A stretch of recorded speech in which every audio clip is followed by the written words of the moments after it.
I want to say that it's such an honor finally getting to meet you. Andy already touched on your home, and the sports memorabilia in here is something to take in. I grew up always hearing about you being a Corning Bobcat alum of 2006. Everybody talked about the Coach Campbell days, and whenever you talk about Corning sports history, that's what everybody goes back to. So it is such an honor to not just meet you, but to be a part of this interview. So I really appreciate that. Well, thank you. Corning was special to me. I'd never been to Corning, Arkansas. In fact, and I had a job opening, so me and Rita taught. She was an elementary teacher, and I remember I didn't know where Corning was. I had to get a map to find it. And we got a map. We living right outside of Osceola to get up to Corning for an interview, and we got lost up there and ran into a storm over around Kennett, and was a little late when we got there. But I went up there to interview, and they offered me the job, and I took it. And so, best decision I ever made. Yeah, Corning's not the end of the world, but you can see it from there.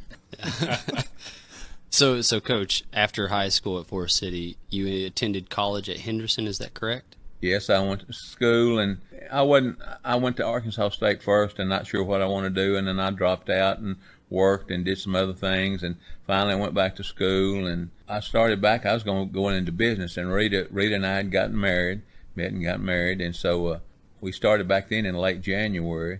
School was a little bit different, and in 6 weeks, the middle of March, my dad passed away, so I had to drop out of school and come back home and help my mother for about a year and a half, and then she talked us into going back. And so when I went back, I thought Rita was going to be a teacher, so I thought, well, I might go into education too, and so that's when I switched to got into PE, and was going to be a coach back then, and it just happened. I got to know, how did you two meet, you and Rita? Did she catch you dancing somewhere? No, I left my dancing shoes at home. I didn't wear them back then. No, we met in college. She went to Ouachita, and I was over at Henderson. Oh, man. Across the street. Yeah, was that not a no-no back then? Was that? Well, you didn't advertise it. The forbidden fruit is always the juiciest. That may be. It sounds like it. Yeah, that's big rivals over in case anybody doesn't know. Oh yeah, Battle of Ravine. It still is, and so it's well, back then they didn't play. They didn't play back then because it got so bad that they wouldn't play each other. then they went back and started playing later. Coach, that doesn't make it any better. That makes it worse. Yeah, but that tells you it was heated. I've got to know. It sounds like football wasn't necessarily something you chose, almost maybe you fell into, but where did you fall in love with football? When did you realize, man, this is something special, this is something I really want to do the rest of my life? Well, in the first year I started at Luxor, of course, being a junior high coach, you go running whatever the senior high coach runs, and we ran an offense and stuff. And so I remember I had a back could run, lost the first game, and then won the next 4. We only played 5 games back then. And if I needed 80 yards, I just hand the ball off to old Albert Staten, and he'd run 80 yards for a touchdown. It wasn't too much to this coaching. Then I went to Corning, and I didn't have an Albert in Corning. They couldn't run outside in a day up there, so it was different. That's great. So, okay, early years in Corning. Tell me about those teams. Tell me about actually, speaking of the talent, the kind of talent you had back then, and your coaching philosophy is obviously transforming from a junior high coach to a senior high coach. And yeah, I went up there in 1969, and we were all new. Dutch Noel was the head coach in high school, and I was a junior high coach. And so we met, and Dutch, we came up with an offense. Dutch had an idea to want to run the T, had a split in and all that stuff. And so we just worked on that, and I was a junior high coach for 8 years up there, 7 years, excuse me. And then Dutch retired and after the 75 season, and so they offered me the job, and I took over in 1976. Dutch retired, and he went 10-2. Got beat in the second round playing McCrory down in Arkansas State. Well, when I went up to Corning, a guy named Bob Kegley, I met Bob Kegley. So everything, and they had a little cookout out there at Wynne Park, And I remember went out there, and I met Bob, and he said, "Coach, we with you win or tie." And I thought, good Lord. I said, what have I got into up here, That doesn't leave much room for error, does it? No, because you didn't even play ties off back then. You just, And so I took over, and when you go follow a guy that he won 10 games the next year, I was a little concerned. I wanted to live in Corning, but I knew that if we didn't win some games, that there's going to be some people unhappy. And so we lost the first game. Truman beat us 13-0, and I wasn't pleased. I thought I did a terrible job. I was nervous as a rat, I guess. And so then we come back and won the next 10. Well, we went 9-1, beat Walnut Ridge to win the conference championship in Corning 19-14. Heck of a game. And then we go to Heber Springs the first game, and we beat them 30-16. And when the horn went off at Heber Springs, I'll never forget. It's cold up there that night because we left Corning, there's snow on the ground. They got about 3-4 inch snow on that Thursday night. And so when that horn went off, the first thought that entered my mind, the worst I can go is 10-2. I swear, that's what and I thought maybe they'll let me stay another year. And so we get beat by McCrory 19-14 down at Arkansas State, played down there. And then we just kind of started, that's how we started. That's how I started the journey. That's some high expectations, to say the least, right there. Well, that partially answers my next question about what the atmosphere was like in Corning, what the fans were like. Were they pretty ravenous? Oh, yeah, we had some fans. I'm telling you what, that's hard to handle now. But now, see, the program was down. You got to understand, in the 60s, the program was just in disarray. No discipline, and kids didn't work what they tell me. I don't know. And Paul Stovall came up there. And Paul Stovall restored some discipline in the program, worked the kids, and Corning had never won a championship in 1968, which was Stovall's last year there. He won the district championship, beat Piggott out there at that school, at the new school. That was the first year out there, and they beat them 33-0. That was Corning's first district championship. When we all came there was one trophy in that trophy case for football, as in 1968. And so Stovall goes to Walnut Ridge. His wife's from Walnut Ridge. He goes to Walnut Ridge the next year, take the head football job, and Dutch is hired to be the new coach. And so Walnut Ridge was always a big game, but with Stovall down there, being the former Corning coach, and so it added a little to it. And so and then Dutch stayed there. Dutch won the championship in 1970, in 73, and 75. He won 3 district championships as his coach there. And then then I kind of took over then in 76, but boy, it had a lot of, the program had started off and it was winning and people expected to win and crowds and stuff. And Corning has some fans. I tell you what, you'd put them up against anybody. Now, they supported their football now, I'm going to tell you, big time. That Walnut Ridge coaching thing has finally come full circle. We've got Larry Treadway now. We kind of yanked him from Walnut Ridge, and he's at Corning now. And, It's changed different. Because, see, back then, to win the championship in that league, you either had to beat Walnut Ridge or Highland. Every year I was there for 10 years, the only teams that won it was Walnut Ridge and Highland and Corning. So it was a big rivalry between those three. And since they were the Bobcats and we were the Bobcats, many a night we went to Walnut Ridge and left in the old what's that place outside of town, hamburger joint or something, the Dog and Suds? No. Polar Freeze down there at Walnut Ridge. I don't know. You're probably not even there anymore. Yeah. I know. I thought you were talking about they'd always be waiting there on us as we left, and they'd always say, "You're number one," as we was leaving town if we beat them. It was a battle now. Corning and Walnut Ridge was a battle now. Speaking of rivalries and battles, what was the Corning Piggott game like back in those days? It's a lot bigger than it was now. It was really? Well, I'm going to tell you why. Zig Williams, the legendary coach there at Piggott, he used to dominate the series with Stovall in the 60s. Every year they'd beat Corning. And Stovall's only year to beat Zig was in 1968 out there when he beat him 33-0. But now Corning was a big rival. And then the first year I was there, Zig, and Dutch was there. Then Zig was the head coach at Piggott, and he left after that year. He won the conference championship that year, because I remember going to scout them down at Pocahontas, and you could look at them. Boy, I was impressed with the way they did things. I mean, they knew what they were doing, well organized. If you had to run a route, man, they didn't round it off. You squared that thing off, and I could tell they were a very well coached football team, and he did a heck of a job. And then after it kind of added to the battle with Corning and Piggott with those two guys, and then Dutch took over because Piggott used to dominate Corning there.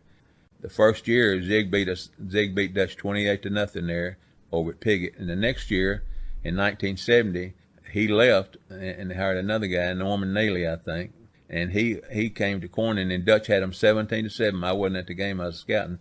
Dutch had him 17-7. With 5 minutes to go in the ball game, and they scored like at 17-14, kick off, and we let the ball lay on the 13-yard line and don't recover it.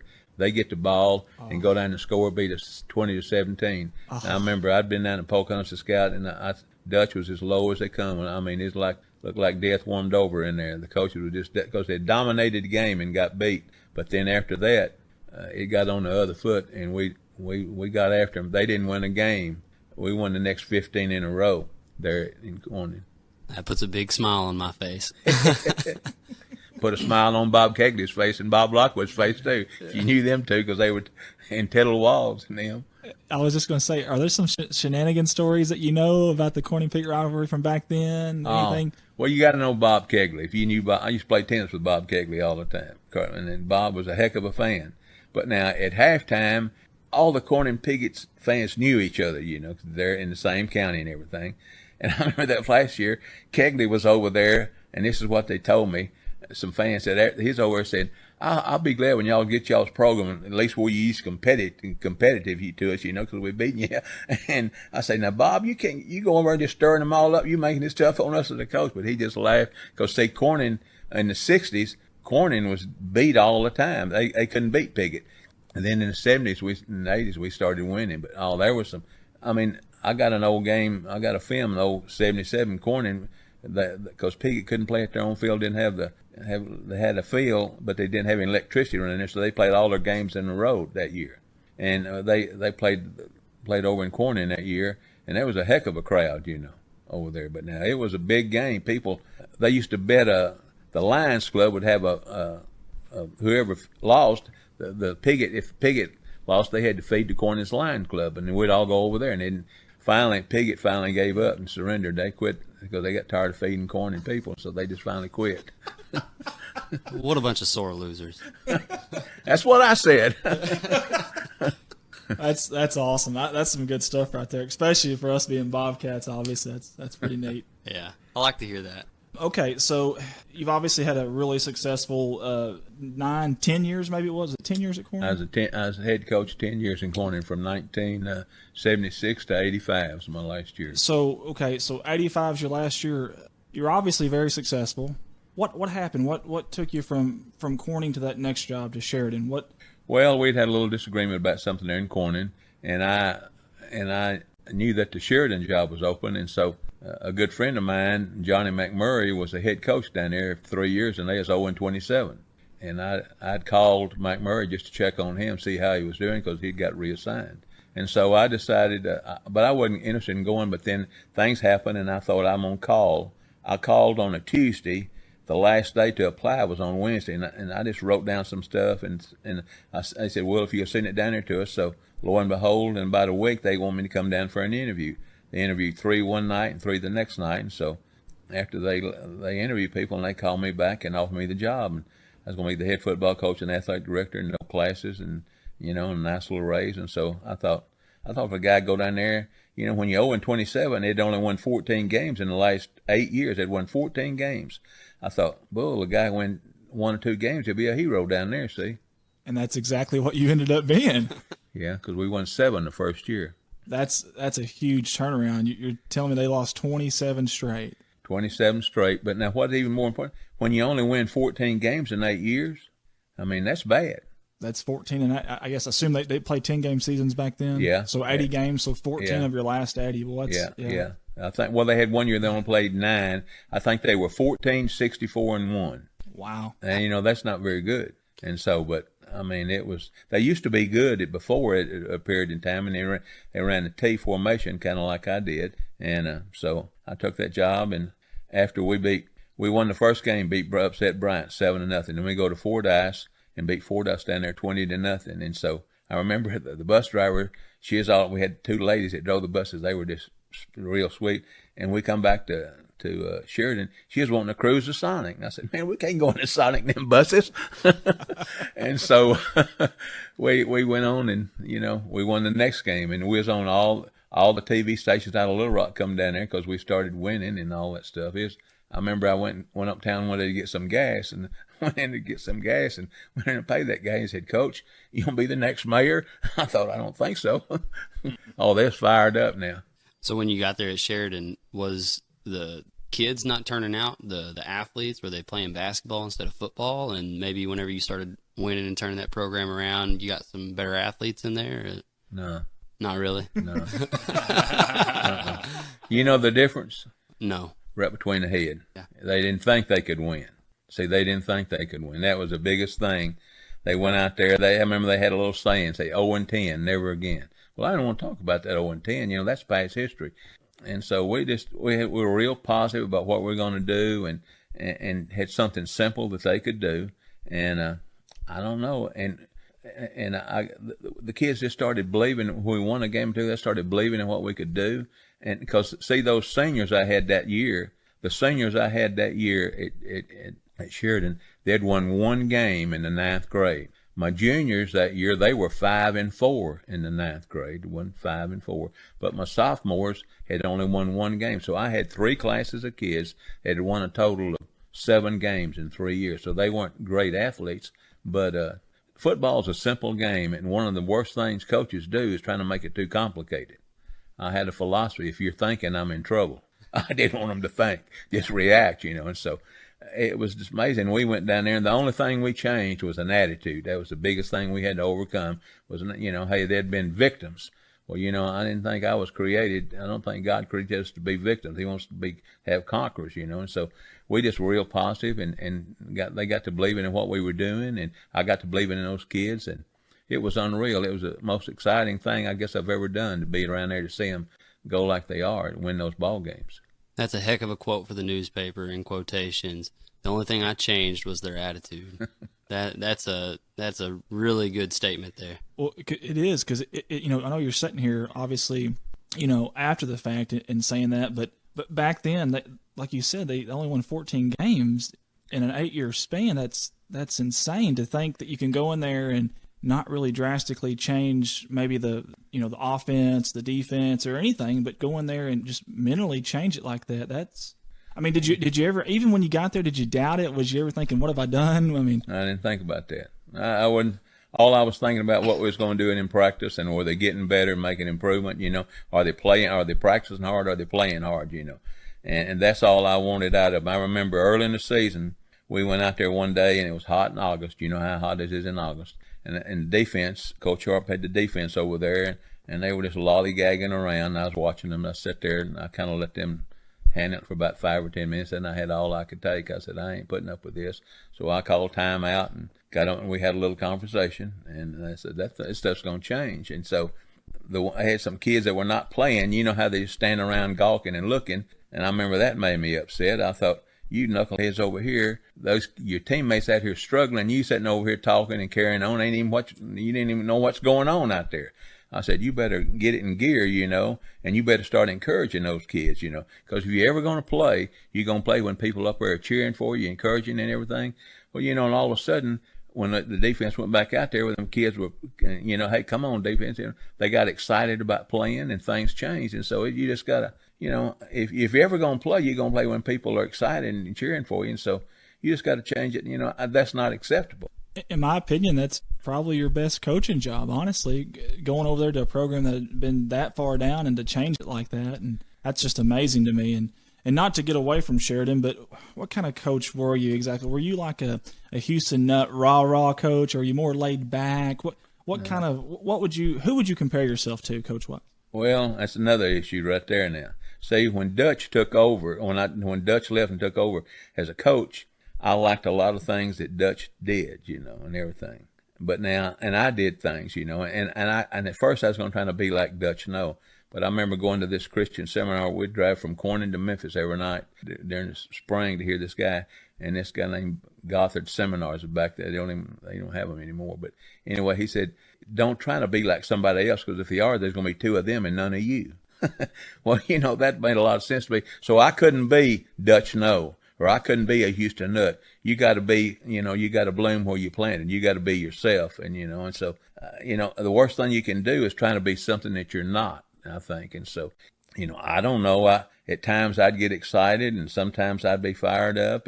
But now, it's not what football that I knew. It's what those players. So I had to present it to them so that they understood it. They knew what was going on. If you're going to block this guy, I want them to know who to block, because I was notorious about running plays over and over again. And so, like I say, if you're thinking, I'm in trouble. I didn't want them to think. I want them to play, to be fired up and excited. The defense get after people, flatter the ball and all that stuff. And so, I don't know. I just coached. But I didn't realize. I remember I was on the All-Star staff when I was up in Corning one time, and we was coming, and I met down there, and there was a lot of famous coaches on the staff that year, and we were sitting around the dorm at night, talking football like coaches will do, and they were talking about what they were doing and what they're doing on offense. And I remember they asked me, said, "Well, Don, what are you doing?" I said, "Oh, we ain't doing much." I said, "It's pretty simple." I didn't want to say anything. I thought it was so simple. They'd make fun of me because I was doing little simple stuff like that, And I remember I wouldn't say a word, old cliche. It's a lot better to let them think you're a fool and you open your mouth and remove all doubts, But it's amazing how simple the game is. And if you do things simple where the kids can understand it, then you can have success. Because I always tell people I wasn't smarter than anybody else, but I was a lot simpler than most people. Speaking of simple, how thick was your offensive playbook? Front and back, 2 pages. I didn't have a playbook. People, you had a playbook. I didn't have no playbook. I mean, when we first went, some of them had playbooks. This play, you might as well just put that. You think kids going to read that stuff? Bull, no, they ain't reading that junk. They going to throw it in the trash can. Hey, I didn't want them to learn from a book. I want them to learn out there on the field. So they can understand it and see it. I want them to be able to see it. When I called a play, I want them to run it so much they could visualize where this guy was going, because I could close my eyes and see where everybody was going, see? And I want it simple. And so the worst thing you can do as a coach is have too much junk. And more coaches they're more complicated nowadays. They think you got to do all this stuff, but that's not true. Yeah, I was actually going to ask you that question. It's pretty interesting what you said. I'm a huge Razorback fan, as most of the people are, probably from Central Arkansas, most of Arkansas.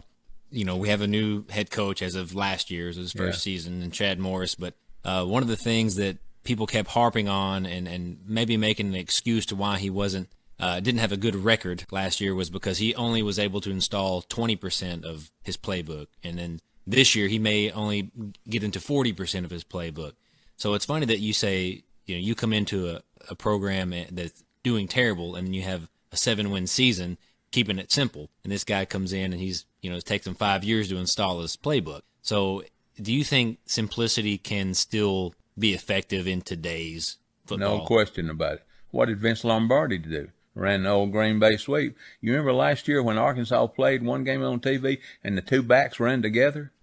I thought, you got too much, because there's the thinking again, and I thought that told me right there, you got too much in your offense, when your 2 backs run together there. And it may sound good on paper, but if the kids don't understand it and can see it, then it's the worst thing you can ever do. And so there's no question about that. Coach, I didn't tell you this whenever I came in. I'm a therapist, a physical therapist assistant. Tim here, he's a physical therapist, and one way that I can relate in my professional life is my patients don't know the anatomy and physiology of what I studied. So if I can break instructions down to them nice and simple of what I want them to do to recover, I usually have the best results, just keeping it nice and simple. Like in our offense, and I was sharing this with y'all a while ago, we always ran where there was a hole. Now, that you can't get much simpler than that. I mean, why want to run where there's a guy there that I got to block? Why not run where there's a hole there? Every play we had, we either ran where there was a hole or we had a double team at the point of attack, I mean, it don't take a rocket science to figure that out, And so, hey, again, football is a simple game. And the biggest problem is coaches want to make it too complicated. I guarantee you. And I've seen coaches, they got plays, and I didn't ever have many plays. Getting back to Sheridan, Coach, was there any interesting games or any interesting? I don't know anything about Sheridan. So, what was their rivalry? Who was their town that they rivaled with, and what was kind of one of the more memorable games with you coaching there at Sheridan? Malvern, and a good friend of mine that I've got to know, and a real good friend of mine, David Alpy, was the head coach, and before I went down there, I'd served on the All-Star staff with him in 1980, and it's our picture right up there. And so I told David about it, and David was telling me some things about the Sheridan, and so he was one of the reasons why I applied and went down there, But they had a guy named Keith Traylor, played pro ball for about 10 or 12 years, a defensive lineman, big old kid, went to Oklahoma. He was an animal out there. Well, in high school, he was 6'6", about 225 or 230, and ran a 4.6 40.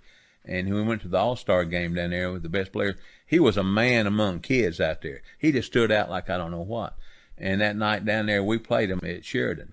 Well, in the second half, Malvin runs 6 plays. They run 8 plays, and 2 of them are punts. We just kept the ball. David got upset and said, "You never let us have the ball." But now we would take those drives and just keep the ball. That can be your best defense is when you take the ball, because we was making 2, 3, and 4, 2, 3, and 4. We was down at Warren my second year there. We take the ball over with 10 minutes left in the game, and we up 14-10. When the game ended, we was on the 5-yard line taking a knee. They never got it back, And so it's just when you keep the ball, and it's just, again, that's just real simple. One more question on this particular subject. The head coach at Pulaski Academy, I believe, is the gentleman who always goes for it on fourth down. What was your strategy on fourth downs? Did you have a rule if we were within this amount for first down that you typically would go for it, or the ball position on the field? Well, if it's 4th and 1, I think I can make it. I'm going to go for it, But now, I'm not punting on my. I'm not going to go for it on my 10-yard line either. Now we're going to punt the ball, And so But you see, what he does works for him, and so and it works for him. And you got to do what works for you, because see, again, like I can't be Kevin Kelly, and he can't be Don Campbell. See, and so it's not. There's more than one ways to skin a cat, And our offense, it's simple. But now, I had a good friend. A guy named Rick Jones at Greenwoods won all those state champions. So we played him in the first 2 years, and we beat him. We beat him the first year, but 2 the next year they beat us for 1 right at the end of the game. And so you got to do what you do, and so it doesn't make no difference whether it's spread or T or whatever. You got to believe in what you're doing as a coach, and you got to keep it simple so the kids understand it.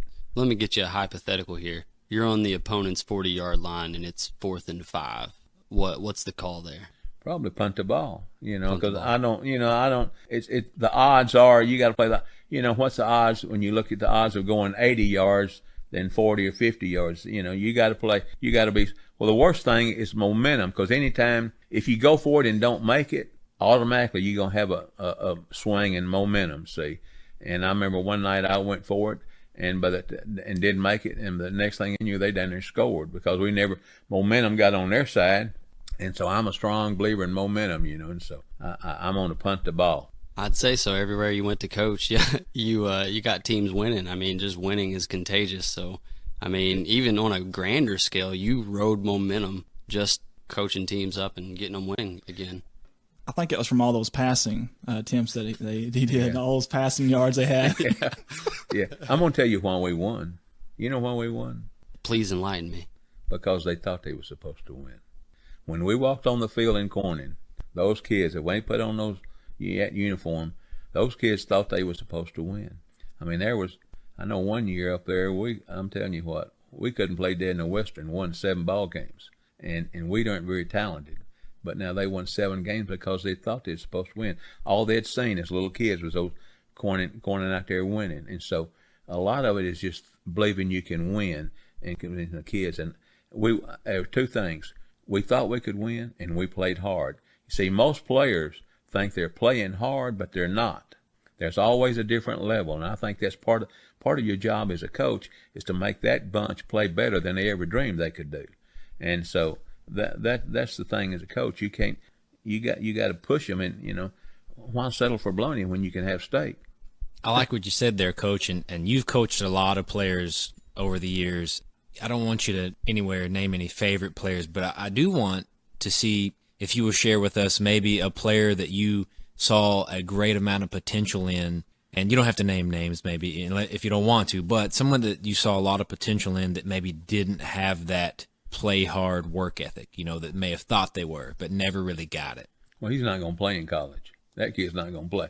You see, I had one criteria. If a college coach come by and said, well, what about this player? What about this player? If he didn't have work habits, forget it. It's not going to happen. I don't care what he might be the greatest thing since sliced bread, and but that don't make no difference. I remember one year in the All-Star game, and I had a kid from Wynne named Aaron Dixon, and Aaron would play because he'd get after you. I'm going to tell you right now, quick as a cat. And also on the team that year, we had another kid from another school, and they said he was the best defensive lineman in the state. I'd like to have him for a week. I'll tell you what. Looked like dead lice falling off him. He wouldn't hit a lick at a snake, man. Lazy, wouldn't get after it. I told people, I said that kid he'll never make it, because no one had ever got on him and let him just loaf. Now, he had a lot of talent, but he just loafed around all the time. He never stepped on the field up there. And if you don't have work habits and you don't play hard, you're not going to play. It's that simple, And part of my job as a coach is to make them play, and make them work at it, and do the best I could. And so, but now, I was wanting them, if you're going to play for me, you're going to play. If not, you're going to stand over there with me. I think it's a good transition. Speaking of Wynne, from Sheridan to Wynne, tell us what kind of ended your tenure at Sheridan and brought you to the Wynne Yellow Jackets high school football program. Well, my mother was the only relative, because Rita's folks had passed away, and my mother lived at Far City, and so she was having health issues, and so I just needed to be back close by. I took a cut and pay to go to Wynne, a little cut and pay, but I needed to be closer to her, and so. And I went up there and interviewed, and I remember I went and stayed with my mother, and I went up there on a Saturday. I went and stayed with them Friday night, and I left that morning. I'd be up at 9 o'clock, and she said, "Well, what time are you gonna be back?" I said, "Well, I'll probably be back by 12. I figured they'd be finished, And so I went out there. I went up there, and they just talked, and they didn't want to carry me out to eat and all that stuff. And it was about 2 o'clock before I got back. And I remember when I walked in the house, Mama said, "Where you been?" Man, I was 50 years old, but it didn't make no difference. I was still her kid, And I thought, boy, she was scolding me, And I said, well, I'm fixing to call on you, So, but I went because of her, because she had lived in Far City the whole life. But when I went to Wynne, guess what? She's at every game, She would come to every game up there because, that's family, And so that's why I went out. That's the reason I went to Wynne, to be back closer to her. And it was a heck of a move for me. So transitioning from the Corning junior high head coach to senior high coach, previously they had some success. Going to Sheridan, they had very little success. What was Wynne like prior to your arrival as head coach? Were they a pretty successful program leading up to that point? Obviously, you weren't cherry-picking jobs. You went there for family necessities. So yeah. I just kind of want to get a feel for how Wynne was prior to you arriving. Wynne, my first year in Sheridan, I go to Wynne to play them. We make the playoffs the first year I'm in Sheridan. Went 7-2-1, made the playoffs. So I drew Wynne the first half, the first playoff game. They were 10-0. Ranked number 1 in the state. So we go up there and play them. And here's a little old roundabout Sheridan, never done anything. We have them 8-7 with 3:36 left in the ball game, and have them down. Now, they didn't play good. They made mistakes and fumbles and stuff and got some penalties. But we had them 8-7, and they go 81 yards on a busted play. A kid named Ira Jeffrey. I met him later when I moved to Wynne. I said, I got a grudge against you, boy. And so they beat me 13-8. But I had them, and those. You see, that was another issue right there. The year before, Sheridan was the worst football team in the state at 0-27, and they come within 3:36 of beating a team that Wynne went on to win the state championship. But now Wynne had had 4 or 5 good years and down, 4 or 5 years, be like a yo-yo up and down. You see, and I remember the radio man asked me, well, what type of program you want to have here? I said, well, I want one that's competitive every year. I didn't want to be up and down, up and down. And so we didn't. We won. We was at Wynne for 16 years. We made the playoffs every year, won 8 conference championships, half of them, and won a couple of state. But now we were good every year. And so, I just as a coach, I want to be the best I can every year. I don't want to be up and down. Now, you've had a lot of success before you got to Wynne, obviously, but you didn't have a Division I player play for under you until you got to Wynne. Is that correct? I coached high school ball for 31 years, and I never had a D1 player till my 24th year. And I thought, what's wrong? I thought, I want to have a D1 player. And I thought, well, what am I doing wrong? You know, we win in games, but I don't have a D1 player. But I was always honest with, I just didn't have a D1 player. And then I remember that year in 1999, I had 3. I had 1 to go to Arkansas and 2 to go to Arkansas State that year. And that made me feel good. I never had a D1 player. And so, but again, I don't care who you got out there, whether you know, it don't make no difference whether if they run a 4-4 or a 4-5, 4-6, 4-7-4. You got to play them, so you can't be worried about stuff. You just got to go out there and work them. You know, I don't care who's out there playing.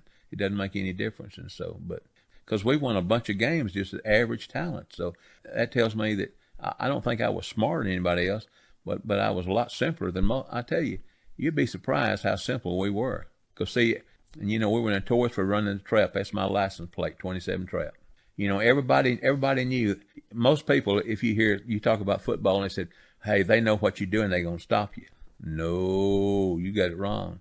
Hey, football's a game of timing and execution. If I can do it, do it, you know. You know, we would change the blocking scheme because we had a philosophy I had a lot of philosophy that whatever you do is wrong.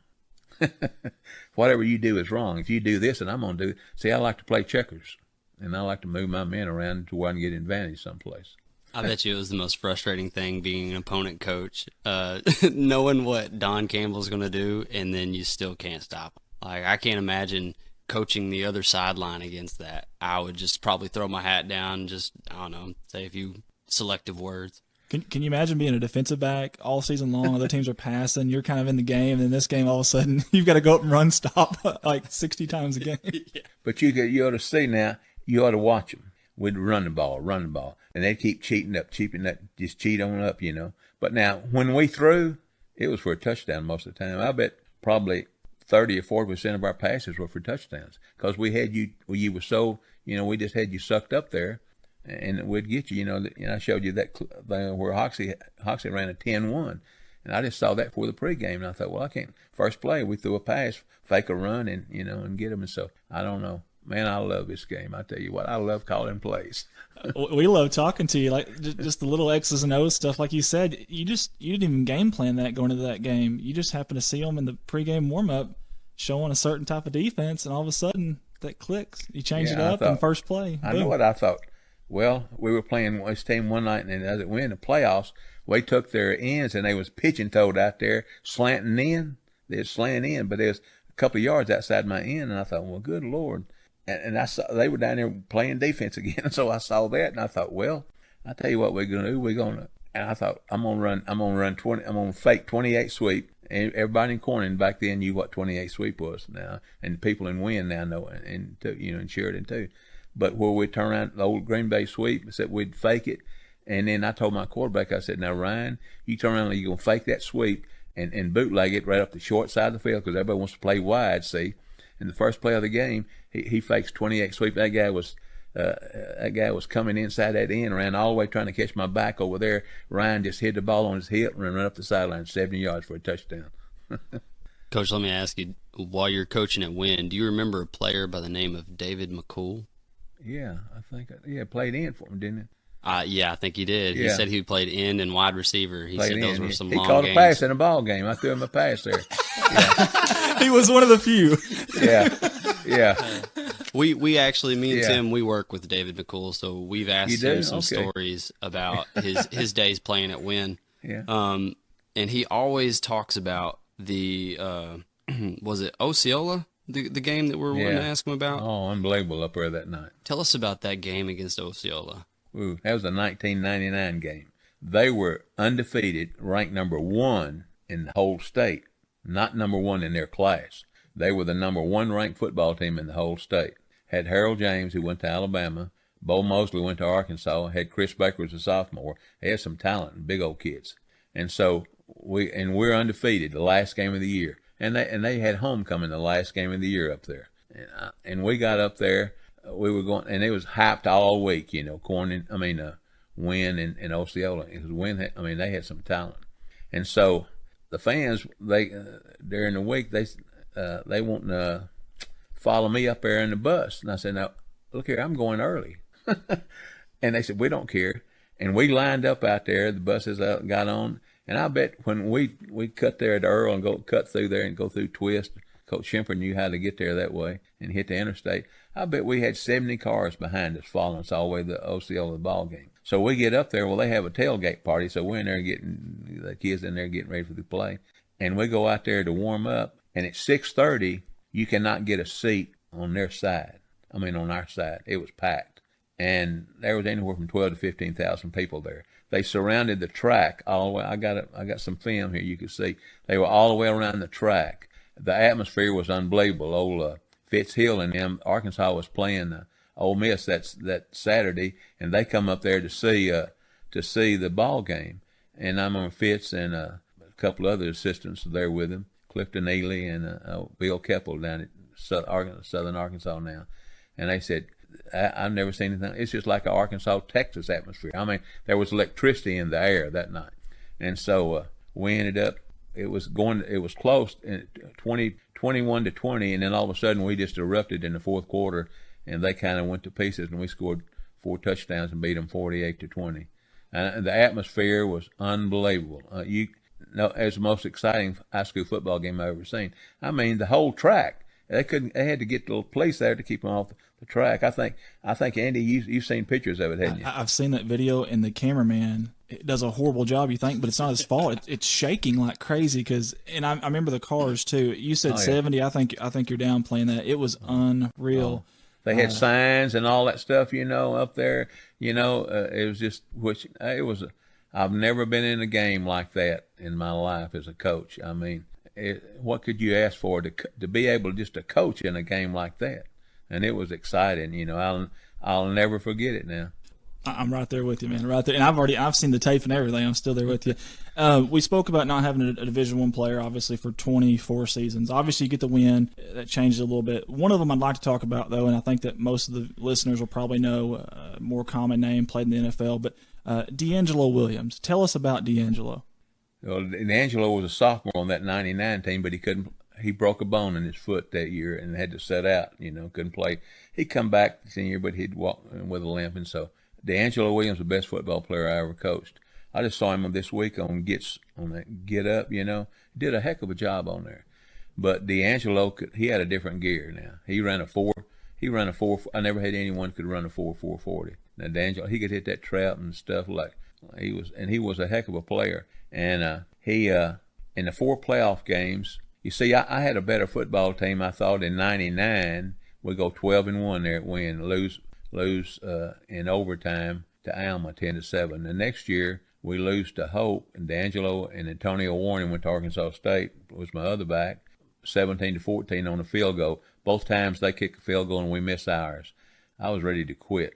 I done had all I could take. It was about killing me, And so the next year we go out. And these two teams were talented. I had more physical talent on those two teams than I did, but now I had D'Angelo and some other kids. And sometimes in the playoffs, you got to get a break. We never got a break. And the next year we won the state, but D'Angelo, he went wild. And a couple of games he had over 300 yards, and he was a heck of a player. And he went to Memphis and played pro ball for 11 years. And he had a different gear. He could run that football. I tell you what, he could run that trap and that sweep. Now, I mean, he was a hoss now.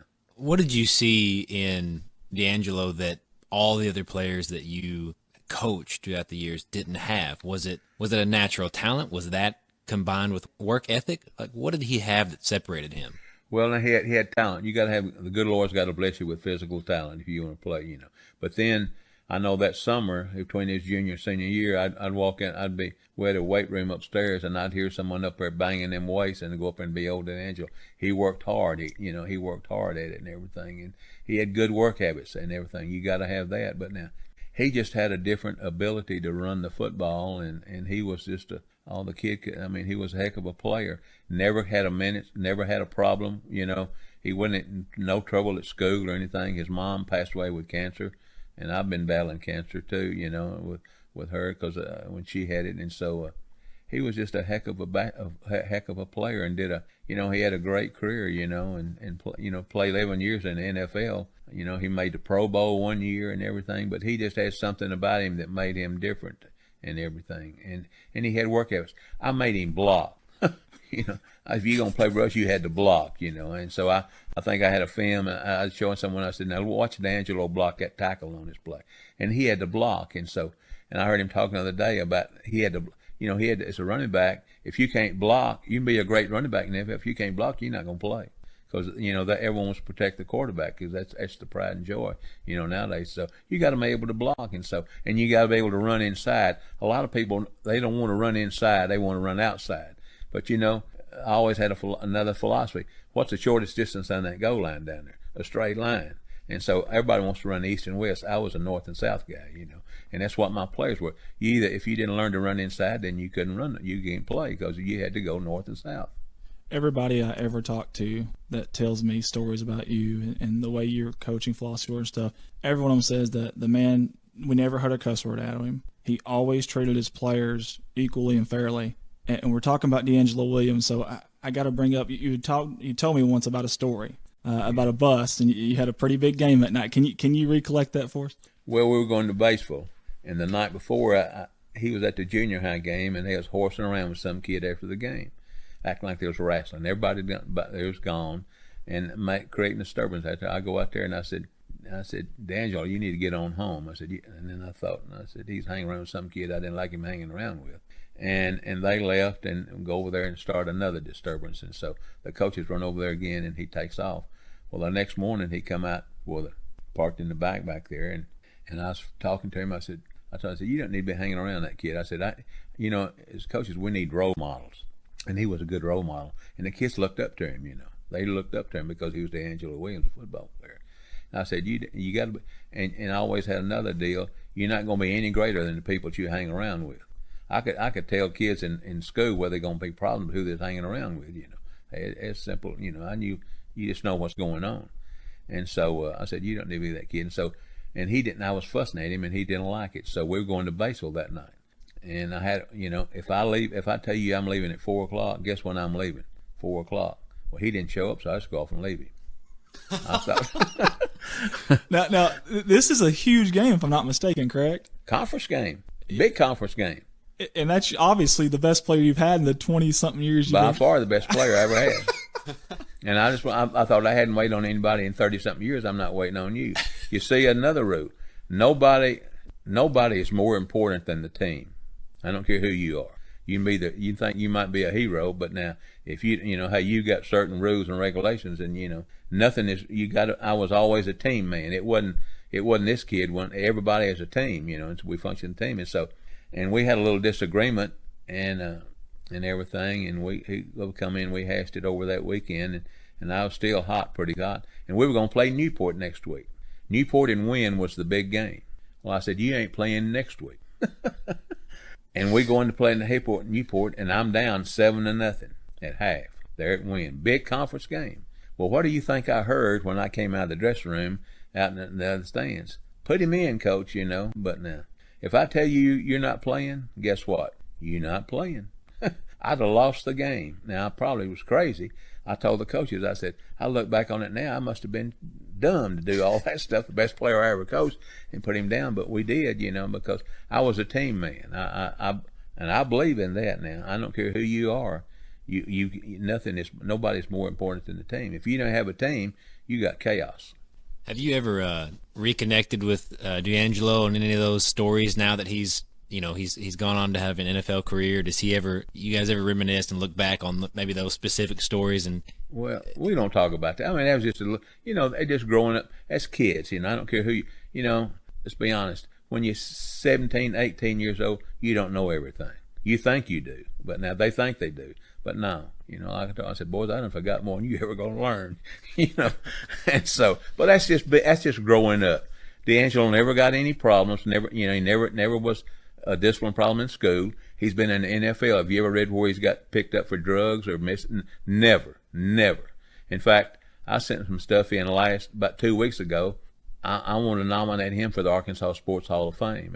But now you turn this thing in, all his bio. I got his records when he's at Memphis and in the pros, and what he did there at Wynne and everything. And I sent it in, and what they'll have a list of people. Then they have a board to pick out 25 people to go that you get to vote it on. But now I think he's a worthy candidate, and so I hope if we get him on the ballot, then I'm on trying to get some people to vote for him because he's well deserving because he's a super kid. And if you saw him this week if you get on YouTube and look up D'Angelo Williams and Get Up and see what he did a super job on there now.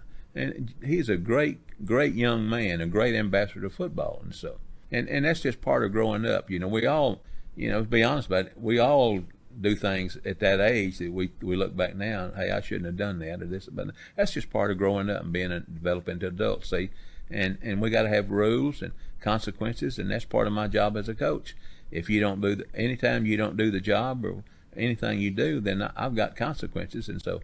And I'm not much of a person or a coach if I don't stand behind them. I think us and the listeners should rally behind that. Let's call the right people. Let's get him in there. I'm with you, Coach. Well, if I get him on the ballot, I can get him. There's enough people at Wynne, and I'm sure he knows enough people at Memphis. And you got to join the Arkansas Sports Hall of Fame in order to be able to vote and everything. And so, and that's what, and because he's well deserving, and he deserves to be on there, and I think he'll get on there. I'd like to speak about your dominance. You were dominant, obviously, throughout your career, but especially at Wynne. And I think Jared had some numbers. And Coach, you may have seen these before, but from what year was your first year? 90 at Wynne? Oh, 1991. 91, okay. From 91 to 2006. Do you have those numbers, Jared? My source was Fearless Fridays, and it starts from 2001, so I don't have all of those numbers. But I can tell you the numbers. He's got a great memory. He was there. What was the percentage? Do you remember the percentage? I don't know that. I don't remember that. My 16 years at Wynne, we were 147 wins, 46 losses, and 3 ties. 147, 46, and 3. I think that comes out to like 75 or 76%. It was pretty good. Because we averaged winning in 16 years at Wynne. We averaged winning 9 games a year for 16 years. And I tell you what was more, as a coach, everybody thinks, well, how many state championships you won, and we only won 2, should have won more. I don't remember that. But I tell you what I'm even more prouder than that is those kids that I coached won 16 conference championships in 31 years. Now, I'm going to tell you, I am proud of that because what that tells me, we were good every year. We wasn't up and down. Those kids won 16 in 31 years. Now, to me, that's a tremendous accomplishment because you don't have any down years. I mean, in the years we didn't win it, we was right in the hunt for it. And so, but that just tells you if kids will apply themselves, work hard, and got good habits, good things can happen if you work, Andy, I don't know the source of this, but of the top 5A, 6A, 7A football programs in Arkansas, in the state of Arkansas, from 1991 to 2006, the most winningest program was Wynne at 147 wins, 46 losses, and 1 tie. He was right. The most winningest 3 ties. coach. It's 3 ties. It's 3 ties. Oh, 3 ties. Pardon me. Well, I want to tell you something. Think about that for a second. That's mind-boggling, Coach. Think about this. If you have that is 75. Let me tell you a story about that. When I quit, and I was over and I was off one day and sitting in there, had the computer. I didn't know how we did. Because see, you're a coach, you worried about one thing, your next game. What's past is, and I didn't have a clue about the records, and I thought, well, I wondered how we compared to other schools in the state, just out of curiosity, So I figured up our record. Then I got on this website, and I went and I started looking at, Little Rock Central, good football programs, South Side and North Side, Springdale, Cabot, Alma, Greenwood, West Memphis, all the good football schools in the state. And so I wondered how we did, Cabot and all of them. So, and I didn't know. I had no idea and everything. And so when I looked it up, I thought, well, good Lord, we did pretty good. And I didn't even know that. But now, another thing on this issue, when I was I didn't set out to do that because when I was at Sheridan, I played Gurdon and North Pulaski 1 year. And, they're not powerhouses. But then I dropped them after 1 year and picked up Benton and Stuttgart. And I lost. They beat me. But you see, I never was interested in trying to have a good record. I was just interested in playing good people. When I was in Corning, I played Poplar Bluff, Missouri one time. And you know how big Poplar Bluff is compared to little bitty Corning. Mm-hmm. And so it wasn't something I set out to do because coaches sometimes can dictate. I've known coaches that won't play good people. And I was always the opposite. I played good people. And what makes this so amazing is that we played good people. We never did. You can schedule some wins if you want to, and I know coaches that do that, but that just wasn't me. I wanted a good team, and so that's what makes it so amazing what these kids accomplished. So that just tells you what effort and want to will do for you. If you don't mind, I want to go through some statistics for some of the listeners just so they can grasp the gravity of those great years. Talking about the top teams in the state of Arkansas during your tenure at Wynne, we'll start at number 10 and work our way down. Number 10, the most successful team, was West Memphis, then Southside, Harrison, Little Rock Central, Greenwood. Now we're in the top 5, Pine Bluff, Springdale, Cabot, Alma, and Wynne. Wynne was the most successful program during your tenure.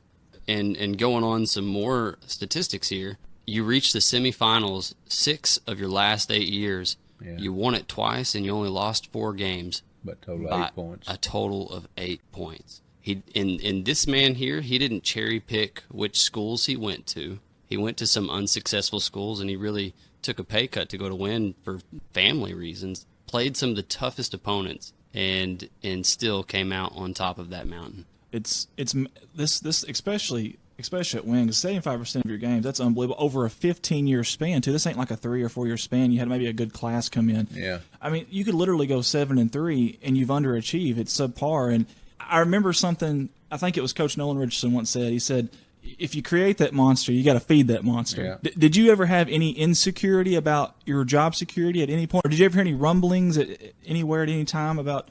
I didn't care. I'm the coach. I'm going to do what I want to do. If you don't like it, I was looking for a job and I got that one. And so, I'm going to run the program. I'm not going to let people downtown tell me how to coach anything. You can't do that. You can't worry about those. You see, you got to realize you're not going to please everybody. It's not going to happen. So you got to do what you think is best and make decisions on what you think is best. There's no way. It's just like a preacher. You think a preacher is going to please everybody? No. Coach is not either. So you don't worry about the things you can't control, but no. And so it was just you can't worry about security. I never thought that never entered my mind. I didn't care because I was going to do what I thought was right and what I thought was best for those kids. And I always had them up. They were the first thing that I looked for because I had an obligation to those kids to give them the best chance for some success. See, as a coach, when I started coaching, I remember in 1971 in Corning, we go 9-0 and win the district champion first time ever in Corning. I took the trophy home that night at my house because I want to see that thing, because I thought that was most, that we won a trophy. I want to see if I could do it. And then the first year I took over, we won the senior high, and we had some more success. And then when I just want to see if when I started coaching, I want to see if I could coach. Could I do it? And then I felt after a while. I didn't realize it, but after the Sheridan and went to Wynne, I thought, well, what we do is not that bad. And then my joy, I wanted to see walk into a dressing room and see the expression in those kids' faces when they had district championship. Man, they're excited and yelling and jumping around, and then to walk out and there's those mamas and daddies, just thrilled to death, that kind of fed me because, man, they were so proud of their kids because they were a champion, I used to kid them. I talked to Robbie Arndt this week. He played in Corning. He's in Corning. They won it all 5 years. He played football in the 8th, 9th, 10th, 11th, and 12th. They had patches running down their sleeves and everything, and on the back of their jerseys. I mean, the coach, that was, man, they were so proud. They were so proud to be a part of a program that was special. It doesn't, what I always told people. If you want to be mediocre, you go play this place over here. I didn't want to be mediocre. I didn't want to be average, I want to be the best I can be. If it's 7 games, it's 7. If it's 8, 8, I don't know what it is every year, but hey, I wanted to be the best, give them the best chance to having success because that's what these last few years I felt so sorry for those kids up in Corning. It's a tragedy that those kids have to go through this, They deserve better than that, because I think they were better than that. I totally agree. Going back to the Wynne, obviously it all sounds like, whatever, for lack of a better term, sunshine and rainbows. It was just always good times there. But you did have some hurdles there, and one of them, obviously, your wife, Rita. Obviously, you were still coaching then. when she passed, did that change a lot for you as far as coaching? Was it tougher after that, or was it better because you needed something to get that off your mind? Take us through that. Well, see, Rita passed away in 2003, and yeah, it was, because Rita was always so supportive of me and everything that I did, and she was my number one fan, and it was a blow. There's no substitute for going in this house, because I've been living by myself now for the last 16 years. I remember there at Wynne after Rita passed away that year, and I took about 2 or 3 weeks off to do things, trying to settle down. And I remember one Friday, I thought, man, it's Friday. I get to go home, Hey, I don't have to do anything with all this weekend. And I said, it's going to be excited about going home. I was excited about going home. Then I lived at what I call Hamlin out there, about 8 or 9 miles out, a half a mile off 64. Then I started out there at home, and I said, well, wait a minute. I don't have anybody at the house. And then that all that excitement kind of faded, because it's no fun going into a house when there's no one there, and it's a tough adjustment, and so it was just I coached for 2 or 3 more years, so it'd give me something to do, and so, but Rita she was very supportive of me, and hey, and she stood by me in everything. And also, after that, I can't remember what year we talked about it before, but you had found out that you're battling cancer as well. Was that during your coaching tenure, or was that after? After that. See, I always said that when I retired in Wynne, and I was tired. I was 66 years old, going on 67, and I was physically drained. And you see, when you get up there, you keep winning at that level, then you want to work like the dickens to keep it there, because it's tough, And we worked hard and pushed those kids to see it, to be up there. And no one put any pressure on me, but I did myself, because I wanted to be the best we could be. And so, and then I was after we lost those 2 1-pointers in 99 and 2000, I thought, I don't have to take this. I'm gonna quit. I mean, that was tough on me. And then we finally won it. And then after we won it, I thought, we're gonna win another one. I knew we were, because part of the deal, I think we didn't win because sometimes I don't know. Mentally, we just had to get over that hump. We got over that hump, and we won another one there. But you just have to keep going on and everything, and it's tough to do at times. And so I wanted to be the best I could be, and so then I left, and I stayed in Wynne a year. They said, don't move the first year you retire. Don't make no decisions, And so I stayed there, and then I was having some issues, and I moved to Verlonia, right in this house right here, on November the 3rd. And was operated on the 13th for colon cancer. And it had already gone to my liver and lungs. I was stage 4. And the survival rate for stage 4 colon cancer, single digits. And for some reason, the good Lord has been with me. You wouldn't believe the people that have called me, and people that praying for me in Wynne and Corning and Sheridan and everything. When I was in the hospital, I had people come from Corning, drive all the way down to Corning. Down the hospital here, from Corning to Little Rock, to sit in the hospital room with me at times. Unbelievable, I thought. And from Wynne and stuff. I remember there was a young lady who was a cheerleader for us at Corning, was teaching at Benton. She even come up there one day. And so, I had so many friends and stuff, and for some reason, Dr. Suda, my oncologist, says I'm her miracle. And I can be, and here I am. That was in 08. That was in 08, I think, yeah. And here it is.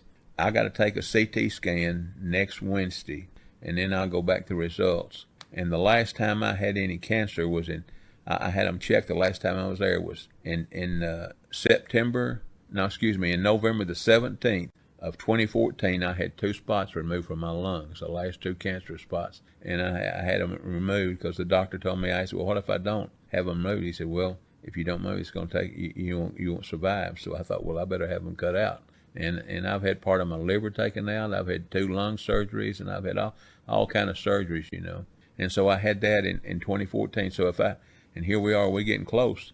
If I make it to the 17th of this, that'll be 5 years that I've been clear with cancer. I'm telling you, it's a miracle. That just shows you what prayer can do for you and people. And Dr. Suda always liked my attitude, because I hated that cancer. I thought if I'd get my hands on that cancer, I'd pound it to pieces, Let me ask you this. Right now, today, could you still coach at a high level? I could coach. I guarantee you I could. ain't a doubt in my mind. There's one thing that keeps me from it. My knees, I can't take the heat. There ain't no doubt. Mentally, I'm telling you, I'm just as sharp. I mean, I guarantee you I could do it. There's no doubt in my mind I could do it. But now physically, I'll be 70. I can't take.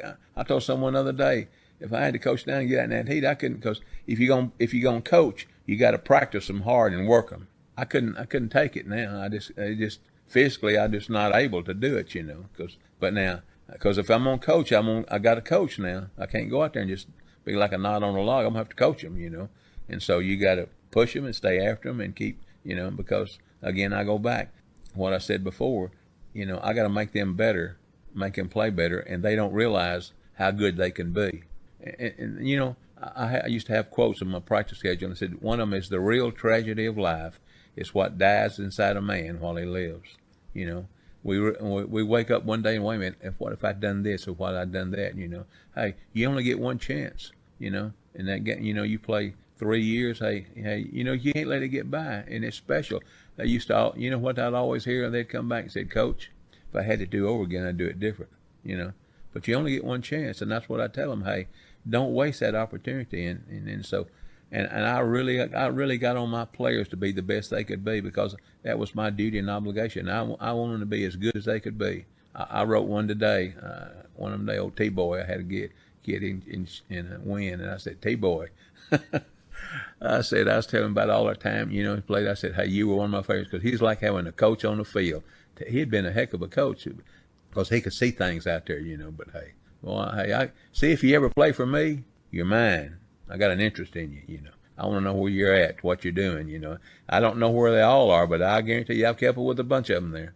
How big of an influence of your coaching style do you think has made an impact on Northeast Arkansas and maybe regional coaches here? Like how many of your assistant coaches or maybe apprentices or players that played underneath you? I see a lot of teams in Northeast Arkansas that kind of run the wing back. Do you think most of it got it from you? Well, not the guy at Piggott does. He runs. I've been, if Bob Kegley knew I was helping him Piggott to work on that Piggott boy, he'd run me out of town now. But he called me and asked me about some help. If the coach then at Corning called, I'd help. I'd give him. But now, hey, I can't help nobody if they don't want. And I feel like I got something that can help them. But now, and so the guy at Piggott's done pretty good with that offense for the last 4 years, and so. But One. Good evening, everyone, and welcome to Corning Sports Report's live coverage of the 2021 Rice Bowl. That's right, the 83rd edition of the Rumble in Rice Country, right here in God's Country, here at Bobcat Stadium. We'll be bringing that action to you live on Facebook and YouTube, and we'll be doing that here in just a little bit. Also tonight, senior night, the last home football game for all of our seniors tonight, right here. And we'll have the senior night ceremony sometime around 6:30-ish, give or take. So we'll have that as well for you. Also, we've got some people to remember tonight that we're going to honor. We'll get into that a little bit later. Guys, we would ask you to share that feed if you can for us. Pretty please. Tag some people. Let's wake everybody up. Let's enjoy tonight. Last football game of the season for both teams. And I'm excited. Anytime it's the Rice Bowl, it's a big deal in this county. We'll go over a little bit of history tonight as well on the Rice Bowl. Guys, I'm Andy Earls, and without the sponsors, we wouldn't be here. I wouldn't be here. All the folks in there in that press box wouldn't be here. This microphone wouldn't be here. All the stuff that we stream with, all the money that we put into this, it wouldn't happen without our sponsors. So we really want to say thank you to them. We had 42 this year, guys. 42 sponsors in a town this size is incredible. Incredible. My director, Shane, is yelling at me on the headset, which means I have to get off here. So that's my cue, guys. Hey, share that feed. Rice Bowl coming up, senior night. Big stuff tonight. Let's go. We'll be right back.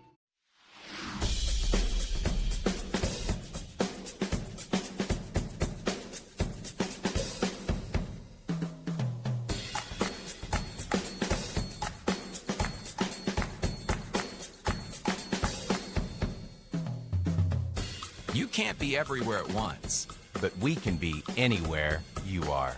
The Anywhere app by First National Bank. Putting you first, always. Legacy Equipment has led the way for over 85 years by providing John Deere equipment and solutions to help you succeed. Legacy leads with quality, tough John Deere mowers, compact utility tractors, hay tools, and gators. Legacy leads by providing individual ag solutions, connecting machines, people, technology, and insights that give you the advantage. We measure our success in generations. That's our legacy. Visit us at legacyequipment.com. This is Mike Vincent, certified public accountant. I've been a Bobcat fan for as long as I can remember, having worn the black and gold as a student years ago. Join me in supporting our students as they proudly represent our school and community. And come see me on 2nd Street in downtown Corning for all your tax and accounting needs. Go Bobcats. A big thank you to Big Iron Auctions. Jason Horner with Big Iron Auctions can help you with all of your farm retirement, estate, and equipment sales.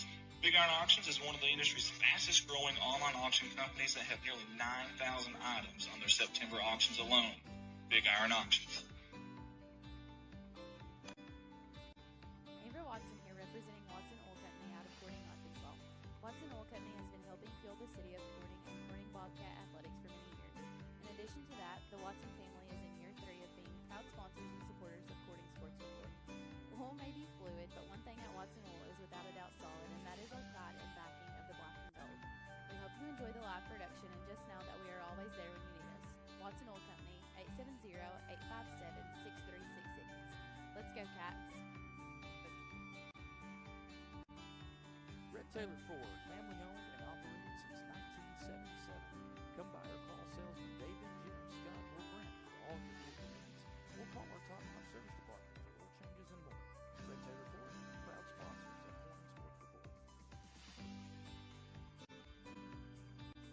Francis Fish Company is proud to be a part of the Corning Bobcat family. We want to wish all of the Bobcats the best of luck this year. May God bless each student athlete with a safe and successful season. Go Bobcats. Debbie Hill Massage on 2nd Street, Corning now features laser light therapy. Come see Debbie today. She's a proud sponsor of CSR Corning Sports Report.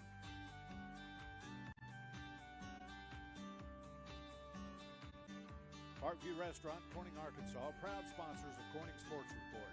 Open Monday through Friday, 7 in the morning till 8 at night, Sundays 7 to 1:30. Drive-thru is open for breakfast, lunch, and dinner. Call ahead to order 870-857-6884. Come see Amy and Danny at Parkview Restaurant, proud sponsors of Corning Sports Report. Flying right to the sponsor video and landing on Woolard Flying Service out of Corning, Arkansas. Cindy and Matt Woolard are proud sponsors of Corning Sports Report and Corning Bobcat Athletics. Woolard Flying Service. Digital Reminiscence by Colton Ladyman. Convert VHS and other media to DVD and USB. Only $10 a tape, very affordable. Colton Ladyman, the owner-operator of Digital Reminiscence, is a founding member of Corning Sports Report. Get a hold of him on Facebook at Digital Reminiscence or at Colton's personal page. Digital Reminiscence, go Cats. Goodman Drug is a proud sponsor of Corning Sports Report. Come see Kathy and the ladies at Goodman Drug for all your pharmaceutical needs. Civil Engineering Associates in Corning, Arkansas are proud sponsors of Corning Sports Report. Harold's Barbecue in Corning, home of the Crazy Pitmaster. Linden invites everyone to come out to Harold's Barbecue, proud sponsors of Corning Sports Report. Nutrient Ag Solutions, the largest ag retailer in the United States, is a proud sponsor of Corning Sports Report. Come see James for all your seed, chemical, and fertilizer needs. Heritage Ag, your Kubota and Bad Boy dealers out of Hoxie, Arkansas, are proud sponsors of Corning Sports Report. Corning Sports Report would like to give a special shout out to Woolard Farms on their sponsorship in this year's Corning Bobcat Athletics streaming season. Nathan, Jennifer, Dylan, and Josie are not only proud sponsors of the City of Corning, but of Corning Sports Report and the Corning Bobcat Athletics. Go Cats, Woolard Farms. First Choice Healthcare, proud sponsors of Corning Sports Report. Get a hold of First Choice Healthcare at 870-857-3399. Or go find them at 1300 Creason Road, right here in Corning. Convenient online pay, as well as online records, pediatric care, amongst many other things. First Choice Healthcare, Corning's Healthcare Clinic. K-Ron Farms, Keith and Rhonda Turner are proud sponsors of Corning Sports Report.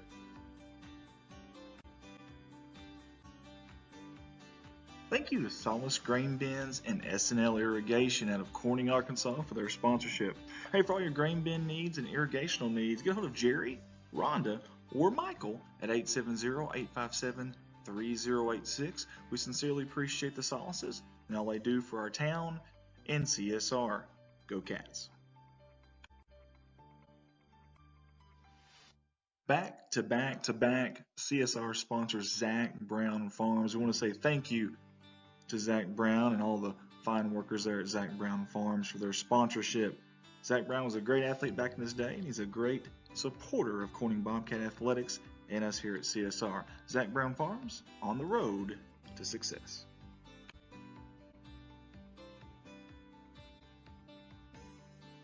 This family is all Bobcat all the time. CSR wants to give a big thank you to Jeremy, Amanda, Jaden, and Callie Wiedemann for their 3 years of sponsorship here with us at CSR.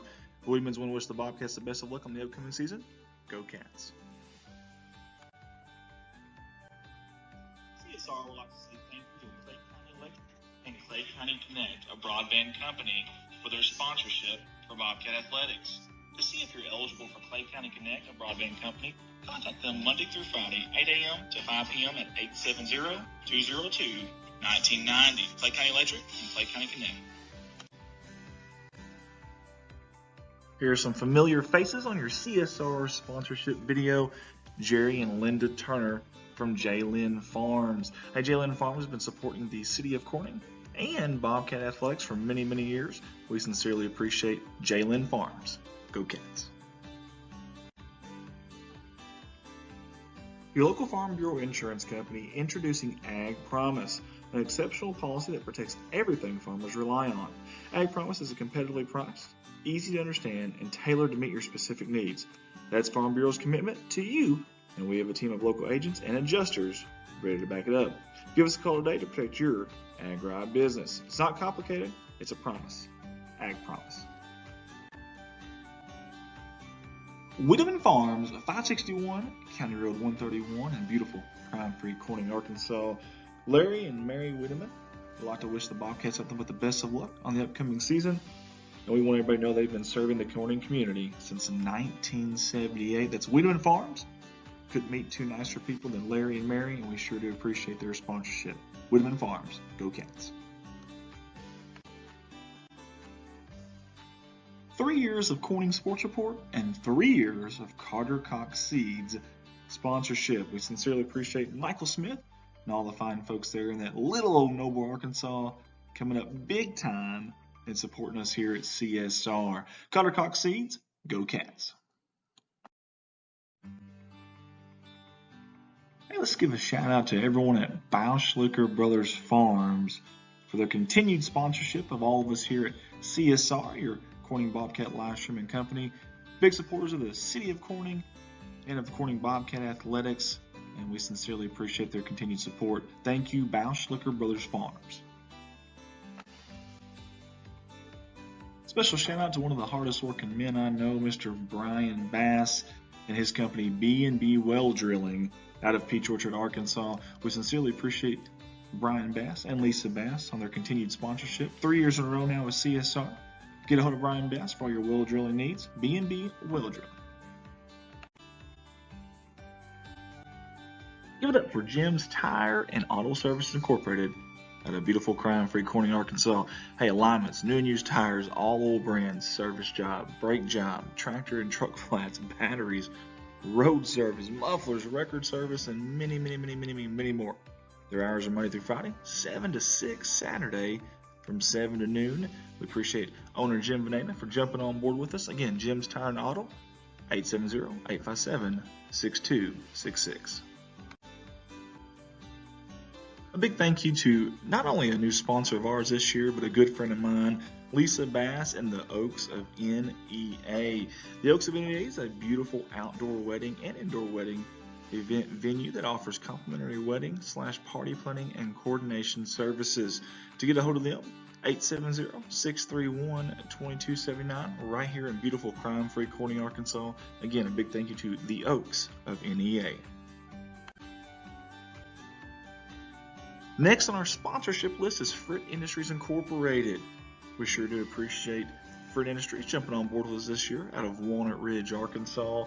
And yes, that's Mark Hufford up there at the top right-hand corner. We sure appreciate everything he does for the kids, for the school, and for us at CSR. For all your micronutrient needs, get a hold of them at 870-886-2411. Fritt Industries Incorporated. Piggott plays host for Piggott. Senior night. Thank you for joining us as we celebrate our senior football team and band members. It's been an honor watching these students perform over the last few years, and we're proud of their accomplishments and hard work. Our first senior is Jesus Ambrosio.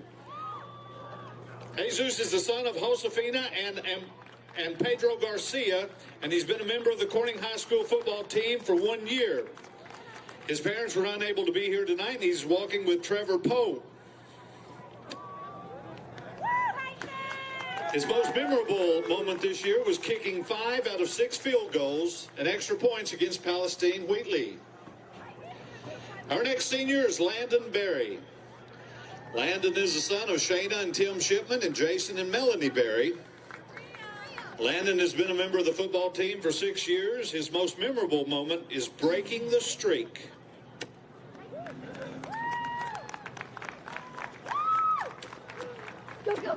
Kikoa Valaluna. Kikoa is the son of Romy Valaluna and Aunt Leilani George.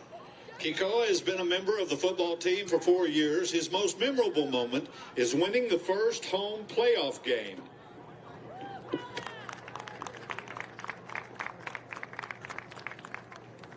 Parker Davis is the son of Jim and Gina Davis. Parker has been a member of the football team for 6 years. His most memorable experience is beating Rector to end the streak.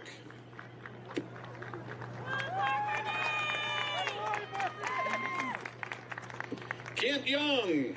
Ken is the son of Jason and Laura Young. Ken has been a member of the football team for 5 years. His most memorable moment is winning the first ever home football playoff game as the Bobcat. I'm going to that. Y'all come back and get. Red Eddington is the son of Colin and Jennifer Eddington. Red has been a member of the football team for 6 years. His most memorable moment is beating Rector to end the streak his sophomore year.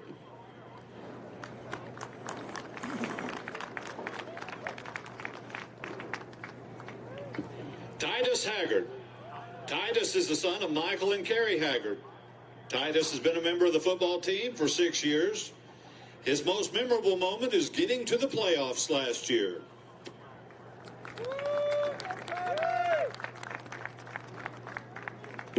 Fisher Francis. Fisher is the son of Kenny and Danielle Francis.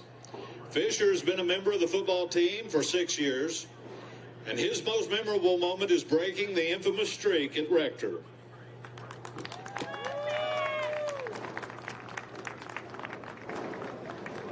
Dalton Reed. Dalton is the son of Doug Reed and Courtney Coulter. Dalton has been a member of the football team for 6 years.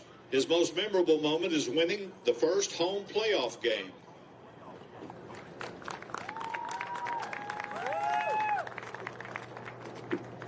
Camden Hudson. Camden is the son of Tony and Kristen Hudson. Camden has been a member of the football team for 4 years. His most memorable moment is beating Yellville.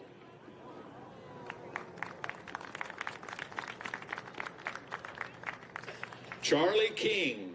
Charlie is the son of Steve and Stephanie Wiles. Charlie has been a member of the football team for 6 years. His most memorable moment is beating Baptist Prep in the first home playoff game.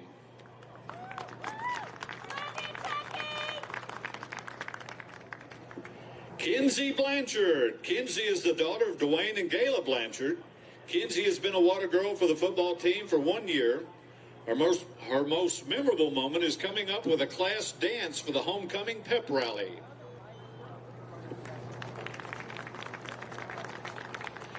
McKenna Lunsford. McKenna is the daughter of Jimmy and Tanya Lunsford. McKenna has been a water girl for the football team for 2 years. Her most memorable moment is being the water girl last year when the Bobcats made the playoffs.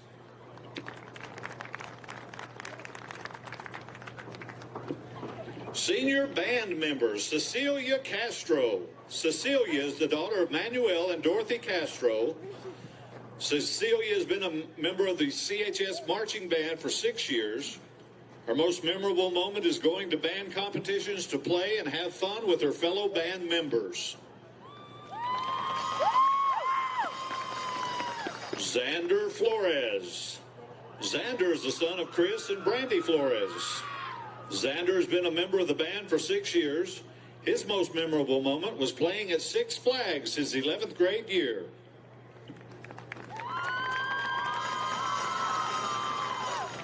Alicia James. Alicia is the daughter of Mark and Carrie James.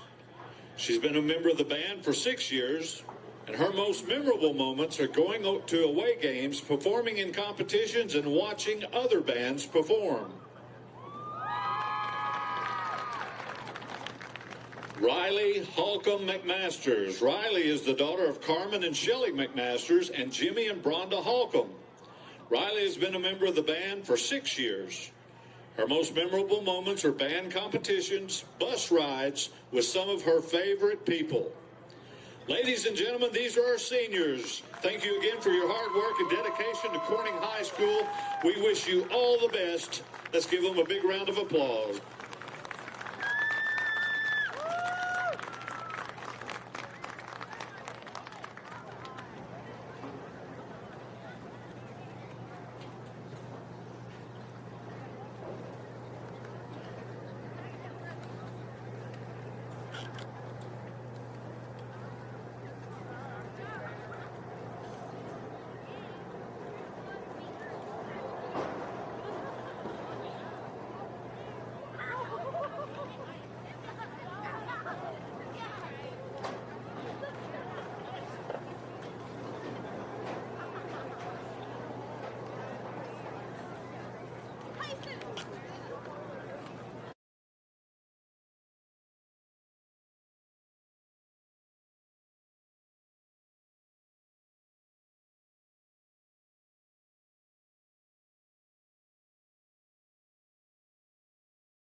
Here we go.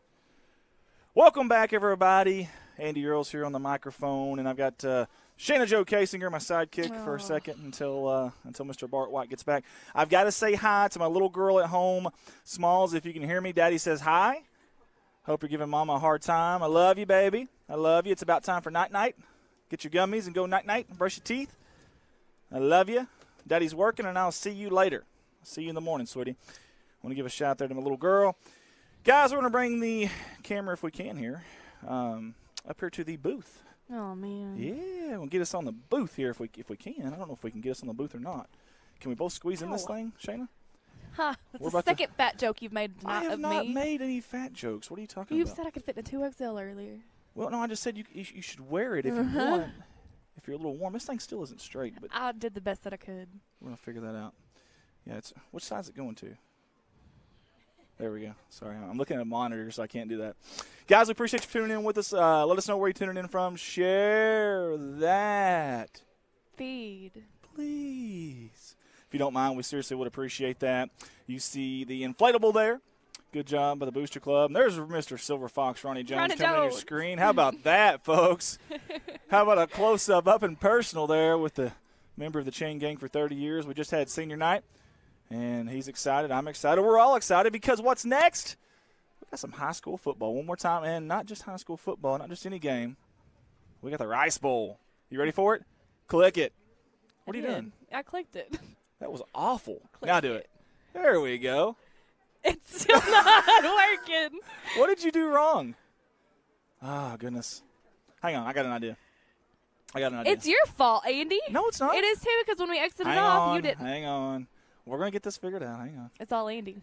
All right. Okay, so do you have your... It's up. It should be up. No, it's not.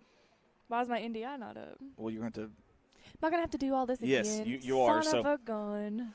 So while Shayna is redoing everything, guys, I'm going to tell you a little bit about the rivalry here. Corning Piggott, the Rice Bowl, the 83rd edition, 83rd of the Rumble in Rice Country. This series is extremely close, extremely close. In fact, it's so close, just one game separates the two. Pretty awesome stuff, man. For 83 games, only one game separates the two of them. That is very, very impressive. Matter of fact, 40, 39-3 is the overall series in favor of Piggott. Total points for these, this is unbelievable. Only a 40-point difference in total points all time between these two teams. That's unreal. 1444 for Corning, 1484 for Piggott, and we got Mr. What's that? I don't know. When is that? Is it right now? It may be right now. Okay, so guys, I got to go off this headset and I got to go do a little PA for Corning here. We will take you to the Bobcat and flag. There we go. And then let Dad use Dad's mic if you can for audio. All right, guys, I'll be back.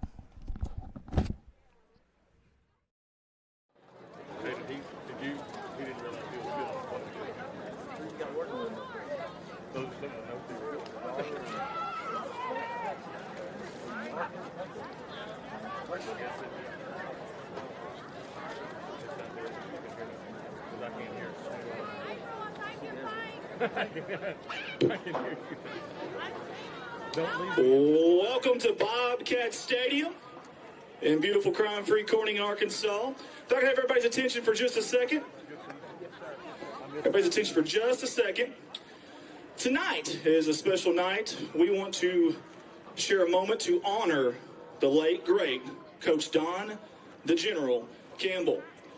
Coach Campbell served as a Bobcat junior high coach from 1969 to 1975 before becoming the senior high Corning Bobcat coach in 1976.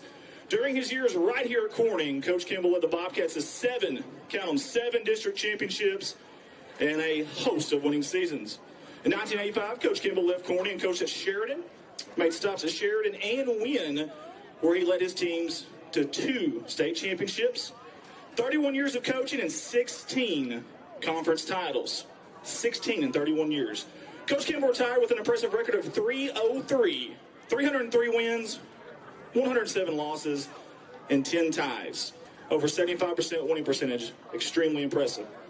Coach Campbell was the first ever recipient of the prestigious Paul Eels Award and was inducted into the Arkansas Sports Hall of Fame in 2008, as well as the Henderson State Hall of Fame in 2010.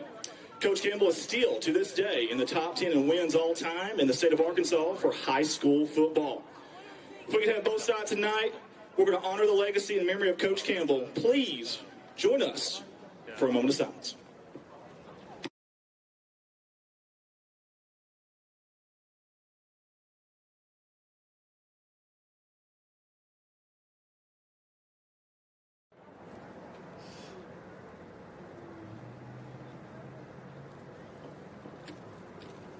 Please rise for the Pledge of Allegiance. We have Easton Jett and Case McDonald going to say our Pledge of Allegiance.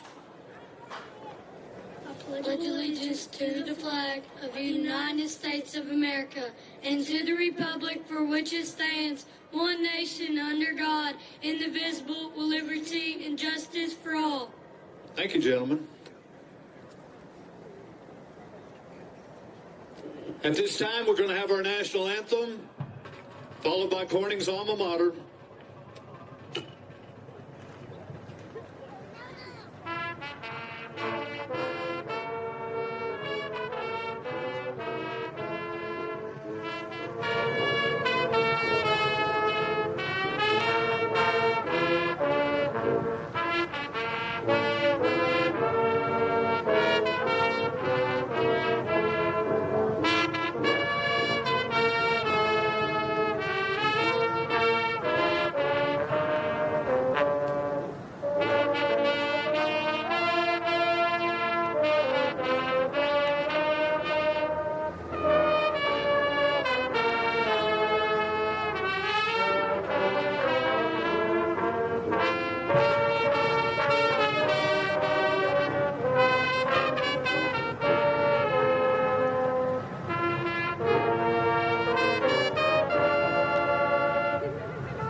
Great job by the Corning High School band there, playing the national anthem there.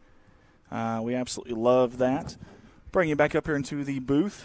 We got our Coach Campbell statistics out of the way there. I love that. For those that don't know, we lost a legend in Coach Don Campbell. A really good friend of mine, and sure am going to miss him. Guys, they're playing the school fight song right now. As soon as they're done with that, we've got a sideline reporter tonight. How about that? You are on camera right now, Shayna. We've got a sideline reporter tonight. Just as soon as they're done here with the fight song, we're going to get him on. And it's Mr. Daniel Plemons, and we sure are happy to have him here tonight. Been wanting a sideline reporter all season long. Hadn't had enough help to do it, and tonight is the night.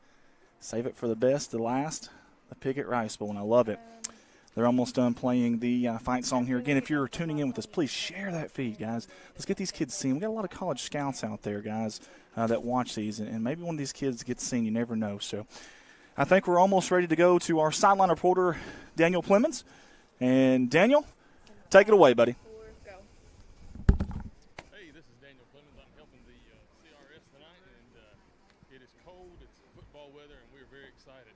Just some things to watch for tonight for our game.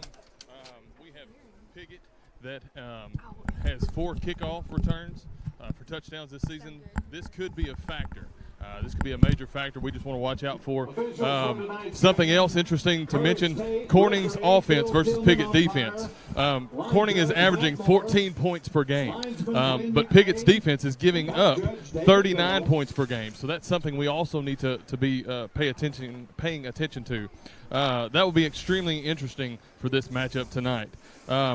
Lastly, this game tonight, we have to watch out for our turnovers tonight.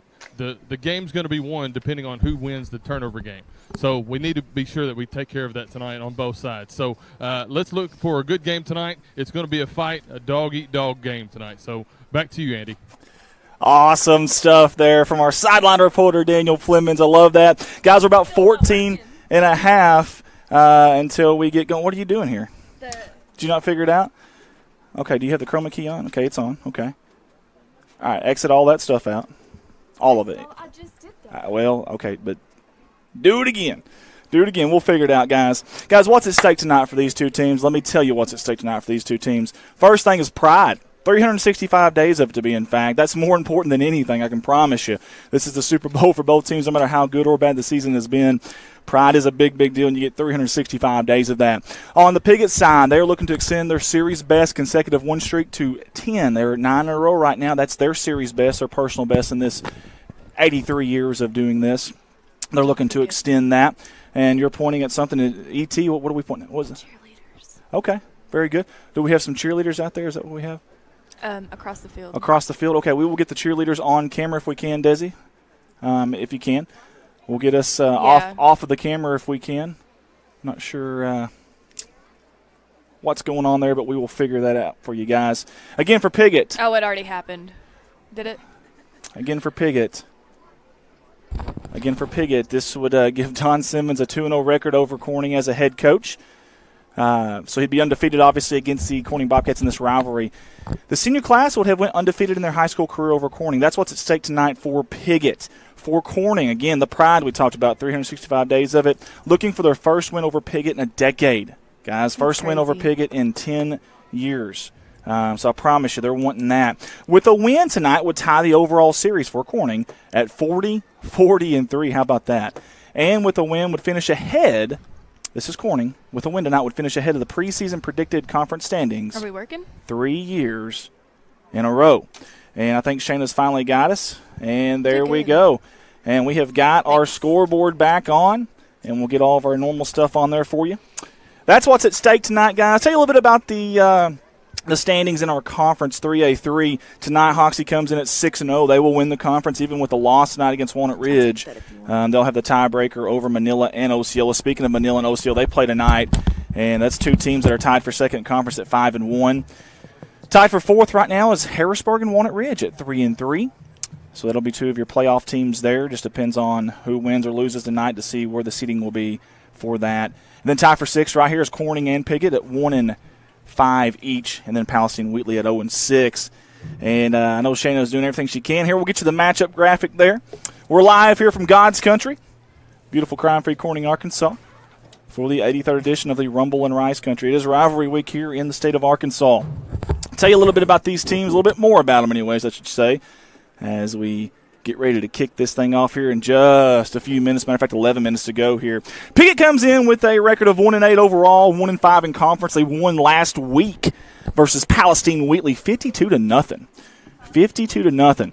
Hootens has got them ranked 40 out of 46 teams in 3A. They did win versus Corning last year, 46-16. 4 special teams touchdowns this season, as Daniel Plemons, our sideline reporter, alluded to earlier. That's huge, man. They are dangerous on kickoff returns. I don't know if that'll play a factor tonight or not. We will see. Obviously, Jesus Ambrosio definitely does. When he kicks them, he kicks them. So keep an eye on that. So that again, that's Piggott there, coached by Don Simmons, and Don is in his. It's fine. Just keep it up there. It's fine. No, you're good. Keep it up there. It's fine. That's Corning's keys to the game. Shayna's working the scoreboard, and I'm rattling off here about Piggott. This is Corning's keys to the game, according to Shayna. Shayna says they need to get off to a fast start. They need to rush for 200-plus yards and be the more physical team on both ends. And, Shayna, I concur fully with all three of those. Let's go to Piggott's keys to the game. Can we do that? Yeah. Pretty please? Thank you. Let's do that. Here's what Shayna thinks Piggott needs to do. We're going to swap here, Bart. Hang on.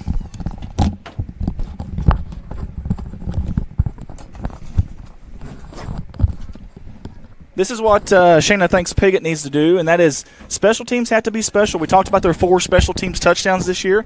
She also thinks that Emerson and Ralph has to have big nights tonight, and I would probably agree with that. Those two guys are playmakers, and you get them the ball in open space, it is very dangerous. They also can go up, tall, lanky kids, and no turnovers. That has been a bugaboo for the Piggott Mohawks.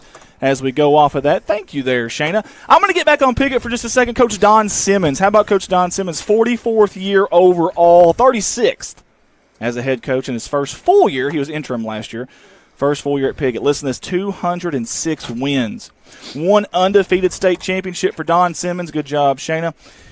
And that was at Riverton, Kansas, 3A school in Kansas. 14 district championships and 21 state playoff appearances. Can't even say it. That's impressive, Bart. Bart, how you doing, by the way? Doing pretty good, Andy. You just got here on time. Fashionably late, man. As always. Fashionably late. I'm never late. I've never got here after the kickoff. Okay, very good. I had to shave my head, man. I know. I can tell it's nice and shiny. I'm going to rub that thing for good luck tonight. Piggott's offense comes in here averaging 20 points per game. They did have a season high last week of 52. They put 52 on the scoreboard. They lit up the scoreboard against Palestine Wheatley. Defense only giving up 39 points per game. I say only because they had a shutout last week against Palestine that really helped that number out quite a bit. It was up in the high 40s there. Corning, I know. You like it? I do, man. You look sharp. You look sharp. Bart's over here touching me. I don't know what's going on there, but Corning comes in 2-7 overall, 1-5. We did lose last week at Harrisburg, 47-14, ranked number 41st according to Hootens in 3A. 14-point underdog tonight versus Piggott. We did lose at Piggott last year, 46-16. That game was a lot closer than that score says, though. Listen to this, Bart. 10-2 the last 3 years when scoring first is Corning. That's going to be a big, big factor tonight. We need to score first, buddy. 10-2 when scoring first is Corning. Definitely something to look out for. Faux show, as they say, as the cool kids say. And when we score 30-plus points, we are a whopping 10-0. Love to see that, too. Ain't it our time to win this game? It's time, baby. It's time. It is our time. Farrell Shelton's a coach here at Corning. His 32nd year overall and first at Corning. A career record of 181-55. He also has a state championship in 2016 at Kirkwood, Missouri. An 86 grad of Eureka and a 90 grad of Missouri Valley College. Assistant coach Trevor Podernite in his 8th year overall, 6th at Corning. Assistant coach Tyler Golden, 4th year overall. And those are all at Corning. We also have an assistant Ron Golden in his 2nd year at Corning. Ron is actually Tyler's dad, and he coached 25 years at Malden Sykes in Portersville, a long-time athletic director and principal. Bart, a little bit about our offense tonight. We come in only averaging 14 points a game, but we are averaging 164 on the ground. That offense is going to have to be dynamite tonight if we're going to expect to win Andy, this football those yards game. don't mean nothing without points, buddy. I totally agree. Could not agree more. Again, 14 points per game. We're going to step it up. Started 5 different quarterbacks this year. 5 different guys at quarterback. I don't know that we've ever done that. I can't think of the time. We're going to have to sit number 6 tonight, maybe? I don't know, but, man, 5 is a big, big number for starting quarterbacks. I can tell you that for any team. Passing, though, has gotten a little bit better. The first 5 games, I'll just tell you the truth, it wasn't very good. It was 8 of 37. The last 4, though, over 50%, 20 of 39. The defense, listen, this is a high number at 28 points per game, but I'm telling you, they're much better than that. They have played a lot better than that number right there. In fact, they forced 17 turnovers, 47 tackles for loss, and 4 touchdowns this season. And think about that. I mean, we had one game that we didn't play because of COVID, so that's in 8 games. That is pretty impressive. Only allowed 7 touchdowns the last 3 seasons when the opponent started inside their own 35.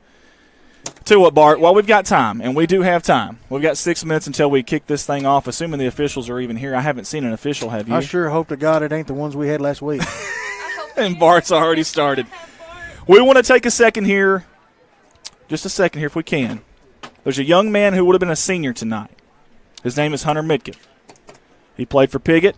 He was number 56. You will see another number 56 on the field tonight for Piggott, a good friend of his that wears it in honor of him, Logan White, the senior, and that kid can play some football. And I tell you what, that kid that's on your screen can play some football as well. Piggott lost him last year as a junior before the season started, and that hit their community extremely hard. I can't even imagine. Really, really hard time for them. We want to do everything we could to honor that. And if we could also do something else with that, there's a 56 on the field. Desi, do you mind getting that for us? I'll take the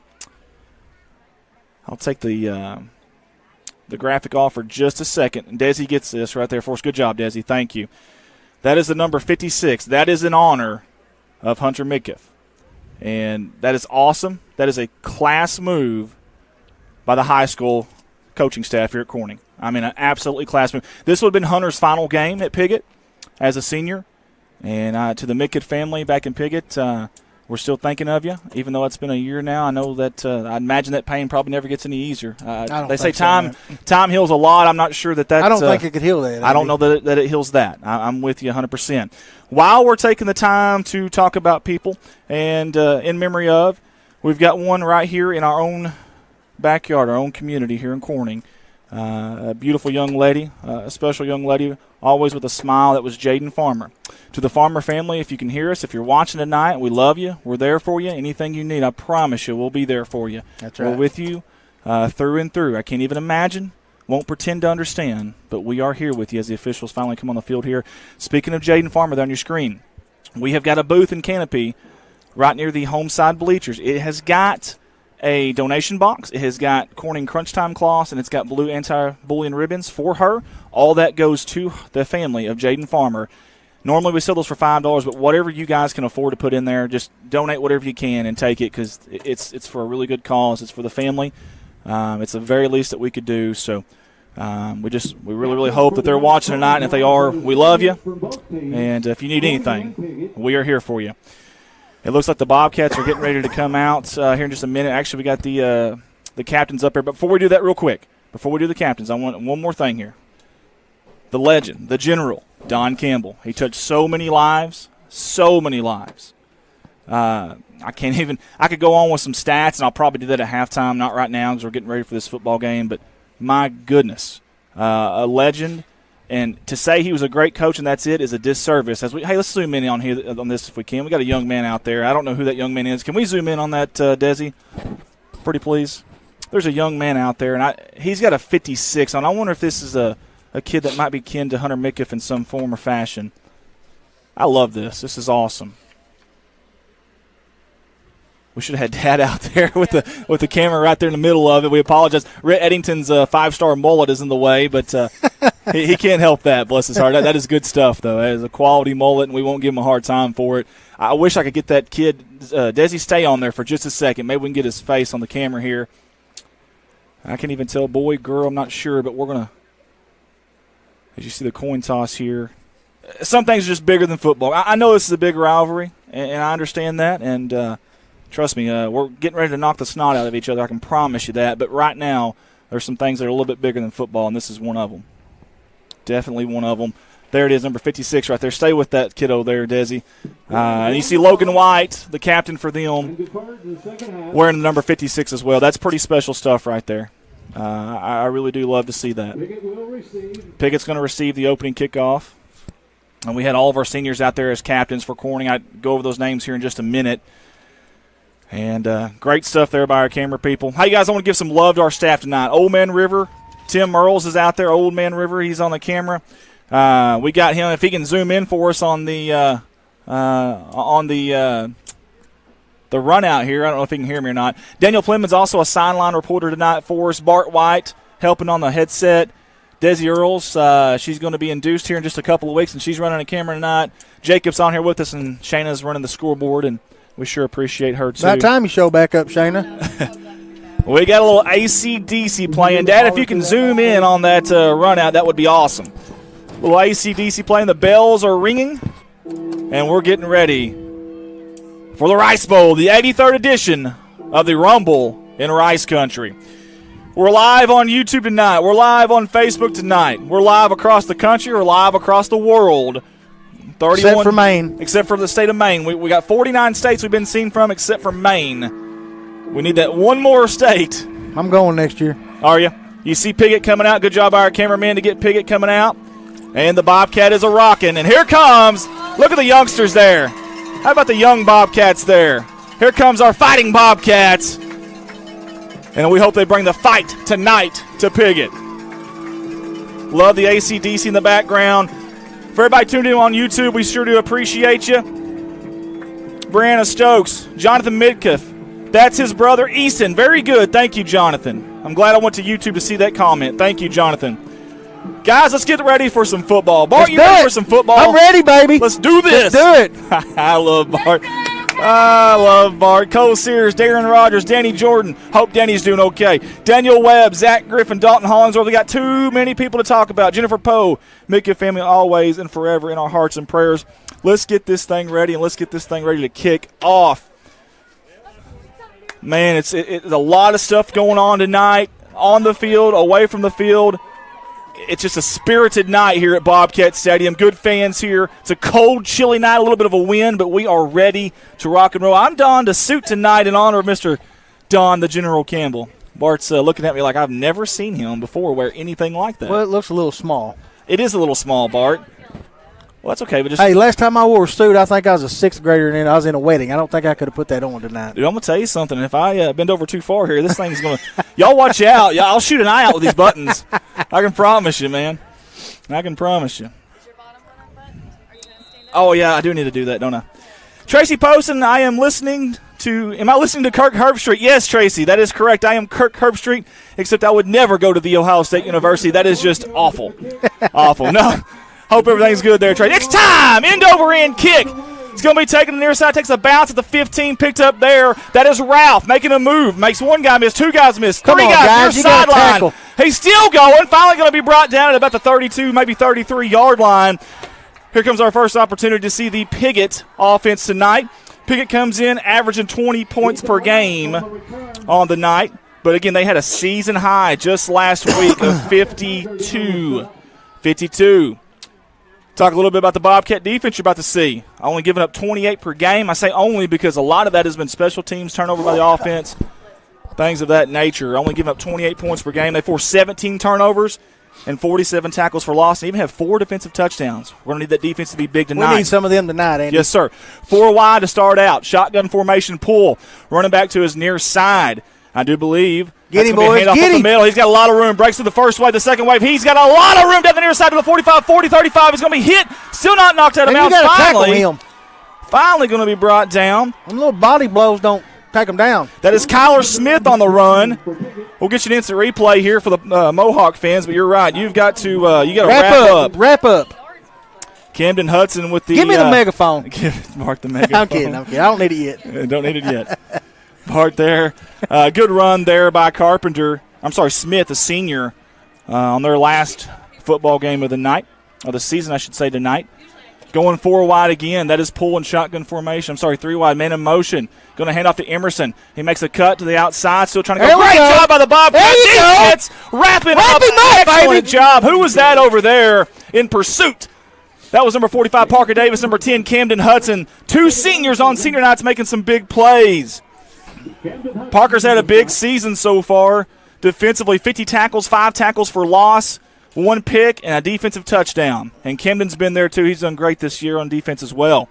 Over 25 tackles and a tackle for loss. Brings up second down and about 7 to go. Shotgun. 4 wide to the near side. No protection. Man in motion. That's Ralph. They throw it to him. There's going to be a whistle before the play. Piggott in Bobcat territory here and driving. Second down and about 7. We'll see what the whistle is. I think we got a couple officials. Illegal procedure on Piggott. Listen, you got to have 7 on and 4 off the line of scrimmage, and I think they had 5 there. So we're going to bring down second down and 12. Thank you to everybody for listening and tuning in with us at KBKG More Music 93.5 FM, your hometown station in Corning. And we are getting ready for a long second down here.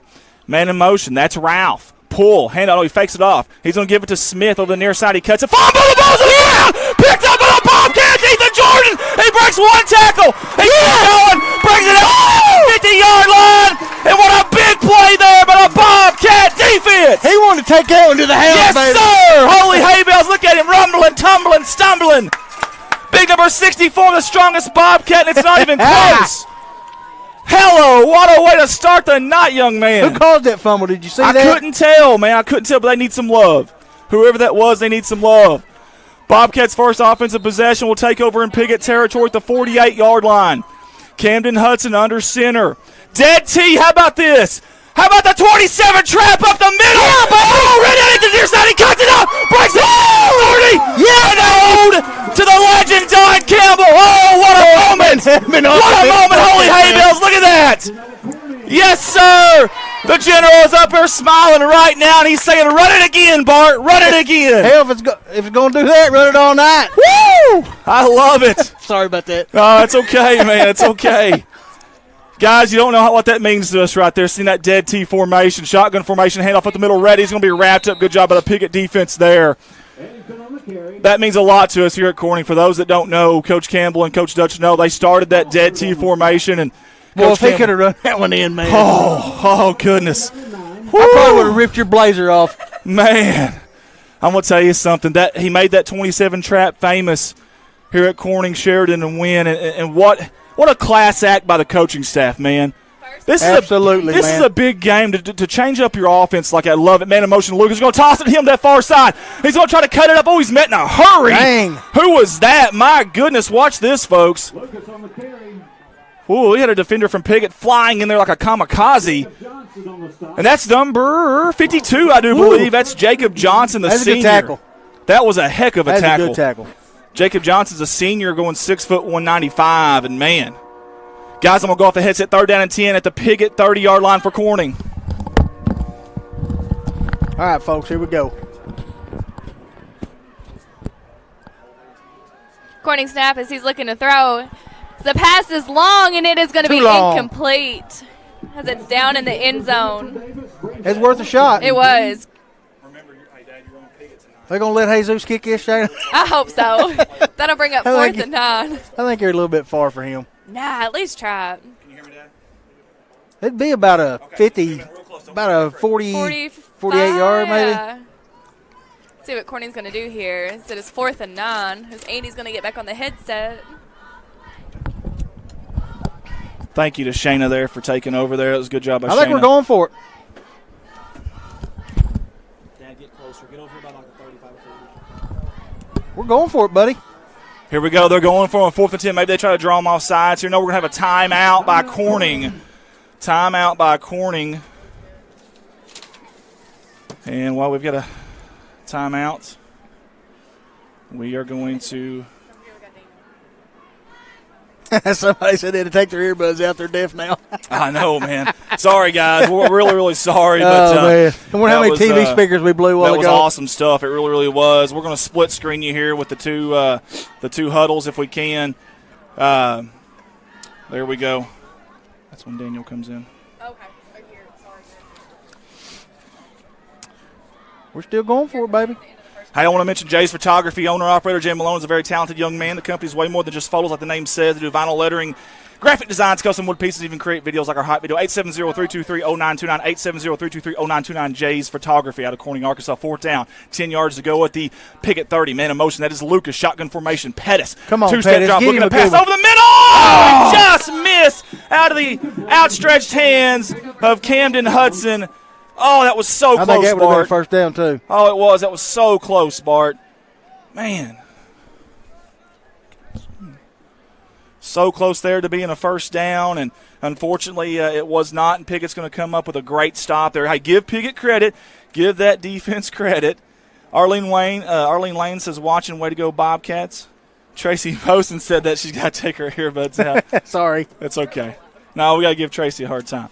First down and 10 for Piggott, taking over 30-yard line, 4 wide, handoff. Get him, great Bobcat defense. They're going to wrap him up in the backfield. Holy hay bales, what a play by that defense. Let's get you an instant replay on that one, folks, if we can. Landon Berry was one of them.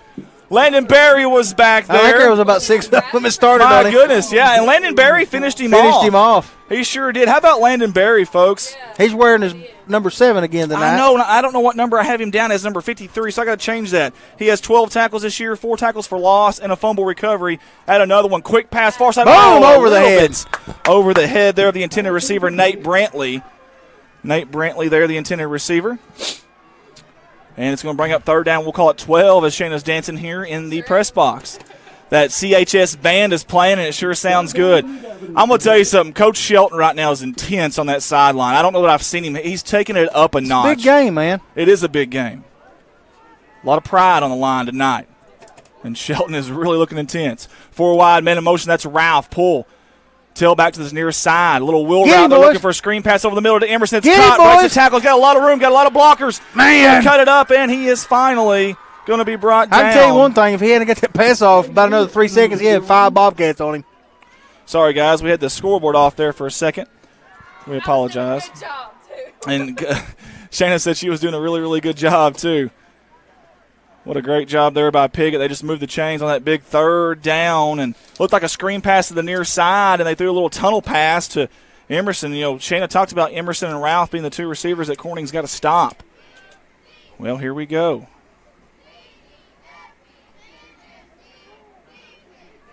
Shotgun formation. They get the call from Don Simmons. That's going to be Ralph in motion. Pull at quarterback. We got 5 on the play clock. He starts a almost shot clock is basketball, and we have got a false start. Yes, baby. We'll take all them we can get, buddy. Absolutely. Yeah, Coach Don Simmons in his 44th year not happy with whatever happened there. Bart, you're going to have to keep up with the comments tonight on YouTube and this because I don't have time to do it here. I've got somebody said tonight's going to be the night I stroke out again. They said that last week. It didn't happen. Yeah, I know, man. I tell you what. Didn't happen. Yeah. Connie Hall says, let's go Bobcats on YouTube. Marcy Cooper, go Bobcats. Alan Pierce says, let's go Bobcats. Ton of people on YouTube. Ton of people. Got Chase Watson, Matt Davis, Hattie Sherd watching. Handoff to Ralph at the middle. White. Little hesitation. Great job in the backfield by the train. How about Ethan Jordan back there, number 64? He came to play tonight, folks. Good job, Ethan. The big hog molly up front, fights his blocker, throws him away, and wraps up. I'm just a little partial to him, Andy. That's okay. Nothing wrong with that. He's my nephew. Who else was that in there? Was that number 56, I believe? Linda Sue Smith says Hayden go Bobcats Cox. in memory of Don Campbell. Thank you, Linda. Yes, thank you so much. We really do appreciate that. Here we go. It's going to be second down and forever. About 15 to go. Man in motion. That's Walker Johnson out there. The sophomore. Got a guy wide open down the He's got Emerson. Get him, boys. Get him. Caught. And I tell you what, Jackson Davis was all over him. That quarterback didn't see this. I think it's number 4 or number 1. He was wide open about the 50. That was Ethan Ralph. If so, that's Emerson on the catch. Man, Emerson, dude. 125 all-purpose yards against Highland with 2 touchdowns. Multiple touchdowns in every game but 2 this season. 4.8 40 speed, a 3-sport athlete, 2-year starter on defense at D-back. He can do everything for Piggott. Yes, Brittany, we had some freshmen move up, had them move up last week also. They actually played pretty decent last week. Here we go.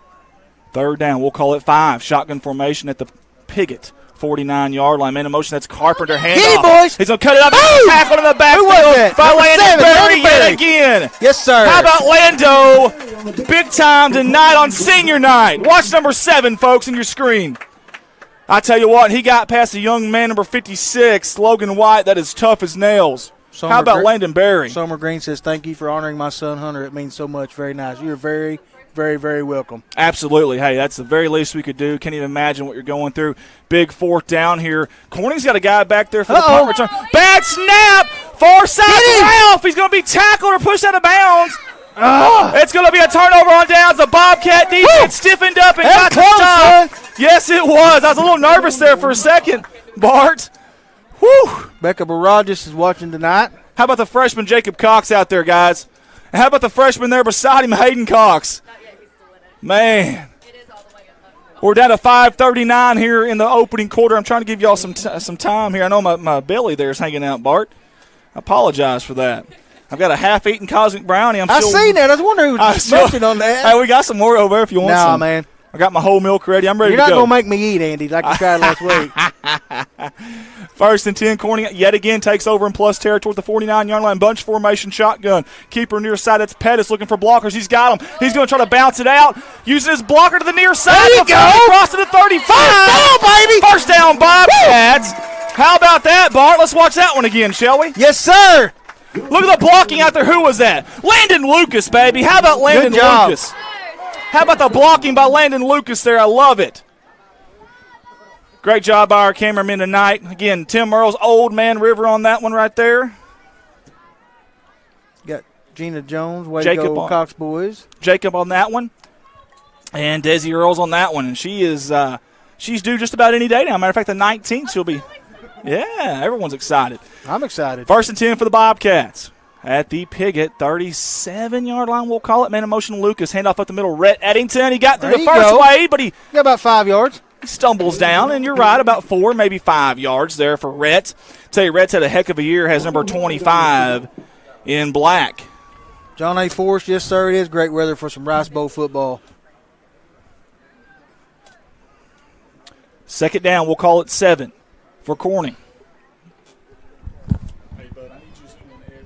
Darla Mitchell-Vaughn says go Corning. Piggott. My bad. We appreciate everybody for tuning in with us. Please share that feed up the middle. Rhett Eddington's going to be hit hard by Jacob Johnson, the senior. Stopped about the line of scrimmage on that one. Yeah, you ain't a kid. And how about Jacob Johnson there, number 52 in your screen in white. Jacob Johnson did a heck of a job there. The senior on his final game goes 6 foot 195 for Piggott.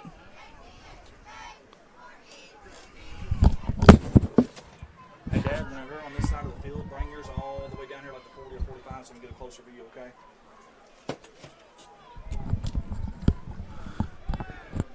Here we go. It's going to be third down. We'll call it 7. This Piggott defense is one of those bend but don't break plexiglass, if you will. They bobble the snap. Pettis picks it up. He's going to be gobbled up in that backfield by number 56. That is Logan White, the Hootens 3A Unheralded Stars list. All-conference player, number 56 in white. 3-year starter. Coach Simmons thinks he's a college prospect, number 56. And he's wearing that number 56 for a very special reason, too, in honor of Hunter Midkiff. He's their Farm Bureau Player of the Week. He scored a touchdown last week against Palestine Wheatley. He's the strongest Mohawk as well. 530 deadlift and a 500 squat for number 56. Great job by the cameraman there, Tim Earls, Old Man River. Ryan Underwood wants to see more of the dead T. I love it. Quick pass. That's Parker Davis. He's going to be hit in a hurry by Emerson. And that's going to be a turnover on downs for the Bobcats. We probably should have punted on that, Andy. We always want them to go for it. And we probably should have punted on that one. Yeah. Hey, hindsight's awful 2020 from up here in the booth. Paige Cat says I missed the first play. That's okay, Paige. If you'll go on, you can rewind on YouTube. On YouTube, if you go on YouTube, you can actually rewind it. And yeah, boy, I thought Ritt was going to break it. Dude, I've watched the game from Harrisburg twice since we. Have you? Yes. Have you? It was a lot of fun, man. Yeah, I woke up the other morning about 1:30 and could go back to sleep, so I watched it again. Here we go. Get him, boys. That's going to be. Get him, boys. Great job by the defense. Good job, folks. I think you lost a couple. I do not have number 2. Oh no, it's 21. I'm sorry. That's actually Joe Carpenter. I apologize. That's Joe Carpenter there on the carry. He's their fastest guy, 4.740 speed. Yeah, 35. Ain't as fast as you used to be, Andy. I don't know about that, buddy. Oh Joe C. he can run now.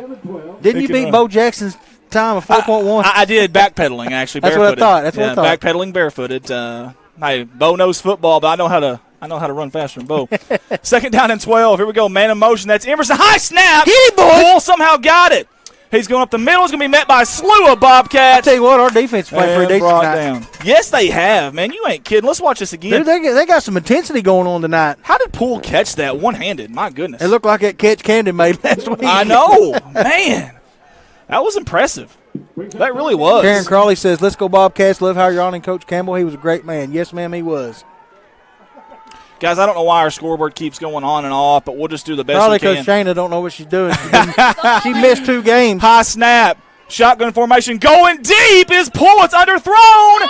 And there's going to be a pass interference here on the Bobcats. Sometimes, Bart, as a quarterback, if you put air under it and just underthrow it. Well, we had a guy getting held back here right in front of the official and didn't call it.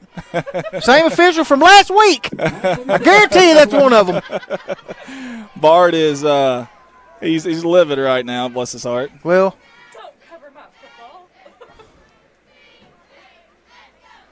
I really don't know what I'm doing on this scoreboard deal here. I'm trying to fix this for us as I don't know. We'll just have to figure it out. It's 0-0, folks, if you can't see the scoreboard right now. Well, it's on there, but it keeps going off on its own, I got and I don't know what's causing that. I really don't, but we'll have to figure it out. I do know what's causing the Bobcats to go backwards, and that was a big penalty there. Handoff up the middle. Going to be brought down. Good Great job. Defense. It Kyler looked like Smith Jackson has Davis was in on nowhere that to go. 3 Bobcats in there. I see a freshman in there. And Ethan Jordan, Jackson Davis, and I think who's Hayden 56? Cox. Yep. Hayden Cox, a freshman. Yes, sir. How about that Bobcat defense tonight early on? Listen, you take away the flag. Yeah. And the one play to Emerson, the tunnel screen, and I'm telling you something, they have came to play tonight. We got 1:20 to go here in the opening quarter, guys. Yeah, they're discussing that hole they missed right in front of them a while ago. Bart.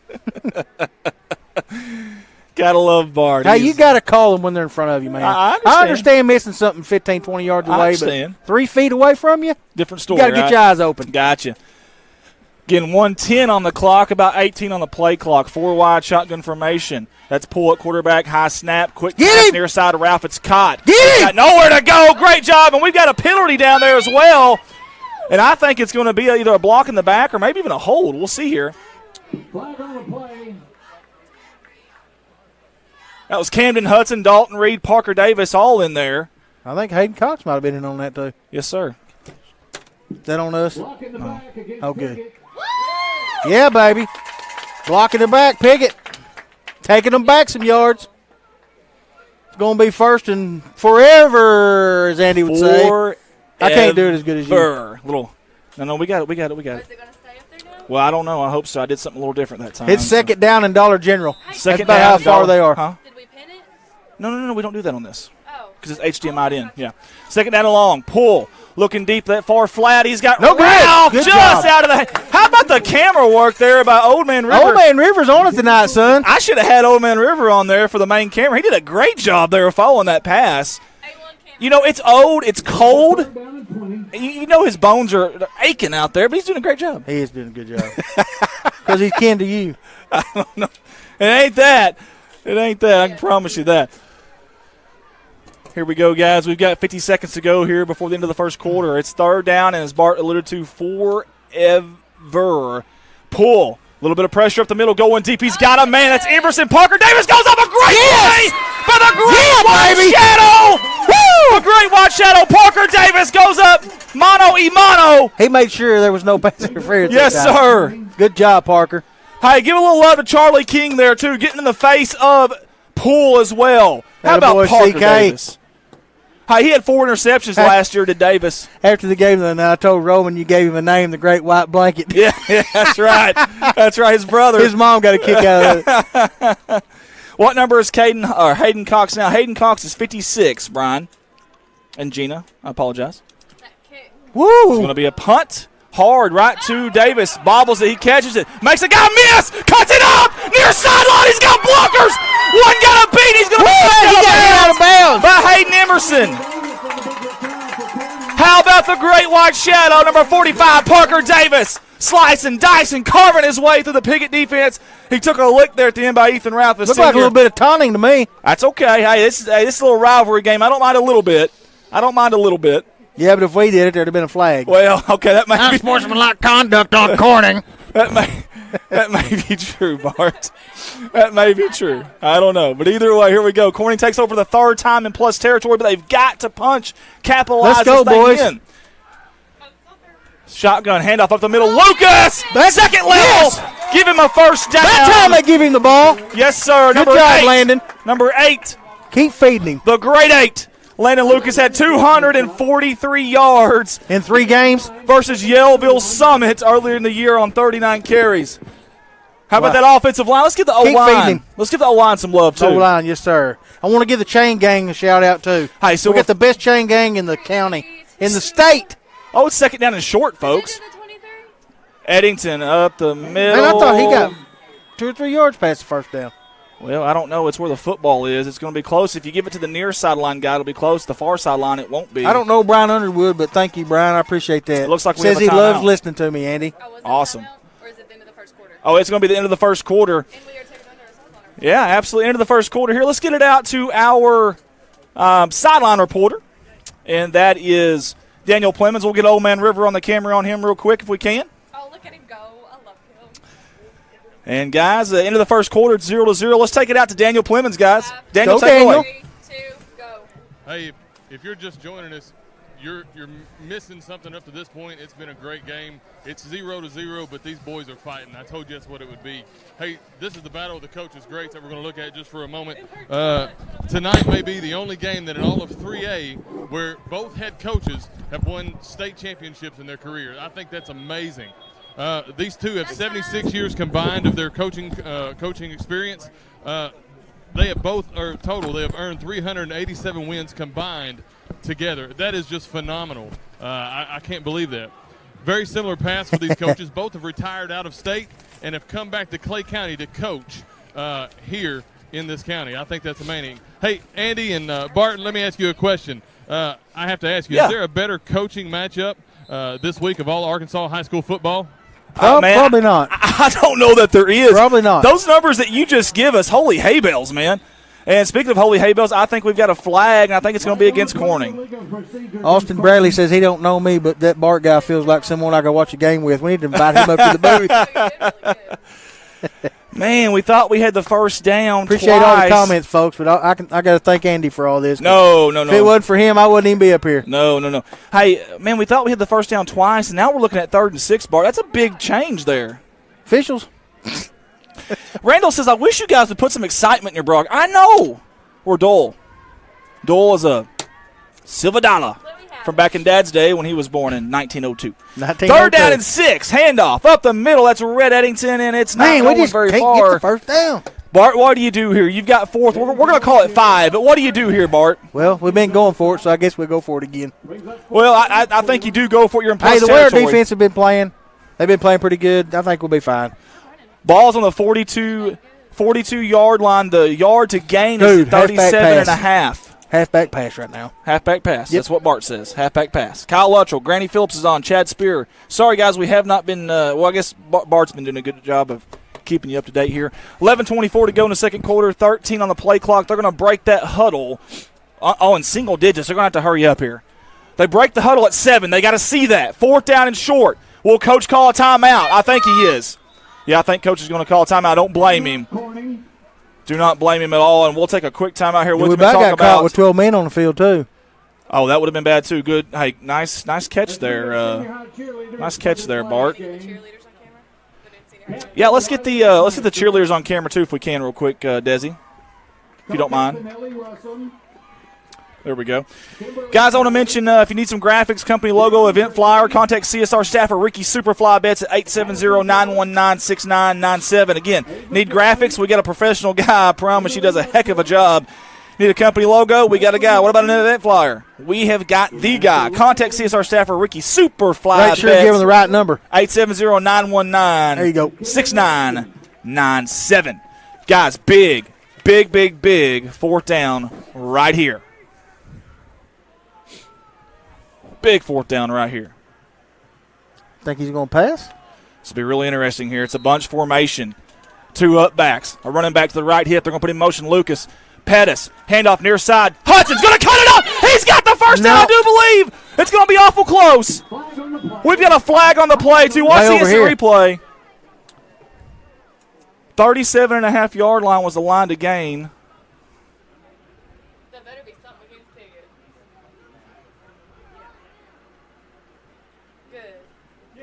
Yes! That's another Corning Bobcat first down. We'll take it, Bart. We needed it yes, really, sir. really bad. We'll take them any way we can get them, buddy. We're going to stay on Desi's camera here for just a little bit, guys. I'm going to try to fix something. We're having all kinds of problems and not with this scoreboard. I apologize, y'all. That's another Corning. First down. Here's the voice of the Bobcats, the PA announcer, Rich Martin. He's been doing it for 24 years. He's the old voice. We're the new voice. First down and 10 for Corning, guys. Okay, we won't have a scoreboard here, but 10:59 to go. Quick pass near side. There we go. A screen. He's cutting. He's slicing. He's dicing. He's still going. Yeah, baby. We've got a flag on the field, though. Is that another face mask? Where's the flag thrown from? It's going to be something with the blocking down here on the near side. It's either a block in the back or a face mask. Bringing it. Gosh, dog it. That should have been a pre-snap penalty. Why didn't they blow the whistle? They shouldn't have let the play go if it was a pre-snap penalty. Yeah, exactly. Oh, boy. Shayna's helped me out here. And I tell you what, Bart, that you cannot have that stuff right there. Those are drive killers is what they are. With 10:48 to go, that is a drive killer. That's a makeup call, I guarantee you. Oh, Bart, you got to love him. Got to love old Bart. Checking here on our cameras, making sure everything looks good.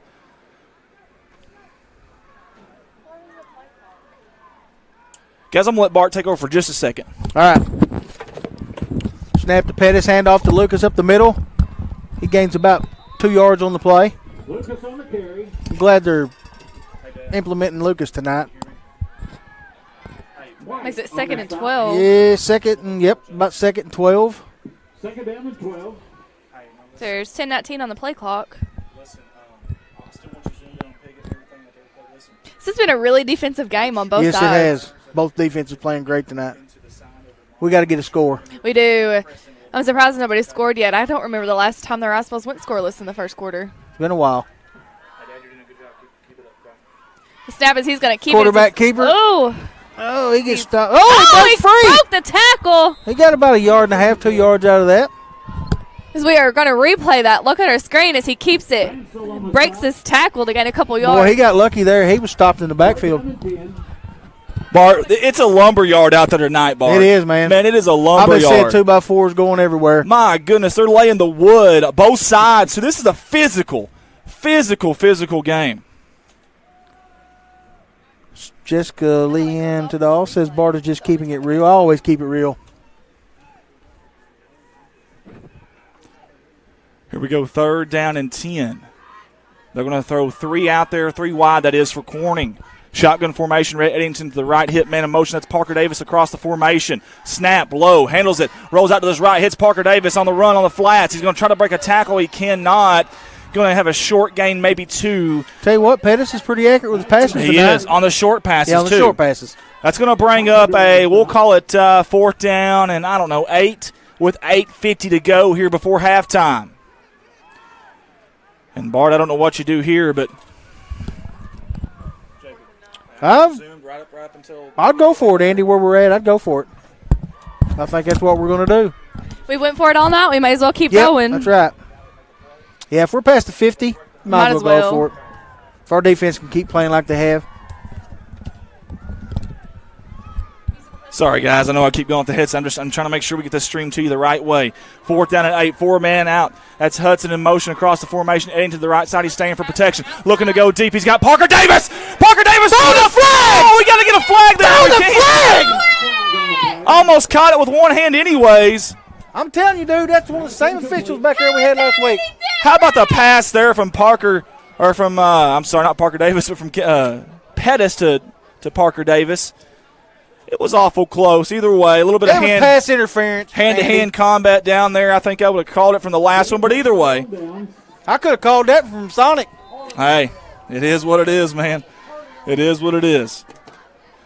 That's a good pass. Their defense comes up big again. Yes, it was. They'll take over at their own 36, 37-yard line. Fake the handoff, pull, look, and he's got pressure up the middle. They're going to slam in the backfield. Holy hay bells, what a play by the defense. Is that Hayden Cox? I couldn't tell, but they brought the pressure off the end, and that was number 9, Jacob Cox. And I couldn't tell who finished him up. I think it might have been. I think it was. I think it was the Cox connection. Yeah, freshman to freshman there. You're right, it does, but I don't.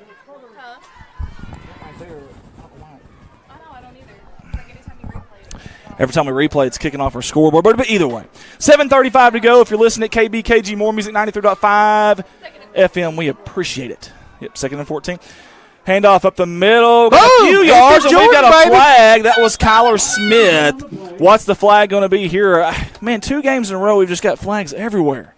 I don't see how that could be on us, man. This is a physical game, but let the boys play. Come on now, let the boys play. I got trouble when I said that while ago. You covered my football. Face mask against Corning. I didn't see it, but if he did, that should be called, obviously, face mask. Yeah. But I didn't see it. But Kimmy Besson says, all right, you referees don't even start. Well, we got a couple that we had last week that was pretty horrible. Darren Rogers, is that girl, is she single or married? She is not married, but she's got a boyfriend. She's on her way to marriage, we hope. If she's marriage material. Are you marriage material, Shayna? I think so. She thinks so, she says. 7:12 to go here. Play clock shouldn't be a factor. They get the snap off. Looking. He's got pressure on the side. It's going to be thrown. It's low. It bounces off the ground. Incomplete. How about that Bobcat defense? Who was that back in the backfield? I didn't get the instant replay. I think it was Red Eddington. Red. Good job, Red. Red Eddington. Son, he got back there. Yes, sir, he did. Number 25 in black. He did a heck of a job there. 3rd down. It's fine. No, it's fine. It's fine.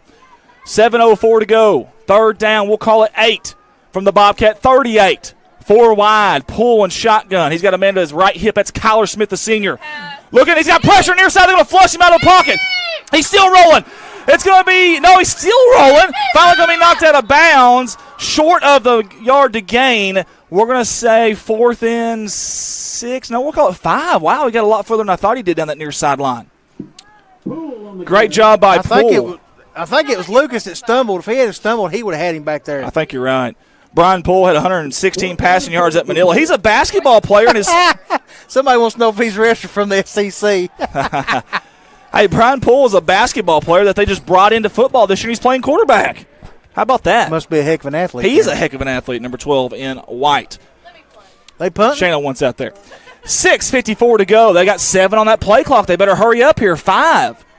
Looking like a punting formation. 3. Parker Davis back to receive. 2. They finally get it off. End over end punt. It's a line drive out of bounds at about the 40, maybe 39-yard line. This will be the first time tonight that the Corning Bobcats will not have positive territory, but it'll still be good field position at the 40. Bart, we've got a defensive slugfest right now. Yes, we do.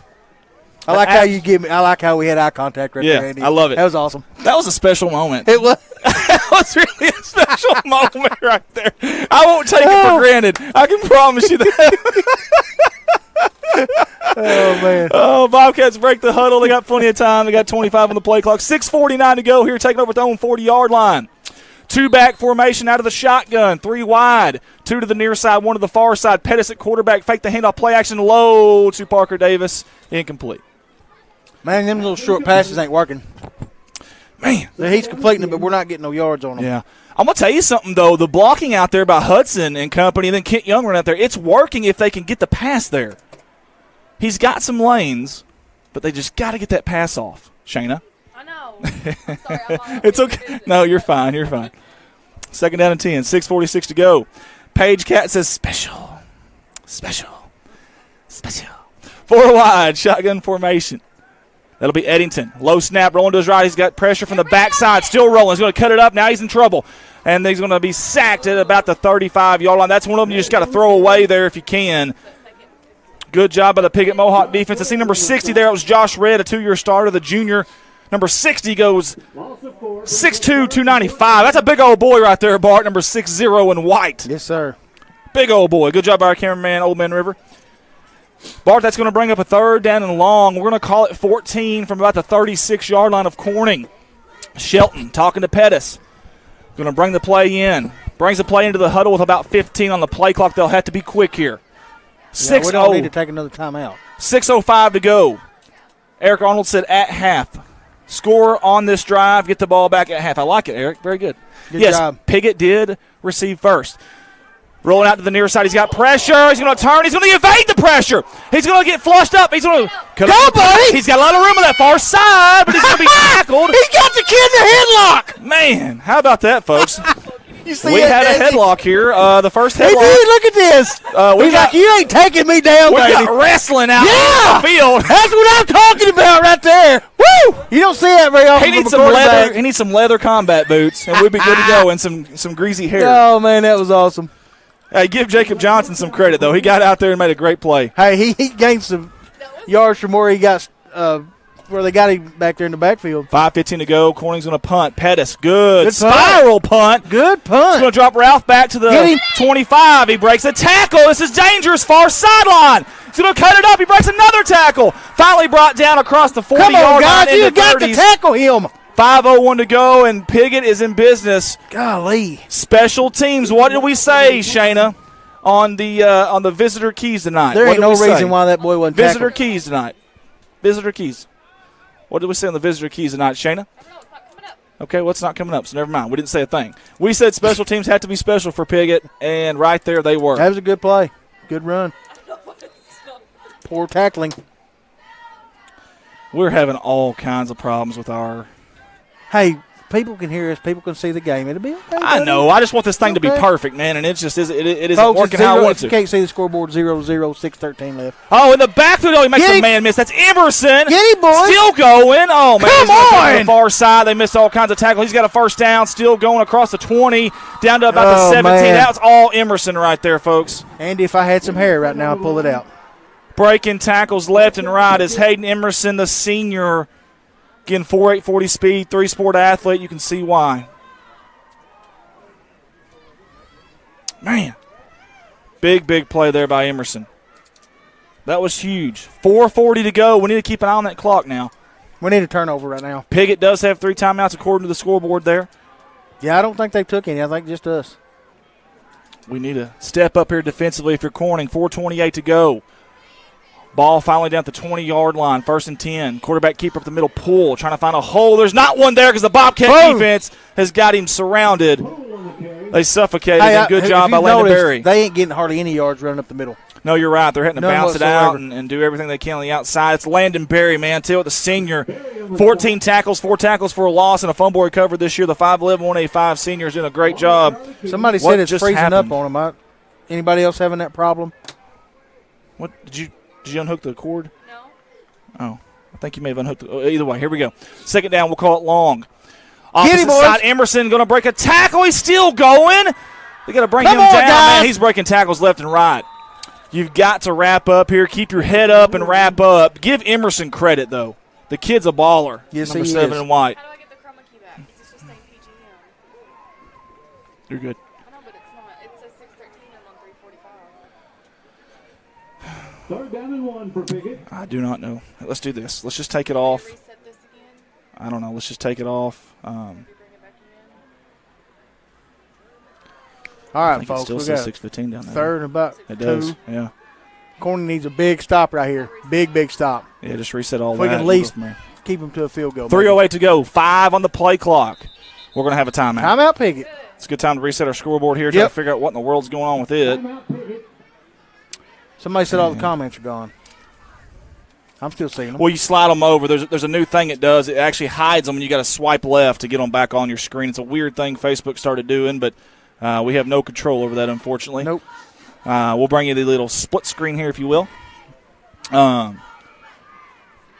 right, guys. Digital Reminiscence by Colton Ladyman. Convert old VHS as well as other media to DVD and or USB. Check them out on Facebook. Colton is a founding member of CSR. That's Digital Reminiscence. Again, Colton Ladyman converting old VHS as well as other media to DVD and or USB. Check them out on Facebook. Digital Reminiscence.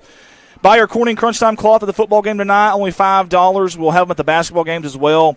Again, tonight, if you buy that, all the proceeds go to the family of Jaden Farmer. 83rd edition, folks, of the Rumble in Rice Country, and we've got a good one so far. Gunner Cook's watching us tonight, said he loves enjoying listening to Andy and the crew. I love call it. the games. We miss Gunner. We really do. Yes, hope he's doing well. He said he's glad the game was. I think they're playing tomorrow night. They are playing tomorrow. And I tell you what, that team has played really good this year, Truman has, and nobody expected that, I don't think. So thanks, Gunner. We appreciate it. Jen Jones says they're here. Here we go. Handoff up the middle. He's going to be wrapped up in a hurry, but does he have enough for the first down on the second effort? I think he does. Yeah, he got the first down. I tell you what, Jacob Cox is he's hitting the ground. He's mad. He's upset. Bless his heart. Did a great job getting in there, young man, as a freshman, but just could not bring him down. That's going to bring up first and goal inside the 9-yard line with 2:52 to go. Boy, I hope he turns out like Russell did. 2 timeouts left for Piggott, I do believe. Here we go. Shotgun hey, Andy formation. Earls from AT&T or at Ballwood Sheridan watching. Emerson in motion. They hand it off to him across the formation. He's going to cut Get it him, up. boys. Nowhere to go. There we go. A sea of black and gold. Great job of the Bobcat defense there. Give it to just about anybody. Landon Berry, Ethan Jordan. I think I seen Jacob Cox back in there. Several. Jesus Ambrosio. Daylight come and you got Ambrosio. Hey, he may be one of the Island boys. That's right. How about the 2 sevens tonight? Landon Berry and Hayden Emerson. These 2 sevens tonight are playing, I'm telling you. Yeah, let's give a shout-out to the Water Girls. We can't forget them. Yes, thank you. Whoever said that, thank you for reminding me. I always forget the Water Girls, and they're going to beat me with those water bottles if not. We're down to 1:58 to go. Come on, boys. Shotgun formation bunch. Got a guy to the left hip. Going to keep it to that far side. That's Carpenter. Going to cut it up, and the Bobcats are all over him. They swarm. I tell you, they did a good job of bringing that one back in, containing that edge. Watch this. This is Carpenter. Fake the handoff. Who was that out there? That was Lucas. Good job by Lucas bringing him back inside. Jesus in on the stop. That was Jesus on the tackle, according to the voice of the Bobcats, Rich Martin. 3rd and goal, folks. 1:27 and a tick in here. 3rd down and goal from the 6-yard line. They've got Kyler Smith back here and Brian Poole. They've got 4 wide, 3 to the near side. Big play right here. Shotgun formation, high snap, handoff at the middle to Smith. No. Oh, the ball's on the ground! The ball's on the ground! We got it, baby! We got it! The Bobcats, they do! Holy hey, that's a huge play! When do you turn over? Big nose on their side now! Who jumped on that football? I cannot tell. What a great job. That was massive. It wasn't Ethan again, was it? It may have been. I think it was Ethan. Ethan Jordan, holy hay bells. Getting on. I don't know who originally caused it. It might have been his own player. Could have been. Might have been his own player. Kyson Conley says, let's go Mohawks. Those Conleys are some good people. Kelby Hudson said, big drive Mohawks. Hey, Kelby, they really were. Trevor came back with a big-time stop. Attaboy, Trevor. 1:04 to go. Obviously, you don't want to do anything silly here. You do not want to turn over of any kind. No penalties here. Shotgun the ball formation. Off and run it. 2 backs. Quarterback keep a little read on that far side over the right tackle. Is going to be gobbled up in a hurry. Piggott does have 2 timeouts. Let's see if they choose to use them here. And I think they are. They're going to use one right now, matter of fact. Andy, this may sound stupid. Tell me. You're going to want to play action pass? No. No. Tell me. I'll down the ball. Let the clock run out, man. You can do that. Well, where's the clock at? 57? 56, we got enough. Well, they got another timeout's the problem here, Yep. but you could do that on second. Yeah, you could probably do that on 3rd down and be okay. Yeah, you could do that. Guys, we want to appreciate everybody for tuning in. Please share the feed for us, please. We've been seen by 49 states, 31 countries. Please share the feed. Get these kids seen by some college scouts. Big thank you to the Corning Public Library for all of their support and help with our archived Bobcat athletic information. That's the Corning Public Library. They do a fantastic job with that. They dig up some old stuff like this right here on this day in Bobcat history, 1977, Corning 28, Piggott nothing. They broke the shutout record at the junior high. Touchdowns by Doug Lockwood, Vic Garver, Tommy Dunson. Defense only allowed 16 points all season long. How about that? Thank you to the Corning Public Library. Keeper to the near side. He's got some blockers. Cuts it up. Still going. Good job. Almost has the first down. At least down. we got away from that end zone. That's true. That's what I was worried about, Got man. some breathing room. We've got some whistles. We got a timeout. Piggott Doug again. King says it's time for the trap. I love it. Eric Arnold, NCAA football Hail Mary. Hey, we got the guy at quarterback can throw it. That's very, very true. He throws the deep ball really well, folks. He really does.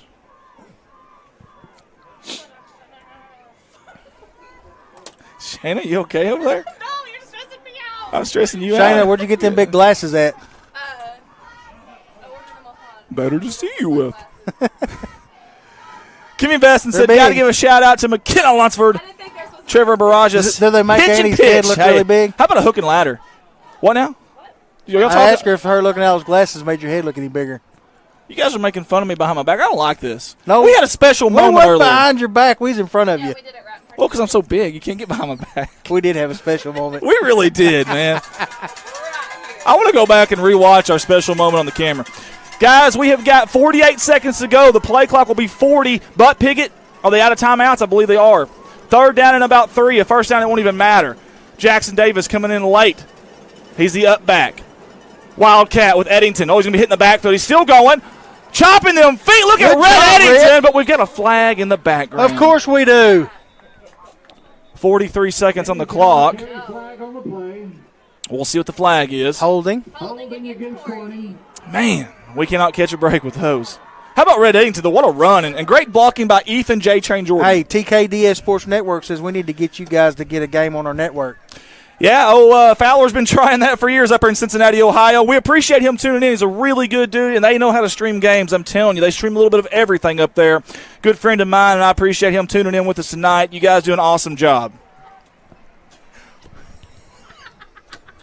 They wanted us to do an Ohio State game. That's it. The Ohio State, yeah. Someone said we're Kirk Herbstreit earlier. I think it was Tracy said that, yeah. Cynthia Bowen says, go Bobcats. I mean, we got so many people on. A lot of window dressing here. Wildcat formation. Third and long. They're going to be wrestled in the backfield. Oh, Red Eddington somehow pops out of there. You say wrestled? Wrestled, not wrestled. Wrestled in the backfield.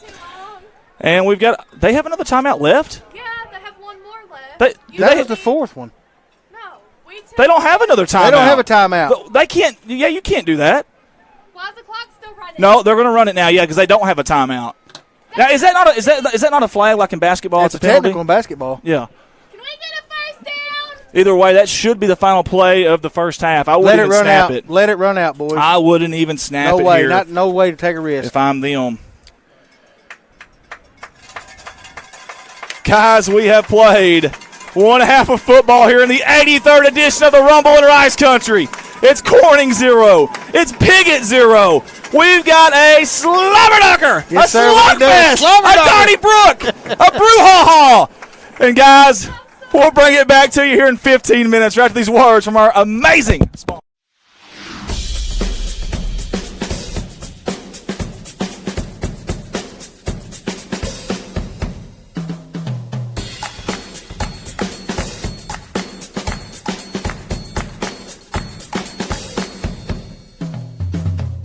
You can't be everywhere at once, but we can be anywhere you are. The Anywhere app by First National Bank. Putting you first, always. Legacy Equipment has led the way for over 85 years by providing John Deere equipment and solutions to help you succeed.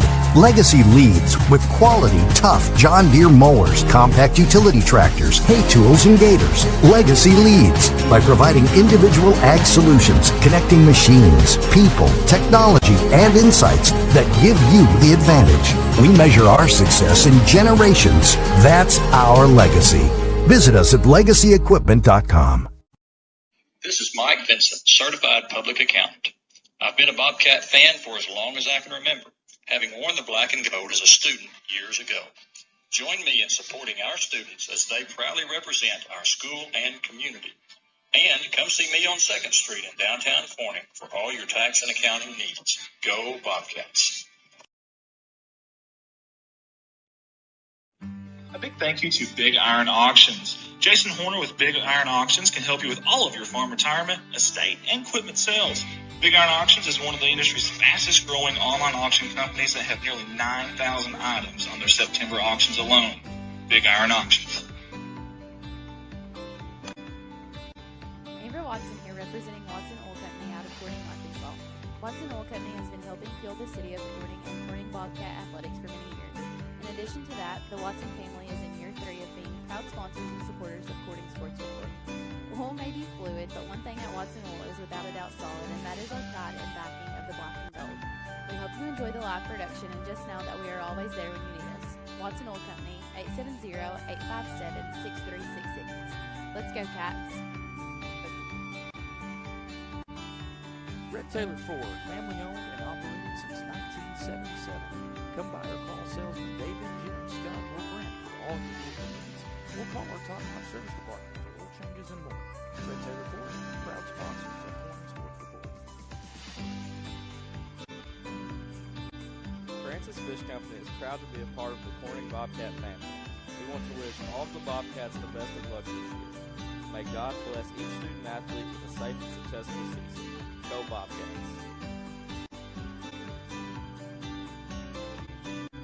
Debbie Hill Massage on 2nd Street, Corning now features laser light therapy. Come see Debbie today. She's a proud sponsor of CSR Corning Sports Report.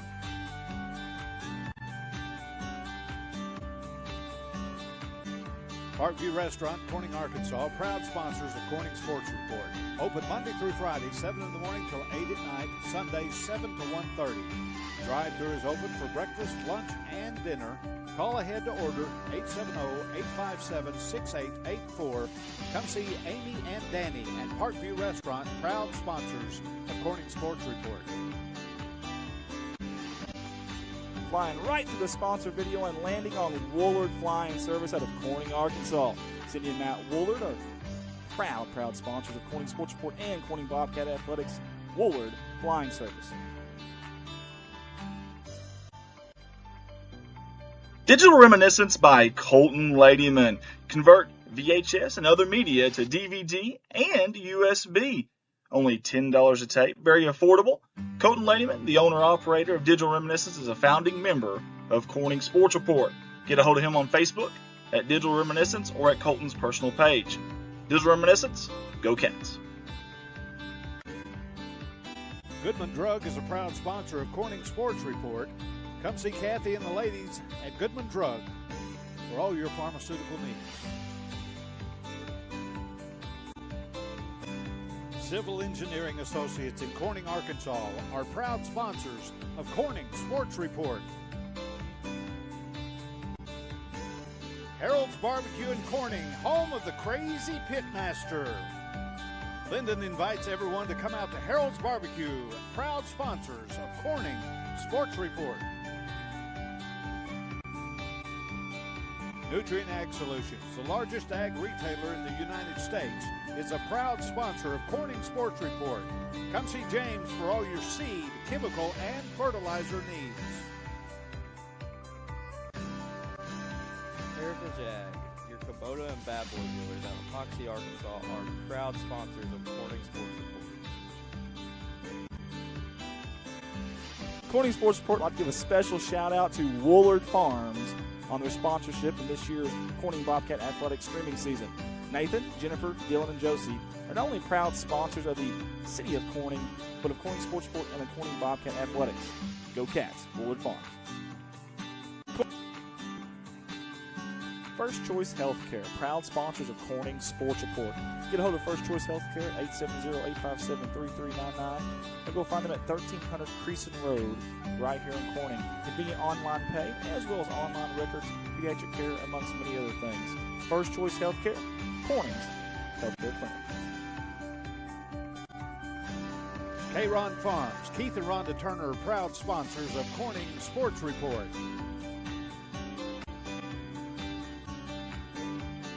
Thank you to Solace Grain Bins and S&L Irrigation out of Corning, Arkansas for their sponsorship. Hey, for all your grain bin needs and irrigational needs, get a hold of Jerry, Rhonda, or Michael at 3086. We sincerely appreciate the Solaces and all they do for our town and CSR. Go Cats.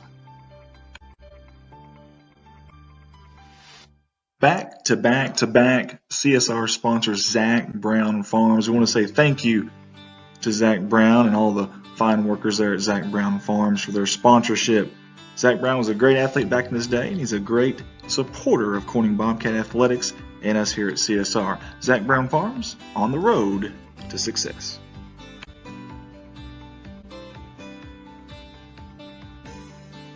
This family is all Bobcat all the time. CSR wants to give a big thank you to Jeremy, Amanda, Jaden, and Kylie Wiedemann for their 3 years of sponsorship here with us at CSR. The Wiedemans want to wish the Bobcats the best of luck on the upcoming season. Go Cats. CSR would like to say thank you to Clay County Electric and Clay County Connect, a broadband company, for their sponsorship for Bobcat Athletics. To see if you're eligible for Clay County Connect, a broadband company, contact them Monday through Friday, 8 a.m. to 5 p.m. at 870-202-1990. Clay County Electric and Clay County Connect. Here are some familiar faces on your CSR sponsorship video. Jerry and Linda Turner from J-Lynn Farms. Hey, J-Lynn Farms has been supporting the city of Corning and Bobcat Athletics for many, many years. We sincerely appreciate J-Lynn Farms. Go Cats. Your local Farm Bureau insurance company introducing Ag Promise, an exceptional policy that protects everything farmers rely on. Ag Promise is a competitively priced, easy to understand, and tailored to meet your specific needs. That's Farm Bureau's commitment to you, and we have a team of local agents and adjusters ready to back it up.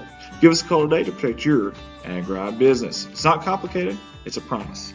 Ag Promise. Wiedemann Farms, 561 County Road 131 in beautiful crime-free Corning, Arkansas. Larry and Mary Wiedemann would like to wish the Bobcats something but the best of luck on the upcoming season. And we want everybody to know they've been serving the Corning community since 1978. That's Wiedemann Farms. Couldn't meet two nicer people than Larry and Mary, and we sure do appreciate their sponsorship. Wiedemann Farms. Go Cats.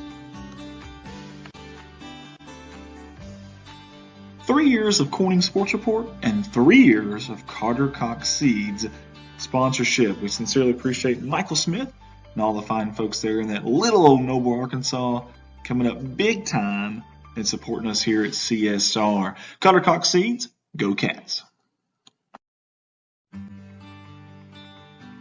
Hey, let's give a shout out to everyone at Bauschlicker Brothers Farms for their continued sponsorship of all of us here at CSR, your Corning Bobcat live streaming company.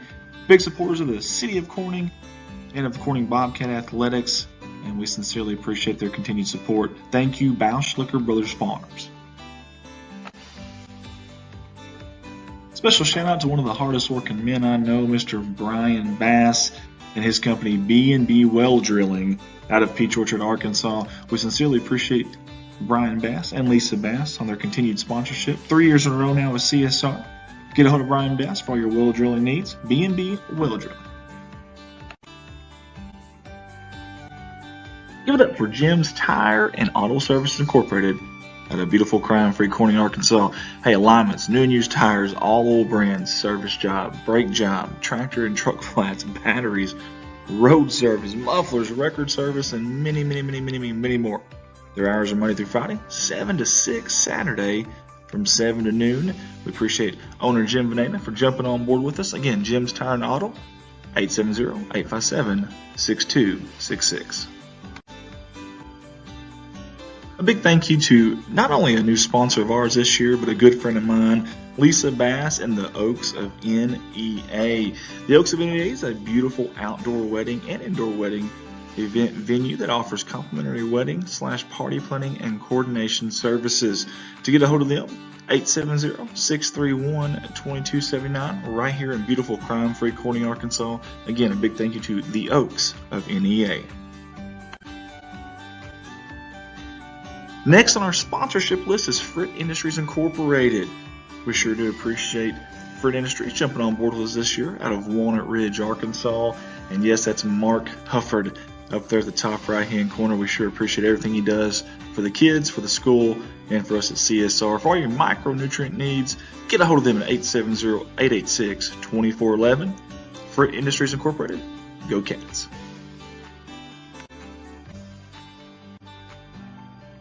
Thank you, Mike Townsend of Mike Townsend Farms, LLC. Mike and the fine folks over there haul gravel, dirt, topsoil, and heavy equipment, amongst many other things. Get a hold of them at 870-926-2119. You call, they haul. Mike Townsend Farms, LLC.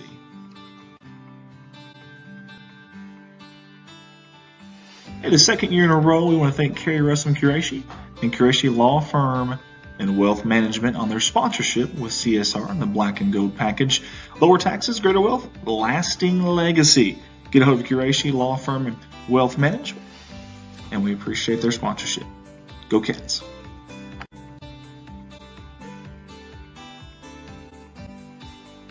Big thank you to Rachel Selmeyer of Image Realty of Northeast Arkansas. Hey, she's your local realtor with a local office that's #1 in sales in Clay County. Impressive stuff there. Also, Rachel's the top producer at Image Realty, and that company is #1 in sales in the Paragould area.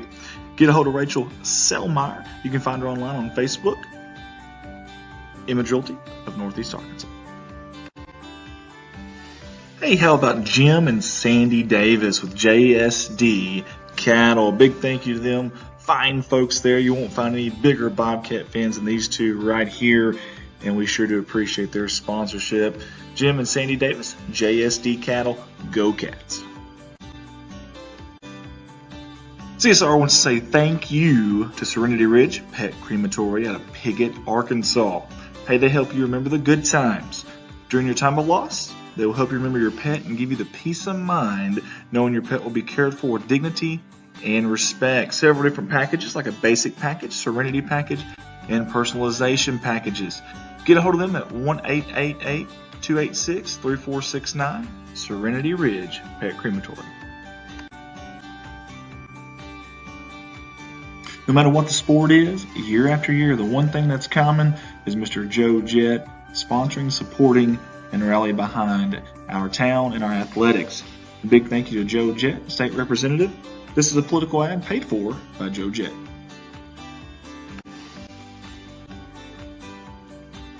Thank you to Mr. Michael Barker and Barker's Heating and Air for their sponsorship with CSR for the second straight season. You can get a hold of Michael Barker's Heating and Air at 870-323-0556. Big thank you to Mr. Barker as well for allowing us to use the SkyCam week in and week out. Barker's Heating and Air. Got to give some really quick love here to the boot camp boys.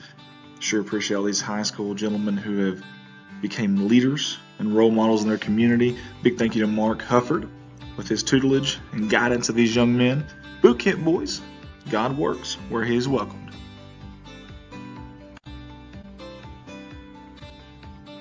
CSR is excited to announce our partnership, our continued partnership, I should say, with KBKG More Music 93.5 FM. Hey, they are your hometown radio station. Turn that down to 93.5, just that simple, or go online to moremusic93.com. We'll be bringing you all the games live every Friday night for football and several select basketball and baseball and softball games as well. KBKG, More Music 93.5. Andy Earls here, and from the bottom of my heart, I want to say thank you to all the sponsors. We sure do appreciate you. We can't do what we do on these live streams without you guys, and I can't say how amazed and blown away we are every year by the support in such a small town like Corning, Arkansas. Big thank you to everybody. And if you'd like to jump on board with us, you see the number down there, 501-413. Take it away. Hey, just a quick question. Is this the biggest small-town rivalry in Arkansas? Some would make the case that it is. These two rivalries go all the way back to 1926. That's when Timmy played. Tonight is the 83rd meeting of these two teams, as Andy's already mentioned tonight. Even after all those battles, there's only one game margin of victory in all of these series of the records, 40, 39, and 3 in favor of Piggott. there's also only 40-point difference in the total points between the two teams. Corning has 1,444, and Piggott has 1,484. And again, 83 meetings, that's not bad, but here's the thing. Points don't lie. Back to you guys. That is some awesome stuff there from our CSR sideline reporter, Mr. Daniel Plemons. Plemons, right? Plemons. Like lemons with a P. Plemons is what I'm going to go with. Plemons. How are you there, buddy? I'm doing good. How about you? Why are you taller than me? I don't like that. I don't know, and I'm slunched over. Gosh darn. I am taller than you anyway. No, you're not. Are you? How tall are you?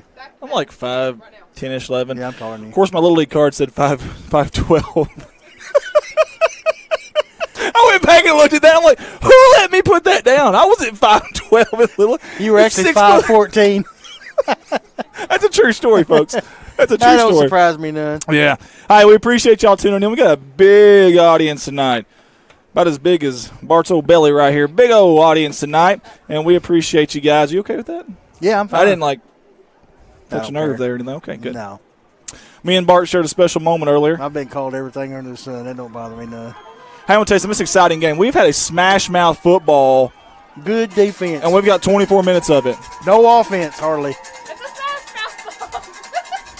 Y'all can't see her, but she's over here dancing, running around. Hey, if my little girl's still up smalls, Daddy loves you, and I will see you. I'll probably wake you up tonight when I get home. Love you. Wayne Curtis says, Bart, give me that bullhorn. I'll take to the Piggott side and pick up where Bob Kegley left off. There we go. Guys, we are getting ready for some second-half action. Hey, seriously, share that feed for us if you don't mind. Please share that feed. Tag some people. Hey, real quick. Okay. Oh, my gosh, yes, this is awesome. It's like seeing Santa. We've been working so hard. Okay, listen, we've been seen from 31 countries and 49 states until tonight. What are you doing? Until tonight.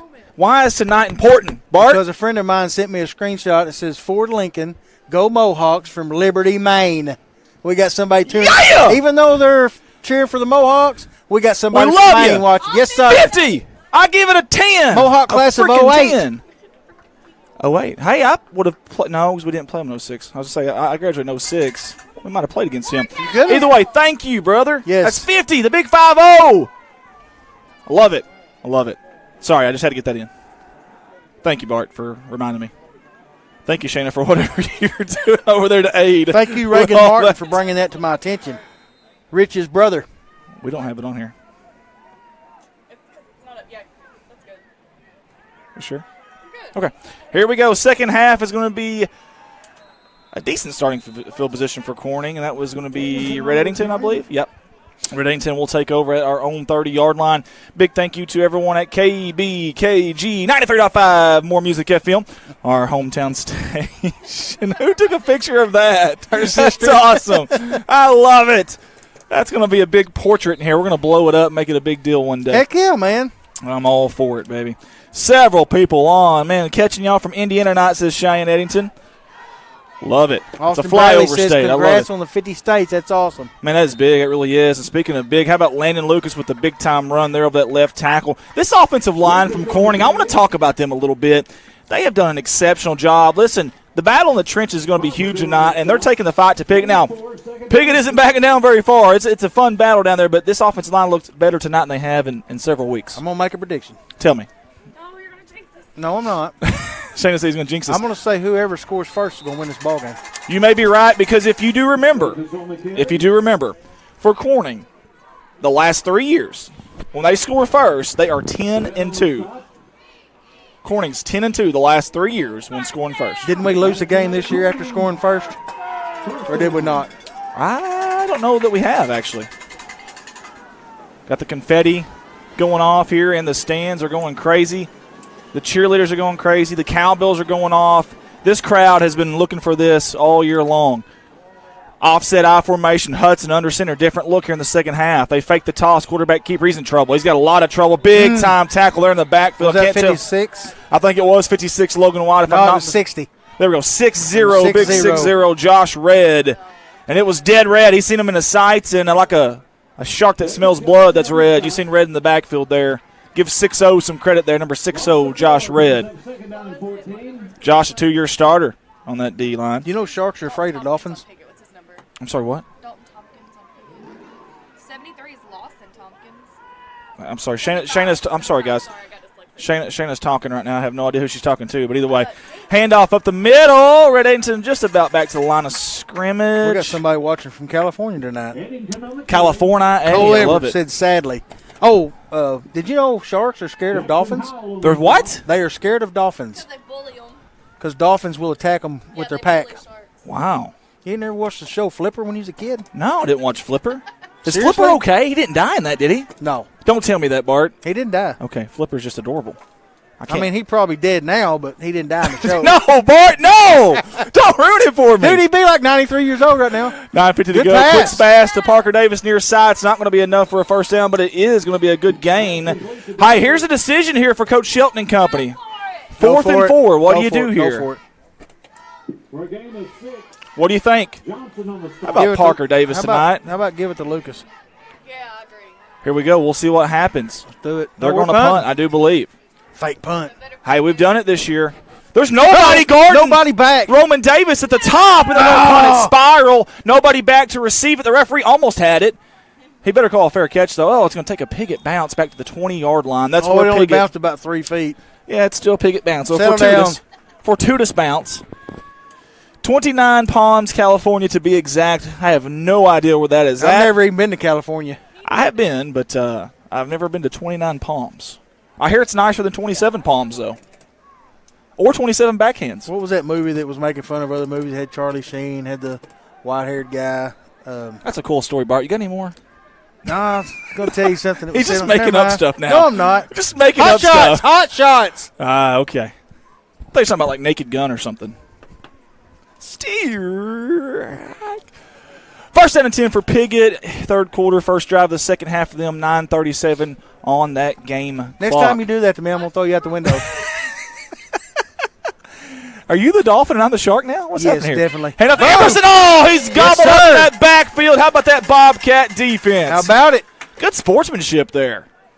I can't tell you the last time we've seen Piggott and Corning helping each other off the ground. That was a freshman, Jacob Cox. I like that. You ever been to California? California, I have. Yes, sir. Have you? Been to Oakland, Alameda County Coliseum, and I've also been to AT&T Park in San Francisco.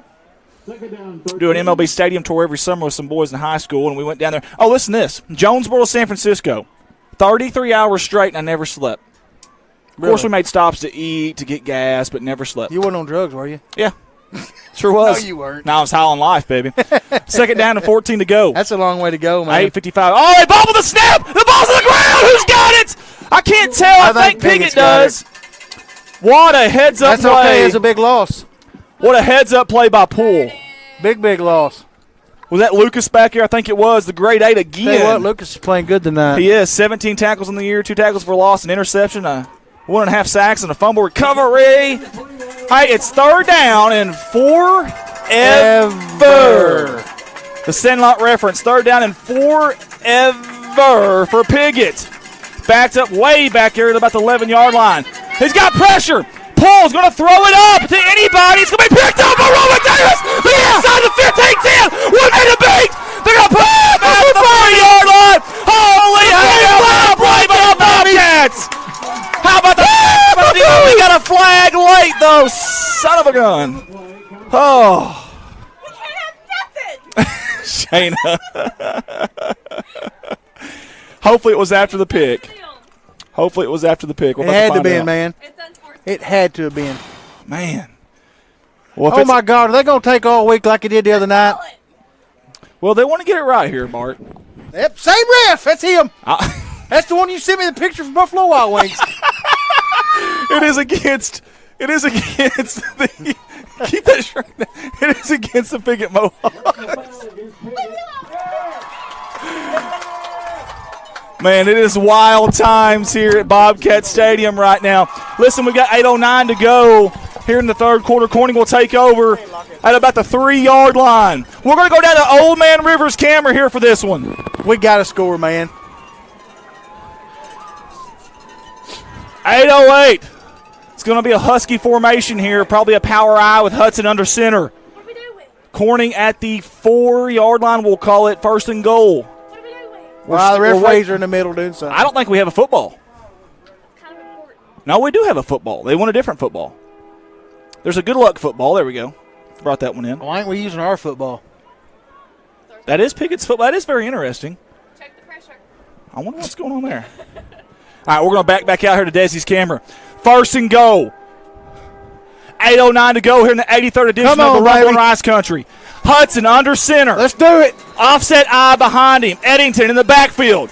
The snap handoff over the right tackle. He's breaking tackles. He may be in. He's down at the 1 yard line. Holy hay bells. Oh, man, I thought he had it. Woo, that was close, Bart. It's going to bring up second and goal from the 1.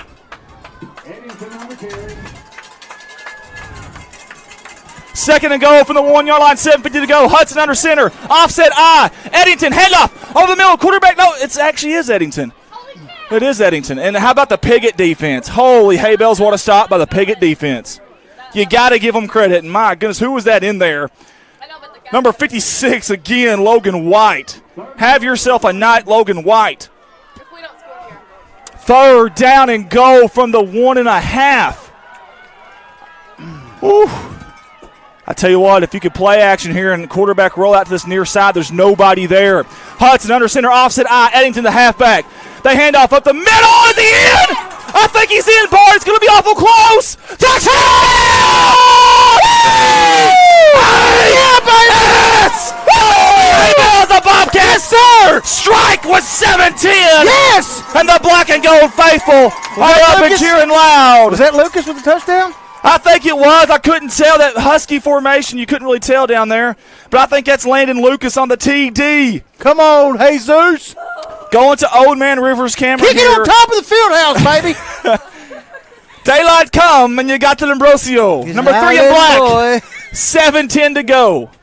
In the third quarter, Corning 6-0. Snap good. Hold good. Kick good.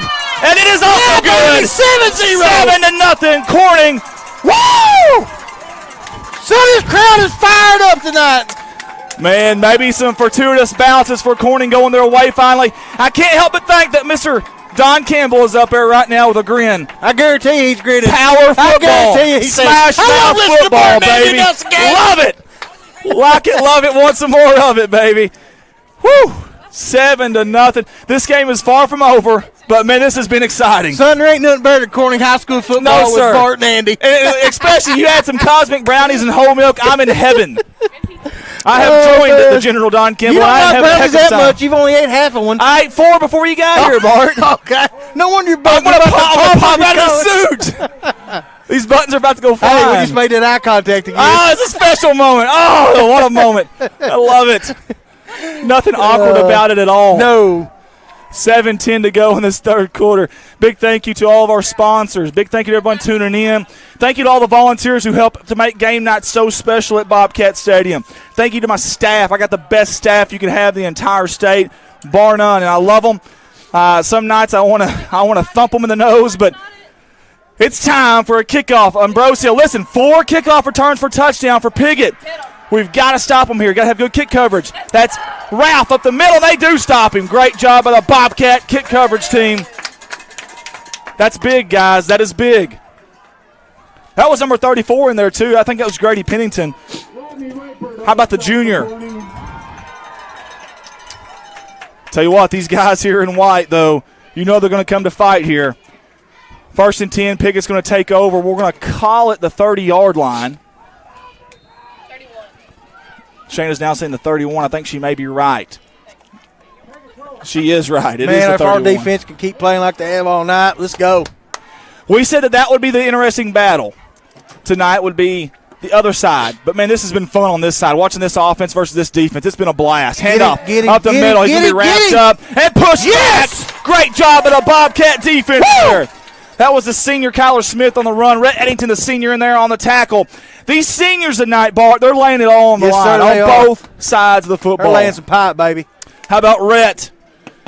Again, almost 70 tackles. 5 forced fumbles, 7 tackles for loss, a defensive touchdown, and a fumble recovery. He's been everywhere on defense this year, number 25 in black. Here we go. Second down, we'll call it 9, 6, 38 to go here in the third quarter from God's country. 4 wide formation shotgun. That's pull. Smith to his right hip. Quick pass, far side, over the head of the intended receiver, Carpenter. It's incomplete. Boy, I wish Parker would have been a little closer. Man, I tell you what, he was going for the hit. If he wasn't going for the hit, though, I tell you what, that would have been a pick six. But, hey, you can't blame him. He's trying to be aggressive on defense. Yes, sir. That's what we want. That's what we want. 3rd down and 9. Man, 2 unbelievable Andy, coaches. this is the most exciting game we've done all year, man. I think it is, man. It always is with Piggott. We have 2 awesome coaches on both ends of this. Shelton, Simmons, legends. They've been going at it. 2 greats have been going at it for a while in their careers. 44 years, 32 years. This is fun. Shotgun formation, pull. Looking over the middle, quick pass. He's got a man. That's Emerson. Hard hit there. Holy cow. By Roman Davis. He lit him up, but it's a first down, though. Yeah, but that was a good hit, man. Watch this, folks. Good catch, and bam! Ooh. Good morning, good evening, good night. That's right, says Kirk Scobie. Oh, good Lord. That's Roman there, baby. The great white blanket. The great white. He said, why did he call me that? I said, I don't know. He just made it up tonight, man. Your brother's a great white shadow. You're the great white blanket. Yeah. 70% of Earth is covered by water. The rest of it's covered by the great white blanket. I got a better one for him, dude. Let's call him the Ghost. The Ghost. The Ghost. Oh, from behind! It's a sack! Jacob Great Cook! job in the backfield! Is that Jacob Cook? No, that was Jesus! Jesus! Ambrosio! Yeah! Hey, look at there, baby. That was a trick play by Coach Simmons and company. It just didn't quite work out. You can't blame them for trying it. Yeah, you ain't going to get by Jesus, son. Man. He runs a 3.940. How about say what, Bo Jackson? I told you myself. Bo Jackson ain't got nothing on Jesus. Come on. Oh, goodness. 2nd down and long. You got to watch Emerson. Emerson and Ralph, 7-1, the receivers. Very dangerous for Piggott. Quick pass. Speaking of, Emerson, near side, it's caught. Looking for a move. He's going to be pushed out of bounds at about the 47-yard line. 4th and 10? 44-yard line. It is going to be 4th down. Punt. You got to punt. 5:05 to go. What do you do here, Bart? You saying punt? Punt, yeah. Pickett's got a punt. Bart thinks they've got a automatic punt here. rule. If it's 4th down, they got a punt. Automatic rule. Hey, listen. One of the things Or maybe it's only 3rd down. Oh, I thought it was 4th. I thought it was 4th. Well, our sideline marker was off. Well, I apologize. That's my fault, guys. Oh, well, it's still 3rd and long. I'll take the blame there for that one. Got a little too excited. 3rd and 12. Again, 4 wide. You got to watch Emerson and Ralph here. 1 and 7. Pull. Got a blocker, Smith. A little bit of pressure. He's going to go deep over the middle. He's got a receiver. No. Is it caught or incomplete? Incomplete. They're going to say incomplete. Holy hay bells, what a defensive play. In the 4th quarter, that's all schools, right, that he's talking about? What? On his paperwork, is the 4th down and 12 for Piggott. Andy looks like Old Man Rivers watching from Paraguay. Oh, how do you pronounce what? Paul Eels. Like the eel. Like that yeah, of all the schools that it's eels. End over end punt. Davis watches it go out of bounds at about the 26. Tell you what, that was a pretty good punt, though. It was good. Sorry, guys. We're trying to get on the same page here with some stuff. 4:29 to go. Shane is interrupting us. Yeah, sorry, guys. I apologize for that. You wait till the quarter's over before you start interrupting. We're having a good time tonight. We hope you are, too. Listen, at the end of the 3rd quarter, we're going to bring our sideline reporter in here, and the next time out, too, we're going to honor some people that need to be remembered tonight, and we'll get to that, I promise. Thank you, everybody, for tuning in. Please share this feed. Let's get these kids singing, please. We're at the 50-state mark now. We're at 31 countries. I'd love to get another country in there while we're at it. 1st and 10, Coin taking over the own 25-yard line. 2-back set out of the shotgun. Quarterback keeper up the middle. It's Pettis. He got to the hole. Oh, man. Oh, baby, that was close. How about Pettis right up the middle? How fast is he? Pettis, we don't have a 40-yard dash on him, but, man. He ain't as fast as Jesus. I don't know, man. Put them side by side. It'll be fun to watch. Number 2 in black. Jesus would have broke that one. He'd been in end zone by now. Tell you what, Pettis took half the snaps last year for the conference runner-up junior Bobcats. He's only a sophomore? He's only a sophomore, folks. Heck yeah. He's got a cannon on him, too. 2 wide, split out to both sides. Shotgun formation, 2 back. A little dead tee, if you will. Keeper, he's going to be brought down to the backfield. That's 56, folks. That kid's a man. He's a man amongst kids out there. Watch 56 and wide at the defensive tackle position on their side, or defensive end, I should say. I don't know what you do there, Bart. He's strong, man. He's strong like bull.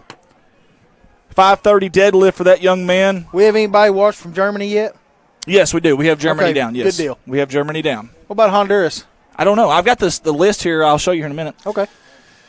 Dana Hutt said anybody from Germany? We do. I smell dill pickles. That's me. Sorry. That's my deodorant. I have dill pickle deodorant. I apologize. Lord, I apologize.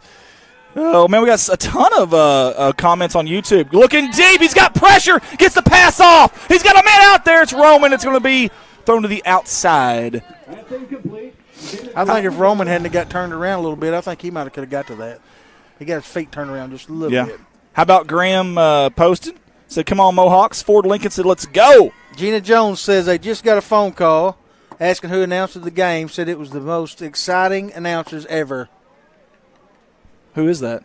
Gina Jones. No, who's announcing? I don't know. She just, me and you. No, let's give credit to somebody else. Shayna Kasinger and Desi Earl's doing a great job announcing this football game. No, I'm kidding. That's awesome. We love to hear that, Gina. Thank you. Third down and long We knew here. who she was talking about. Third down and long here for the Bobcats. We'll call it 12. 4 wide, 3 to the near side. Shotgun formation. Eddington to the left hip of Pettis. And we have got a pre-snap whistle. Do we have a penalty? Start. We do. The favorite. Man, those will absolutely bury you. Man. Kelby Hudson says, Ethan Rao, faster than green grass through a goose. I love that. Kelby, if it's okay, I'm going to use that. That's awesome. Flintstone Gummy. Let's go, Logan White. I like that name, Flintstone Gummy. I may start using that one, too. Eric Smith says, go Mohawks. Adam Ducka, you need to settle down a notch or two. I love Adam. He's a good dude. He's always giving me a hard time, and I like it. I love it. Want some more of it. Yeah, third and long. Here we go. 4 wide. We got a tight end out here in this formation, too, folks. Pettis looking to throw over the middle, a little high. It's going to be incomplete. Man, come on, Pettis. You're going to have to take your time. Well, that was either a miscommunication on the receiver's part or the quarterback's fault part. I'm not sure who, but either way, it's an incomplete pass. That'll bring up 4th down. Hey, Piggott defense, they needed to stop. They got it. Patty Shearer watching from Louisville, Kentucky, home of Muhammad Ali, the greatest of all time. Float like a butterfly, sting like a bee. Sting like a bee. His hands can't hit what his eyes can't see. Oh, almost got that thing. That might have been a running into the punter. They didn't call anything, though. Let's watch this again. I thought that one of the guys actually put a shoulder to him. Maybe I just seen something there. Well, we missed it on the camera, but, man, either way, there is a running into the punter. Well, I'm sure that it was the same ref from last week that didn't see all them other penalties. You know, you got to be consistent, Andy. Kenya Baldwin says, let's go Piggott Mohawks. I wish I would have seen that guy, that ref that you text me, the picture of when I walked out of Buffalo Wild Wings. I just shouldered him. I knew you would enjoy that if I sent that picture to you. My dad said you got to, and I said, okay. All right, let's give Bart a hard time here. It'll be, we'll call it 2:55 on the clock, 1st and 10 from their own 42, looking to pass. He's in trouble! Ooh. Throws up a dying duck, is going to be caught. No! I tell you what, I don't. Who got to him? Who is that? Who was that? Was that Ralph? Parker Davis got the quarterback. Parker Davis got the quarterback. I don't think Ralph knew that ball was coming to him. If he'd have looked up and hustled, I think he'd have caught that. He might have. But guess what? He didn't. That's the end result either way, right? So it doesn't matter now. Ralph is tired, bless his heart. He's trying. Him and Emerson are trying everything they can out there tonight, and those are two darn good ball players. Man, this has been the longest quarter. Is it still the third quarter? Oh, my goodness, yeah. Man. Oh, it's the 3rd and a half quarter. 3.5, folks. It's like extra time in soccer.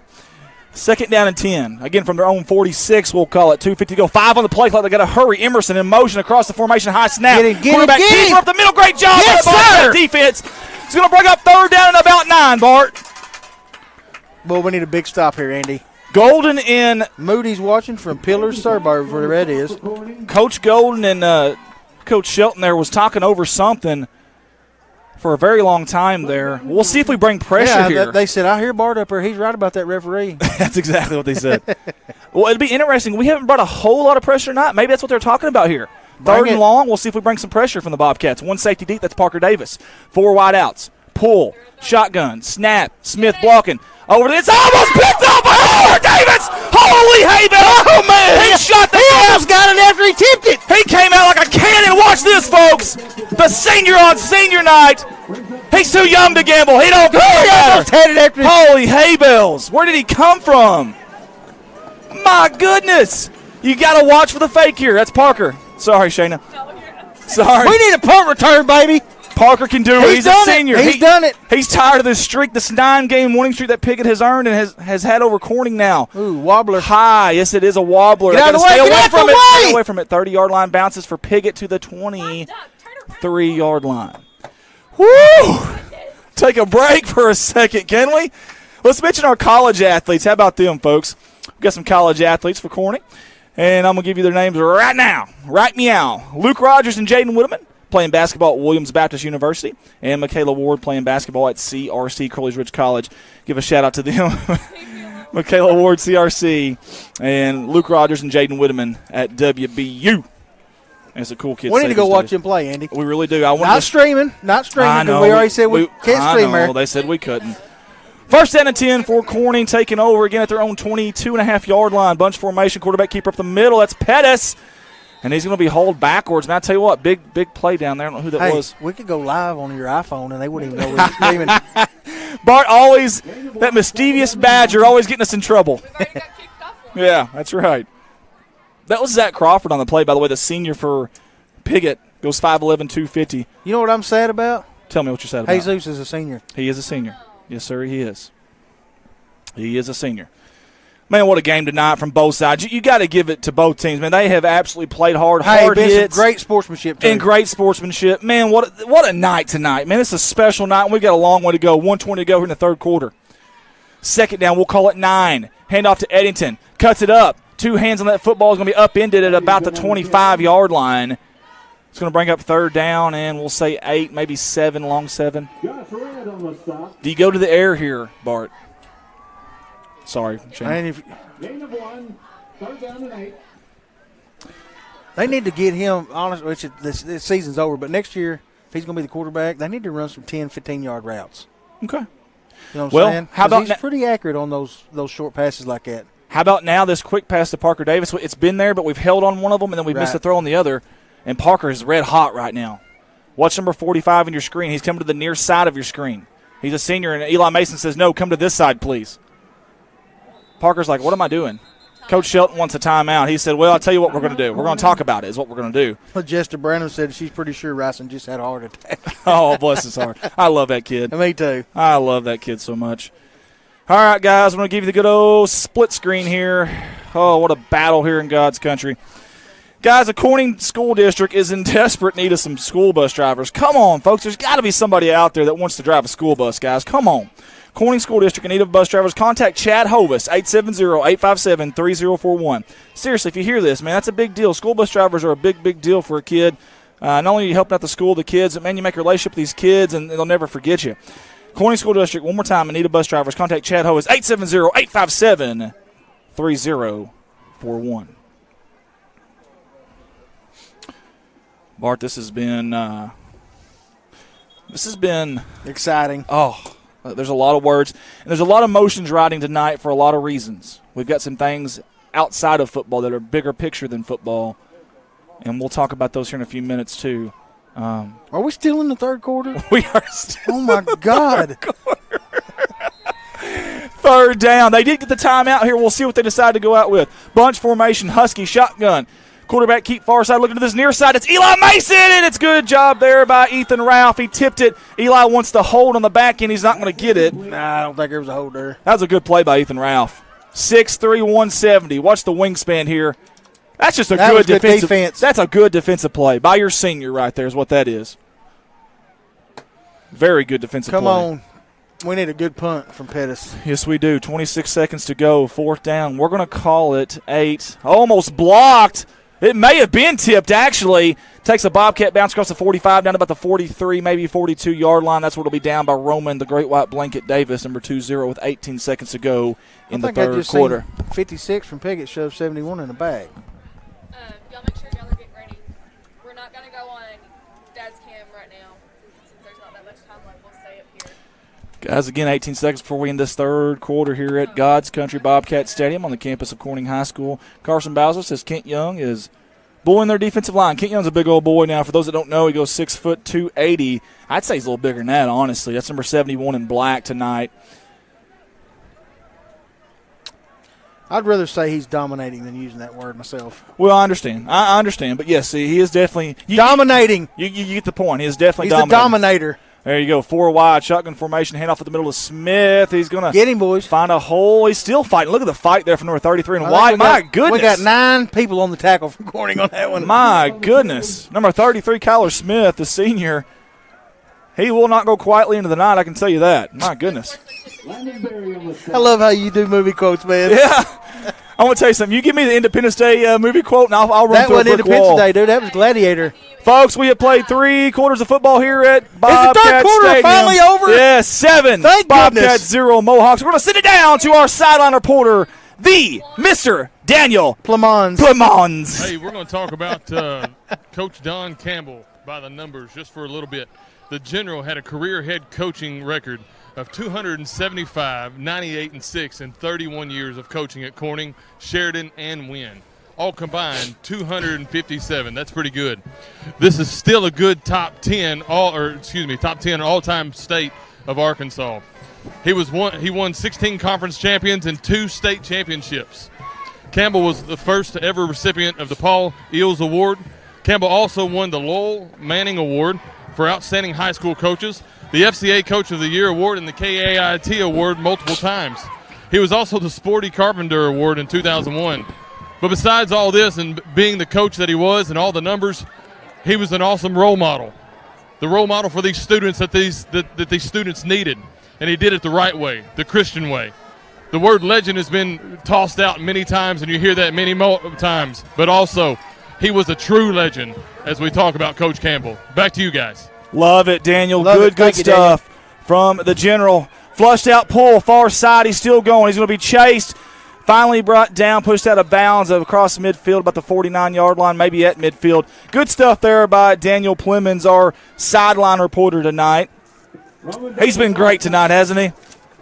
I love that. I'm glad we had him here tonight. He's done a great job, and we sure do appreciate him. Jeff Page used to go to Wynne during playoffs and watch them play.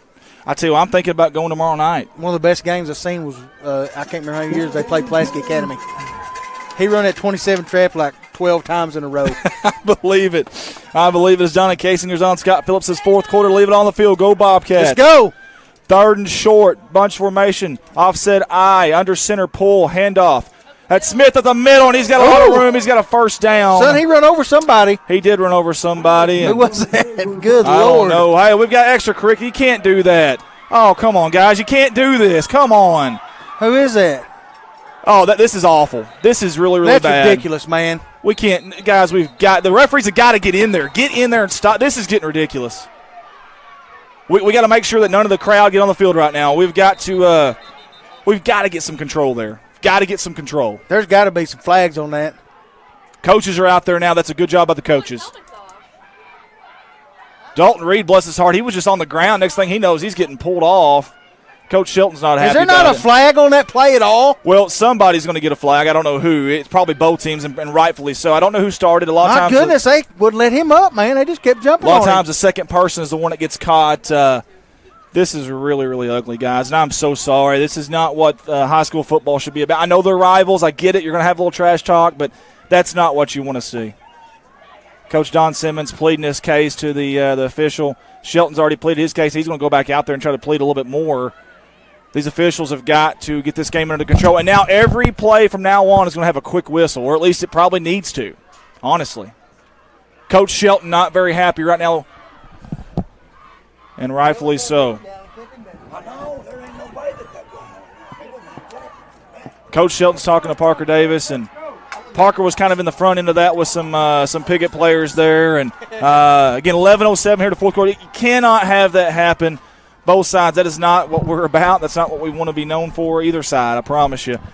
And I don't know, can you get 2 personal fouls on one play and be thrown out of a game? I don't know. I guess we're going to find out. They were tromping on Reed. I mean, I ain't saying we didn't do anything wrong. I'm not saying that at all. We weren't innocent by any means. But at the same time, yeah, that was we're going to stay on Desiree's camera here. Well, actually, we're struggling right now with our signal. Personal foul against Corning or against Piggott. Personal foul against Corning and ejected. They're ejected. Well, who'd they eject? I don't know, but whoever from Corning. Jackson's on the play.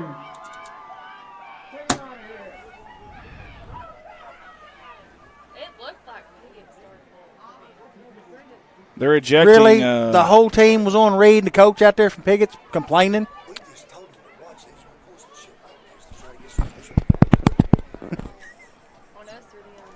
Guys, I apologize. I'm trying to get we're struggling with our signal. I'm trying to work on our signal right now.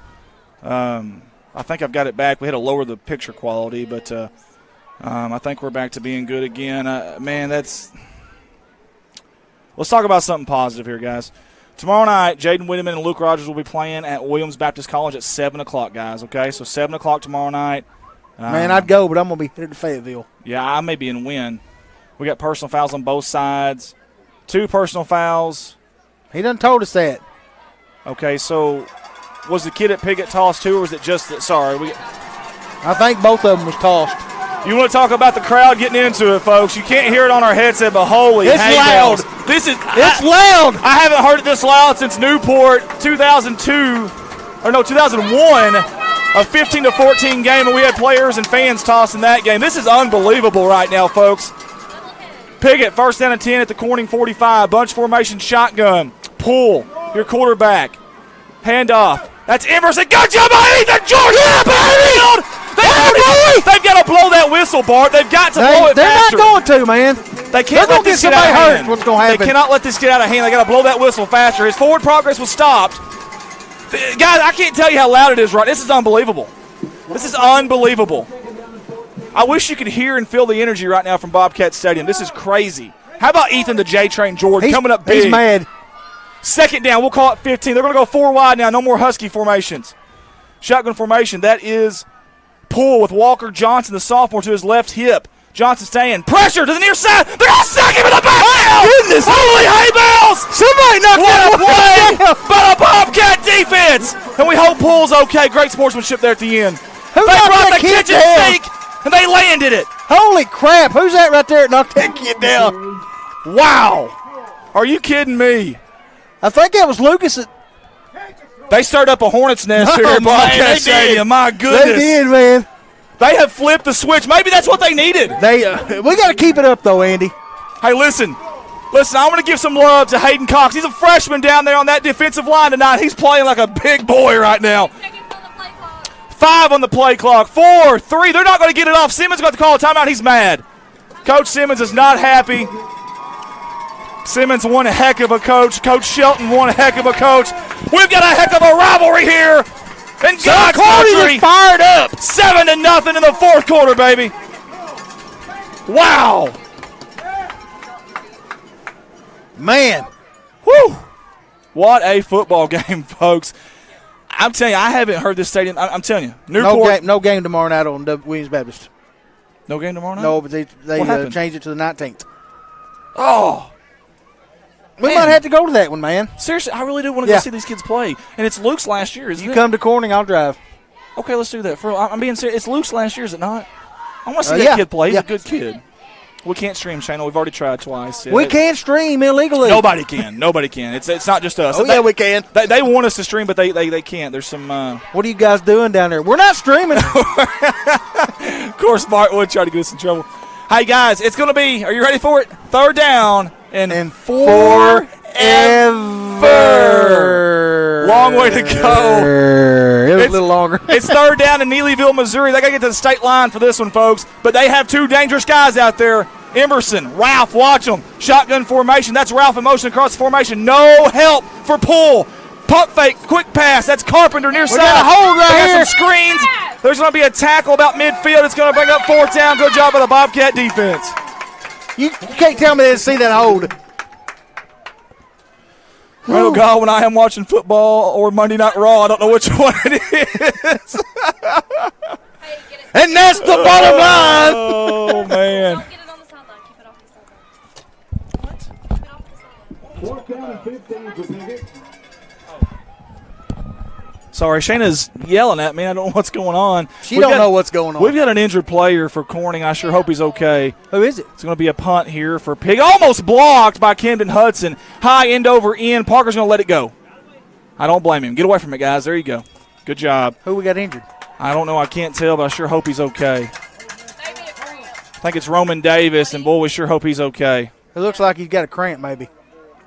Boy, yeah, he does. I think you're right. Yeah, it's just a cramp. Roman has been They need to give him a banana and a glass of orange juice. That's right. Some whole milk could be yeah, fine. pickle juice works. That's no joke. My grandma, my grandma swears it helps for rattlesnake bites, for anything. Hey, it may be the cure for cancer. My boss, Jerry Davis, one day I got a bad Charlie horse. He said, go in there and get the pickle juice and drink it. Instantly, it was gone. Man. He likes pickle juice. He likes pickle juice. He drank it all the time. I'm going to tell you what. Hunter Midkiff and Coach Campbell have got a good seat tonight from up above for this one. Yes, sir, they do. Offset eye. Camden was looking for a handoff. He's going to keep it near side. Hit really hard. Man, who was that for Piggott? Wow. Was that Carpenter? I can't tell. 52? I don't know. Whoever it was. Jacob Johnson, maybe? Yeah, it was Jacob Johnson. Man, what a hit by J-Square there, Jacob Johnson. The senior on his final game. Piggott's crowd is going nuts. It is absolutely. You can't hear on our headsets. We got some pretty good headsets. 8:26 to go. Listen, 2 timeouts for both teams. Offset eye. Hudson under center. Handoff. Over the right tackle. Oh, he almost got out of there. And who was that? I can't tell. I don't know, but man. That was Lucas. The grade 8.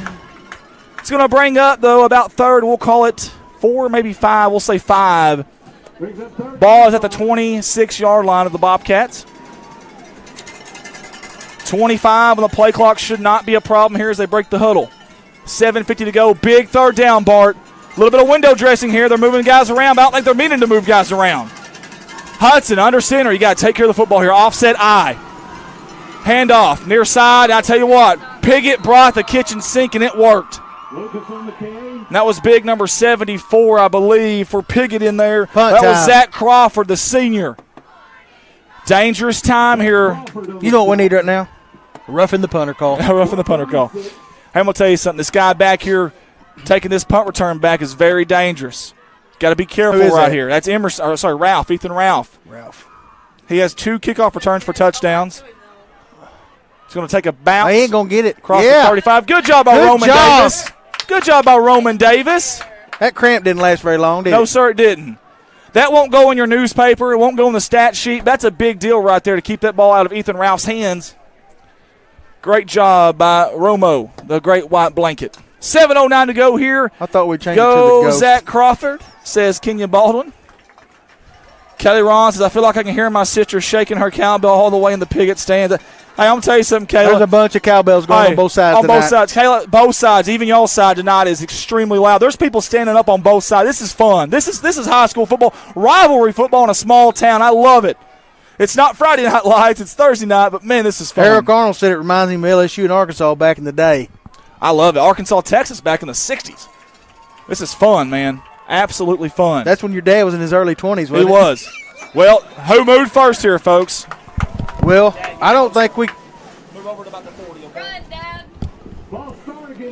Yes! Ball start against Piggott. Whoa, man, the crowd. Guys, they like it, don't they? They are stomping. Listen, there's 3 guys for Corning that wish they could be out there tonight, and I do too. Number 60, Fisher Francis. Number 77, Carson Dowdy. Number 12, John Swint. They cannot, but they have been cheerleaders tonight. I promise you that. We could certainly use them tonight, but it is what it is. Both teams have dealt with that this year. Injuries, COVID issues. Here we are, the 83rd edition of the Rumble in Rice Country. Offset eye, Piggott under center. That's a different quarterback there. Handoff, shake and bake. That's number 5, Walker Johnson. Get up, boys. Get up. That was Ethan Ralph at quarterback. Hey, watch this and see if they're going to keep Ralph at quarterback. This is interesting. What do you got to lose here if you're Coach Don Simmons? Try anything different. I think if they keep Ralph back here at quarterback, it's very dangerous. He can run out of the pocket. Very tall kid. He can see over that line when he's throwing those quick slants with that tunnel screen. We'll see what Coach Simmons and company decides to do here. Is Brian Poole on the field? I don't think he is. That's number 4. I'm sorry. That's Jackson Howell, the junior at quarterback. I apologize. 4 wide, man in motion. That's Ralph. They got a false start, I think. Are they going to call it? They are. Boom! Big time play right there. Folks, 6:19 to go. Thank you for tuning in. Please share this feed. We appreciate Rob Barnett Somebody and Cindy asked if Barnett. Corning's got a big crowd. We got a big crowd yes, tonight. Sir, we Both do. sides have got a big crowd tonight, baby. I'm going to tell you, Clay County's showing up and showing out tonight. These fans are awesome. It's cold out there. It's a little windy. Pretty nice up in here. Neither one of these teams are going to go to the playoffs, but they don't care. They're here to support these That's kids. right. I love it. Second down. We'll call it 16. Man, snap his ball. Yeah, boy. Hot hell. Get on it. It's still going. Great job. We got it. Sacked him way back down to probably the Holy cow, 7-yard line. A huge play for the Bobcats. Woo!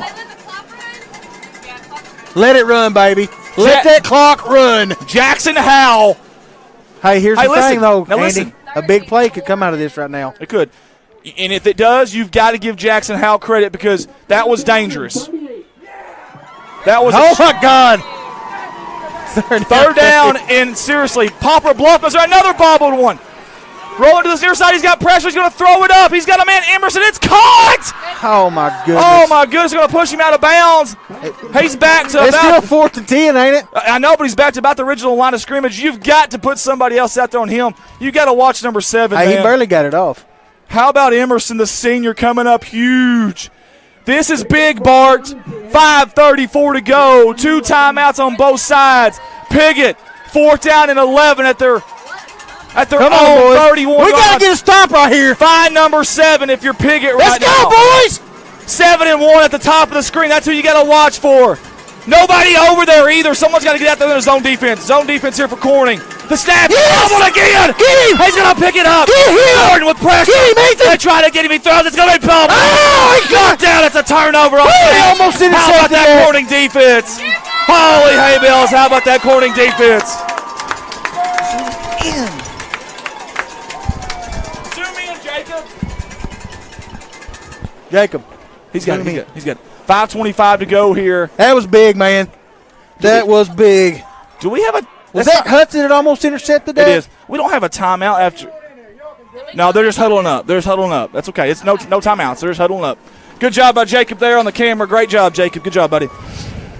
Corning takes over at the Piggott 31-yard line. Remember, 2 timeouts for Piggott here.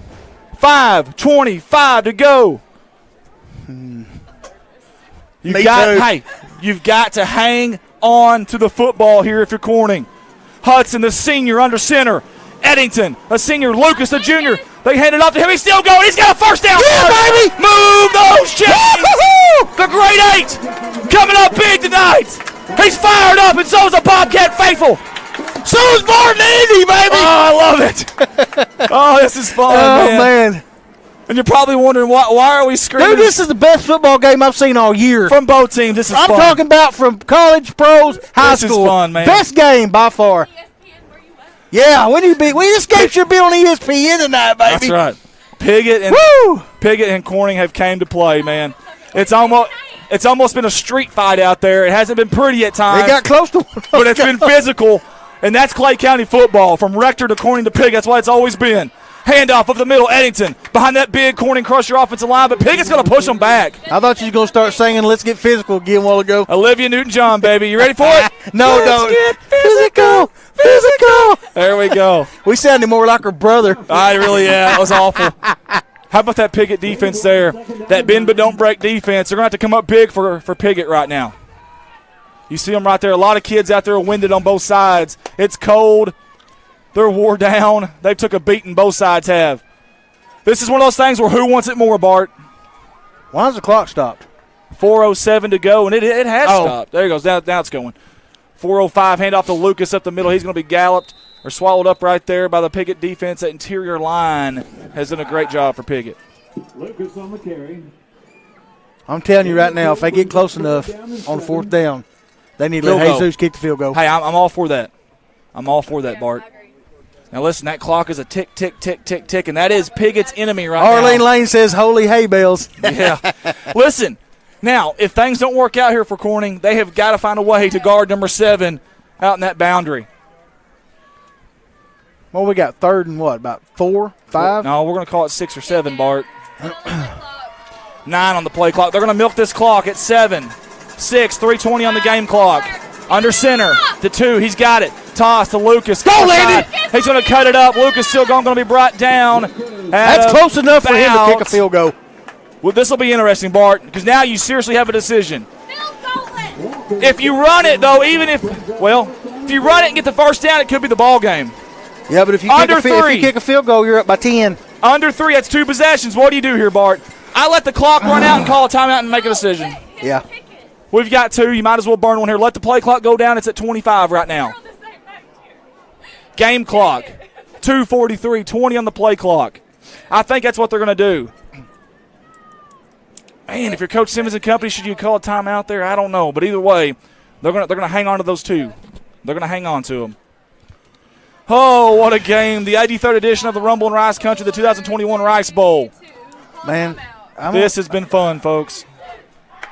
And that's exactly. And for Jesus, baby. That's what I'm talking about. We've got a Jesus chant right now, folks. Trevor Brodges' analytics says run it. I like it. Hey, listen. Here's the deal. I don't want anybody complaining about what Coach does after this. I'm going to tell you something. This is not an easy decision. Either call's fine. I'm okay with either. I am too. I really am. Now, Jesus has not made a field goal. He's made extra points, but he has not made a field goal this year, so you can say that. Is he about the same distance as what an extra point would be, or is he closer? He's not. He's about 10 yards away. 6? Has he made 6? He's made 6 extra point attempts, 7 actually now this year, but this is not an extra point. It's about 10 yards farther. And the pressure. Listen. He can handle it, man. If you have a play that you've been waiting to run all year, run it. Here's the time to do it. If you've got something unique, maybe Eli Mason, far side play action, bootleg Eli Mason across the flat, something. 2:22 to go. This will be interesting. 2 great coaching legends, 2 coaching greats, 2 feisty teams that are both worthy of a trophy tonight, but only one gets to take it with them. They're going to go for it, folks, or maybe try to draw them off sides. Dead T. How about this? Nope, they're going to change it. A little window dressing for you. Wildcat with Hudson.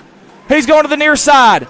He's going to try to get to the boundary. He's not going to get it. I wouldn't have run that play. That's going to be a turnover on downs. They want a face mask, but he's not going to get it, I don't think. I'm no football coach, but I would not have run that play. Ooh, his head did turn. They ain't going to throw no flag, Shayna. His head did turn there. I don't know, but our defense is going to have to kick it in just like they have all night. You've got to find Hayden Emerson. You have got to find Hayden Emerson.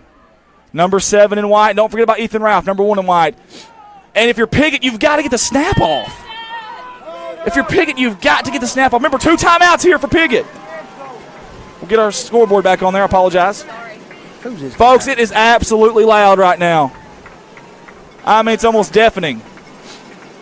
Here we go. Piggott takes over at their own 11-yard line. 4 wide, shotgun formation. That is Howell at quarterback. Completed pass, but not for much. He's got about 2 yards. That was Emerson. They did a good job. They're playing a zone defense back there. Tick, tick, tick, tick, tick, tick, tick. Dude, this guy's into it. I don't know who he is, but he is into it. 2 minutes to go. They're going to go no huddle, hurry up offense here. 4 wide, shotgun formation. Again, that's Howell at quarterback. Looking to the near side. The flat, and it's incomplete. They are all over Emerson. That was Camden Hudson, the senior there. 3rd down and 7. This guy's cracking me 3rd down and 7. I love his enthusiasm. Brian Underwood says, with the struggles on the snap, Bobcats in to bring the house. I'm okay with that. You got to be careful. If you got a tunnel screen from Emerson or Ralph, you're in trouble. 1:48 to go. Shotgun formation. Again, that's Jackson Howell, the junior, at quarterback. The snap is good. 3-step drop. He's got pressure over the middle. It's picked. Oh, he picked. I think he picked it off. I think he did get it. Oh, 2 people so close. Accepted that, man. Watch the last dive. There's a tip. Boom. A tip. Boom. Watch this dive right here. Oh, no, he didn't. Boy, that was so close. Man. So close. Andy, whew, this is a ball game right here if we stop it. It could be. I don't want to jinx anything. You know, listen, we've seen crazy things. 1997, Arkansas, Tennessee, Clint Sterner. We've seen some nutty things. Oh, my goodness. But listen, you're right. This is huge. This crowd needs to get up right now. 1:42 to go. 9 seconds on the play clock.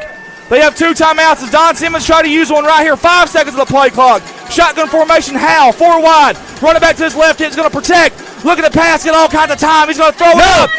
It's going to be incomplete. There's a flag late. There's a flag late. You're crazy. Oh, there's a flag from the back judge back here. He did hit him, but, man. In college, NFL, it's probably an uncatchable That ball. wasn't his call. But there's no uncatchable rule. There's no uncatchable rule in high automatic school. first down, ain't it? It is. Oh, my goodness. Piggott survives. They're going to stay alive a little bit longer. Not only that, but Bart, it stops the clock. 1:34 to go. 1:34 to go here, folks. Although I hate to admit it, that was pass interference. I think it was, Bart. But this other ref should have called it. Again, college NFL, it probably isn't. It's uncatchable football, but in high school, there's no rule against that for uncatchable. There's no such thing, so. They're wanting a new football. Literally nobody is paying attention to ball. Good job. Play Is that the right time on the clock? It is. 1:34? Shayna's doing a good job. 1st and 10. The chains aren't set. The chains are not set. There we go. Now we got them set. 4 wide. Again, that is Howell at quarterback.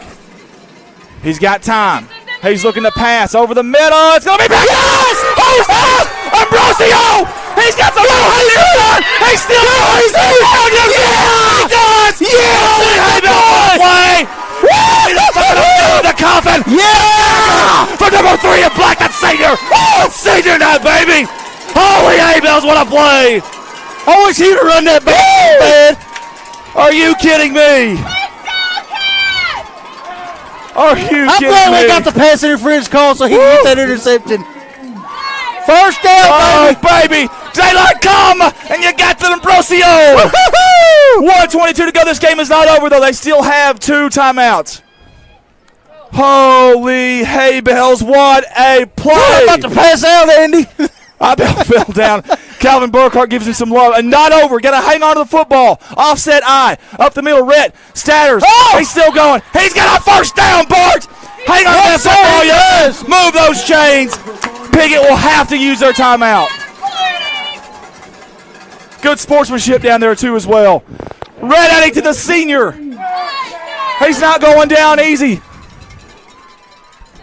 The chains are set. They need to start the clock now.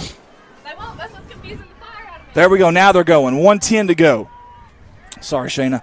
No, like, I know what I'm doing, but they don't know what they're doing. Gotcha. Whew, here we go. Offset eye. Under center, Hudson. Senior. He's going to probably hand it off to another senior. That's Red Eddington, and he does. Bouncing it out, cutting it up. 2 hands on the football. Woo! And now Piggott has to. I mean, you have to use the timeout now. It's under a minute. And they do. We can run the clock out, can't we, after the next play? They got another timeout left, Bart. Do they? Okay. We need to at least get another first down in. Yes, we do. We need another first down. You know Jeff Midget. Follow the Bobcat players and get up because they're going to go after the trophy. Make sure he follows them really close. And Jacob, tell him. Hey, Dad. Follow the Bobcat players when they go get the trophy after the game. Yes. If we win, Jeff Midget says we need to get a little more excited. I know, man. We got to bring it. We got to pump those rookie numbers up, Bart. What a night. they should bring it up the middle of the field. Yeah. I can't help but think that he's got his Tennessee time. Can't help but think that Coach Don Campbell's up there watching right now. He's happy. I promise you, he's happy. Second down, we'll call it 7. 45 seconds to go. Remember, Piggott still has 1 timeout, folks. That's awesome, man. This is somewhat of a victory formation here. Hudson under center. He's going to take a knee. Good job there. They're going to have 1 more timeout. They're going to take it. You can't take the timeouts with you. I don't blame them. While we've got a timeout list, and I didn't mention this, but on the Piggott side, there was a girls basketball coach that passed away this year, Coach Matt Sutphin. And for the Piggott folks that know Sutphin, I know him. Coach Matt Sutphin passed away this year, was my understanding. I got that from a fan earlier. And was he the Tog? Do you know him? I don't personally know him, but I wanted to mention that. get that out there if we can. He's a nice guy. Definitely wanted to get that in there for them.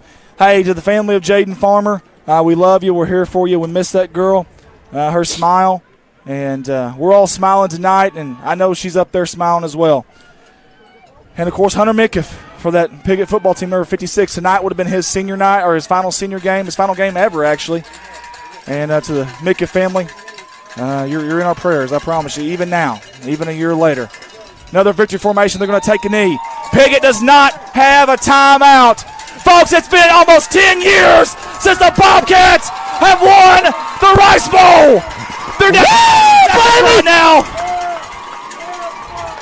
Coach Shelton and company. Yes, sir. It's been a rough year, but what a way to put an exclamation point on it from winning the 83rd edition of the everybody played their hearts out Country. tonight. Every single one And of it's them. going to tie it up at 40 apiece with 3 ties in what could be the biggest small-town rivalry in the entire great state of Arkansas. 5 seconds ago. 3 seconds ago. 1 second to go. Bobcats win. Bobcats win. Yeah, baby. Bobcats win. Holy Yes, bells, it's what a good, game. What a game, baby. Yes, sir. What a game. There's the Rice Bowl trophy. The seniors got it. Yes, sir. Holy hay bells. What are they throwing the rice? They're excited, and they should be. It's been 10 years, folks. Piggott had a stranglehold on the series 9 in a row. No longer. The trophy comes back home to the wild, wild western side of Clay County where it belongs. Your 2021 Rice Bowl champions, the Corning Bobcats. How about rivalry week here, man? There's nothing like. That's the best game I've seen all year, like dude. high school football. That is the best game I've seen all year by right far. here in God's. I give Piggott credit. They played good. They fought Both teams hard played tonight. good. They came up just a little bit They short. didn't want it bad enough. Came up just a little bit short. And the rice is going up everywhere. Oh, I love it. Look at this. We got a rice bath here on the west side of Clay County. They don't even know what to do. It's been a while. Oh, man. You got to love it. That's awesome, dude. Oh, how about that? Hats off to the seniors. Hats off to the seniors is absolutely right. How about Jesus Ambrosio? Heck yeah. Can we give Jesus He's some the love? man. He better be the Clay County or the Farm Bureau Player of the Week. I totally agree. Let's give it to him, baby. He's the ones to throw some rice up, too. Oh, I love it. What a game. Look at the emotion. How about Fisher Francis, the senior, in there, too? Oh, the That's emotion. awesome, dude. And I can't help but think that the legend, the general, Coach John Campbell, is up there smiling. He's smiling right now, I can promise you. Oh, man, what a night. Andy. That was fun, man. Kurt Scobie texted me earlier. I didn't see it. Said, you do know y'all have microphones, right? That's okay, man. We might have reeled some TVs tonight, dude. Oh, I don't care. I don't even care. I don't either. Oh, this has been fun, man. What Dude, a that night. was awesome, man. Look at the smiles, man. That's what it's all about. Listen, these teams came for a dogfight tonight, and when I tell you what, it was. Hey, if your sister would have got excited as us tonight, I think she would have had that baby. She probably would have. She'd have popped, I promise. Oh, man. Hey, is our sideline reporter, is Daniel still down there? I think he got mobbed. If Daniel's still down there, can we get a couple of interviews with some seniors? Just ask them how it feels. Just something simple. Just ask them how it feels, man. Just ask them how it feels. And what a night. I don't know if he can hear us or not. He's trying to find one right now. Oh, the emotion. Oh, high school football, folks. There's nothing like it. I'm telling you, there is nothing like it, folks. Dude, that was awesome, man. Coach wants them to go. I got chill bumps. And that's okay. That's okay. They're going to go celebrate together, and that's okay. Perfectly fine. Woo. We're going to keep the cameras rolling for just a little bit. I do want to get a sponsor video in, but if we can, I'd like to get some interviews. So please stay with us, guys. Please stay. No, they'll come back, though. They'll come back. Please stay. We got a long – that's the cool thing about us. We got such good support. We got extremely long sponsor video, and that may be our saving grace here to get some interviews. Guys, please stay with us. Please stay with us. We're going to try to get some interviews. We're going to work really hard to get some interviews, guys, when they come back out of this locker room. Guys, I'm going to put a little picture-in-picture. Here's what I'm going to do. We're going to Piggott, as Shayna says. And we're going to take you to the sponsor video. Guys, we will. I promise you, we'll be back. Please stay with us.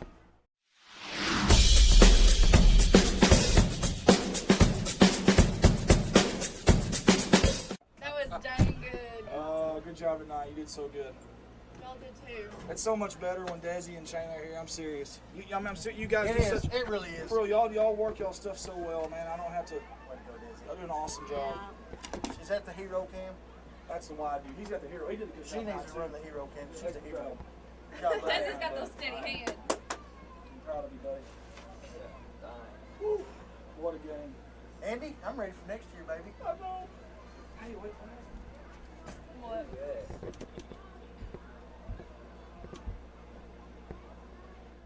By providing individual ag solutions, connecting machines, people, technology, and insights that give you the advantage. We measure our success in generations. That's our legacy. Visit us at legacyequipment.com.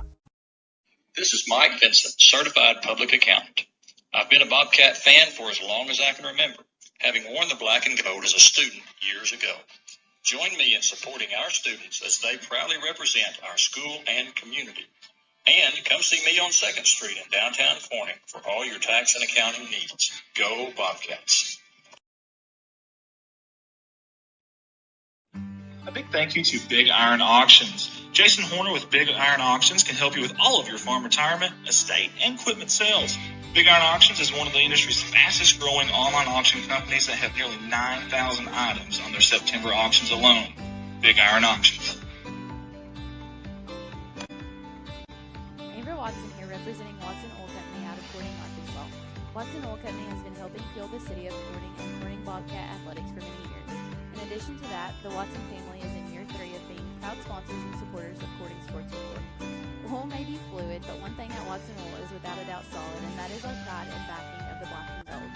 We hope you enjoy the live production, and just know that we are always there when you need us. Watson Oil Company, 870-857-6366. Let's go, Cats. Red Taylor Ford, family owned and operated since 1977. Come by or call salesman David, Jim, Scott, or Brent for all your vehicle needs. Or call our top-notch service department for oil changes and more. Red Taylor Ford, proud sponsors of Corning Sports Report. Francis Fish Company is proud to be a part of the Corning Bobcat family. We want to wish all of the Bobcats the best of luck this year. May God bless each student athlete with a safe and successful season. Go Bobcats. Debbie Hill Massage on 2nd Street. I need one of y'all to go down there and run that camera for me. You want me to? Yeah. Hey, audio is on these. Don't mess with that then? I'm talking to Can I kill the rest of this milk? Yeah, you have it. No, you can have sushi. Make sure you got the audio on. We do. Yes, sir. Thank you.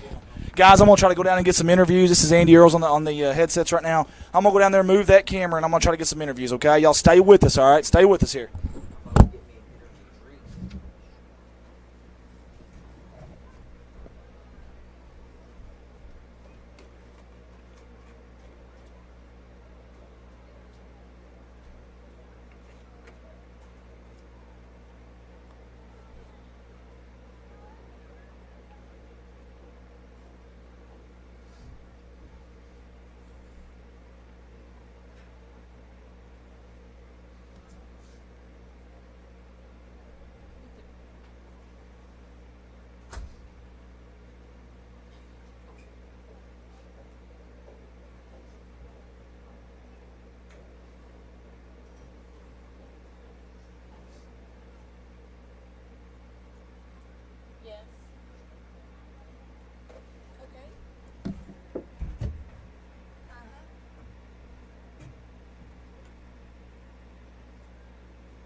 Corning, Arkansas are proud sponsors of Corning Sports Report. Harold's Barbecue in Corning, home of the Crazy Pitmaster. Linden invites everyone to come out to Harold's Barbecue, proud sponsors of Corning Sports Report.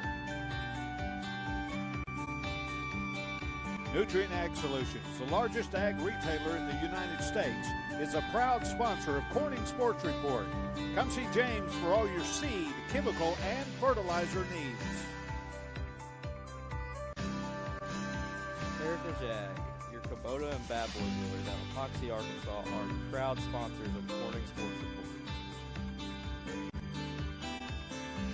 Corning Sports Report would like to give a special shout out to Woolard Farms on their sponsorship in this year's Corning Bobcat Athletics streaming season. Nathan, Jennifer, Dylan, and Josie are not only proud sponsors of the city of Corning, but of Corning Sports Report and the Corning Bobcat Athletics. Go Cats, Woolard Farms. First Choice Healthcare, proud sponsors of Corning Sports Report. Get a hold of First Choice Healthcare at 870-857-3399, or go find them at 1300 Creason Road, right here in Corning. Convenient online pay, as well as online records, pediatric care, amongst many other things. First Choice Healthcare, Corning's Healthcare Clinic. K-Ron Farms, Keith and Rhonda Turner are proud sponsors of Corning Sports Report.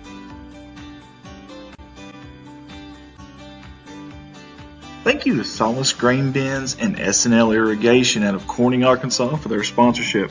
Hey, for all your grain bin needs and irrigational needs, get a hold of Jerry, Rhonda, or Michael at 870-857-3086. We sincerely appreciate the Solaces and all they do for our town and CSR. Go Cats. Back to back to back CSR sponsors Zach Brown Farms. We want to say thank you to Zach Brown and all the fine workers there at Zach Brown Farms for their sponsorship. Zach Brown was a great athlete back in his day, and he's a great supporter of Corning Bobcat Athletics and us here at CSR. Zach Brown Farms, on the road to success.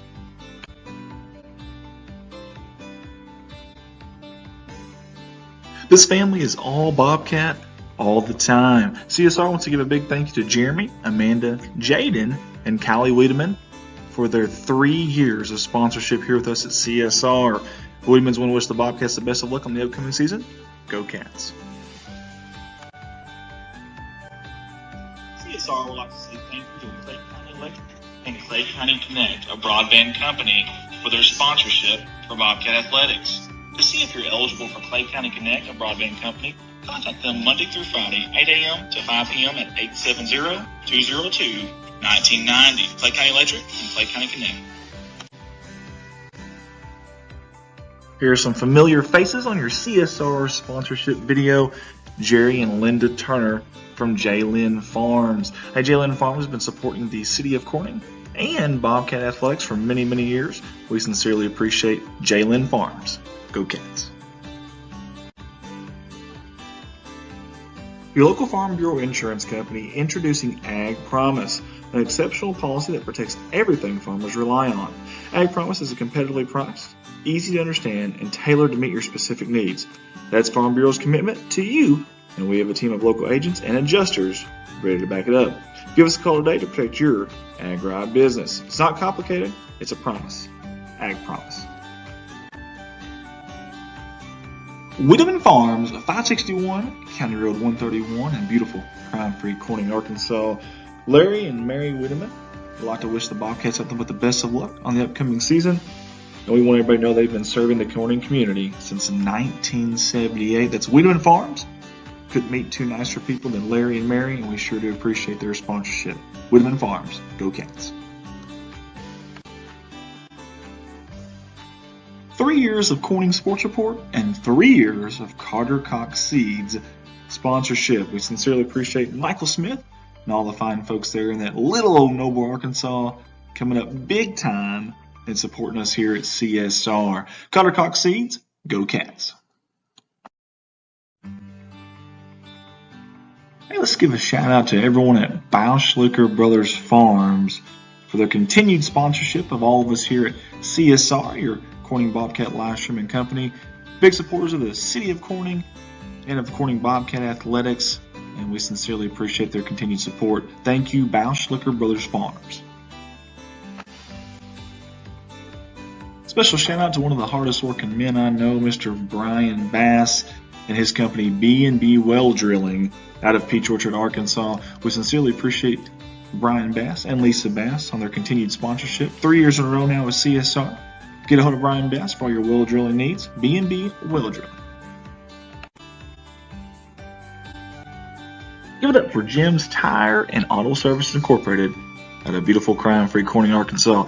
Hey, alignments, new and used tires, all oil brands, service job, brake job, tractor and truck flats, batteries, road service, mufflers, record service, and many, many, many, many, many, many more.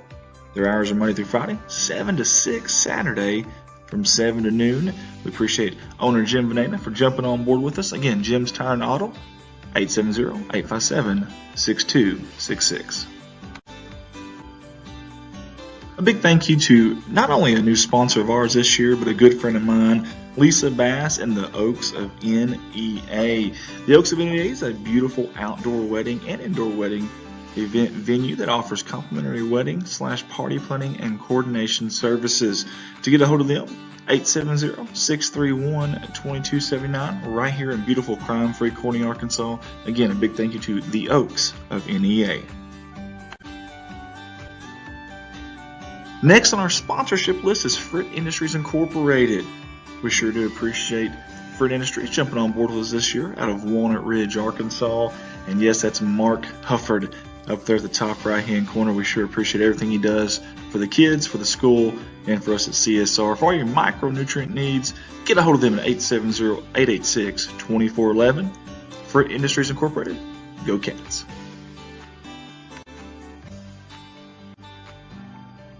Thank you, Mike Townsend of Mike Townsend Farms, LLC. Mike and the fine folks over there haul gravel, dirt, topsoil, and heavy equipment, amongst many other things. Get a hold of them at 870-926-2119. You call, they haul. Mike Townsend Farms, LLC.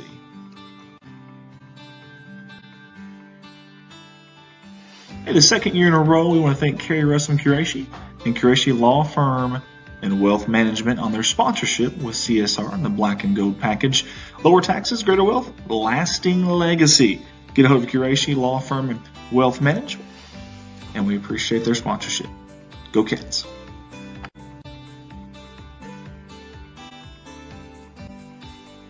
Big thank you to Rachel Selmeyer of Image Realty of Northeast Arkansas. Hey, she's your local realtor with a local office that's #1 in sales in Clay County. Impressive stuff there. Also, Rachel's the top producer at Image Realty, and that company is #1 in sales in the Paragould area. Get a hold of Rachel Selmeyer. You can find her online on Facebook, Image Realty of Northeast Arkansas. Hey, how about Jim and Sandy Davis with JSD Cattle? Big thank you to them. Fine folks there. You won't find any bigger Bobcat fans than these two right here, and we sure do appreciate their sponsorship. Jim and Sandy Davis, JSD Cattle, Go Cats. CSR wants to say thank you to Serenity Ridge Pet Crematory out of Piggott, Arkansas. Hey, they help you remember the good times during your time.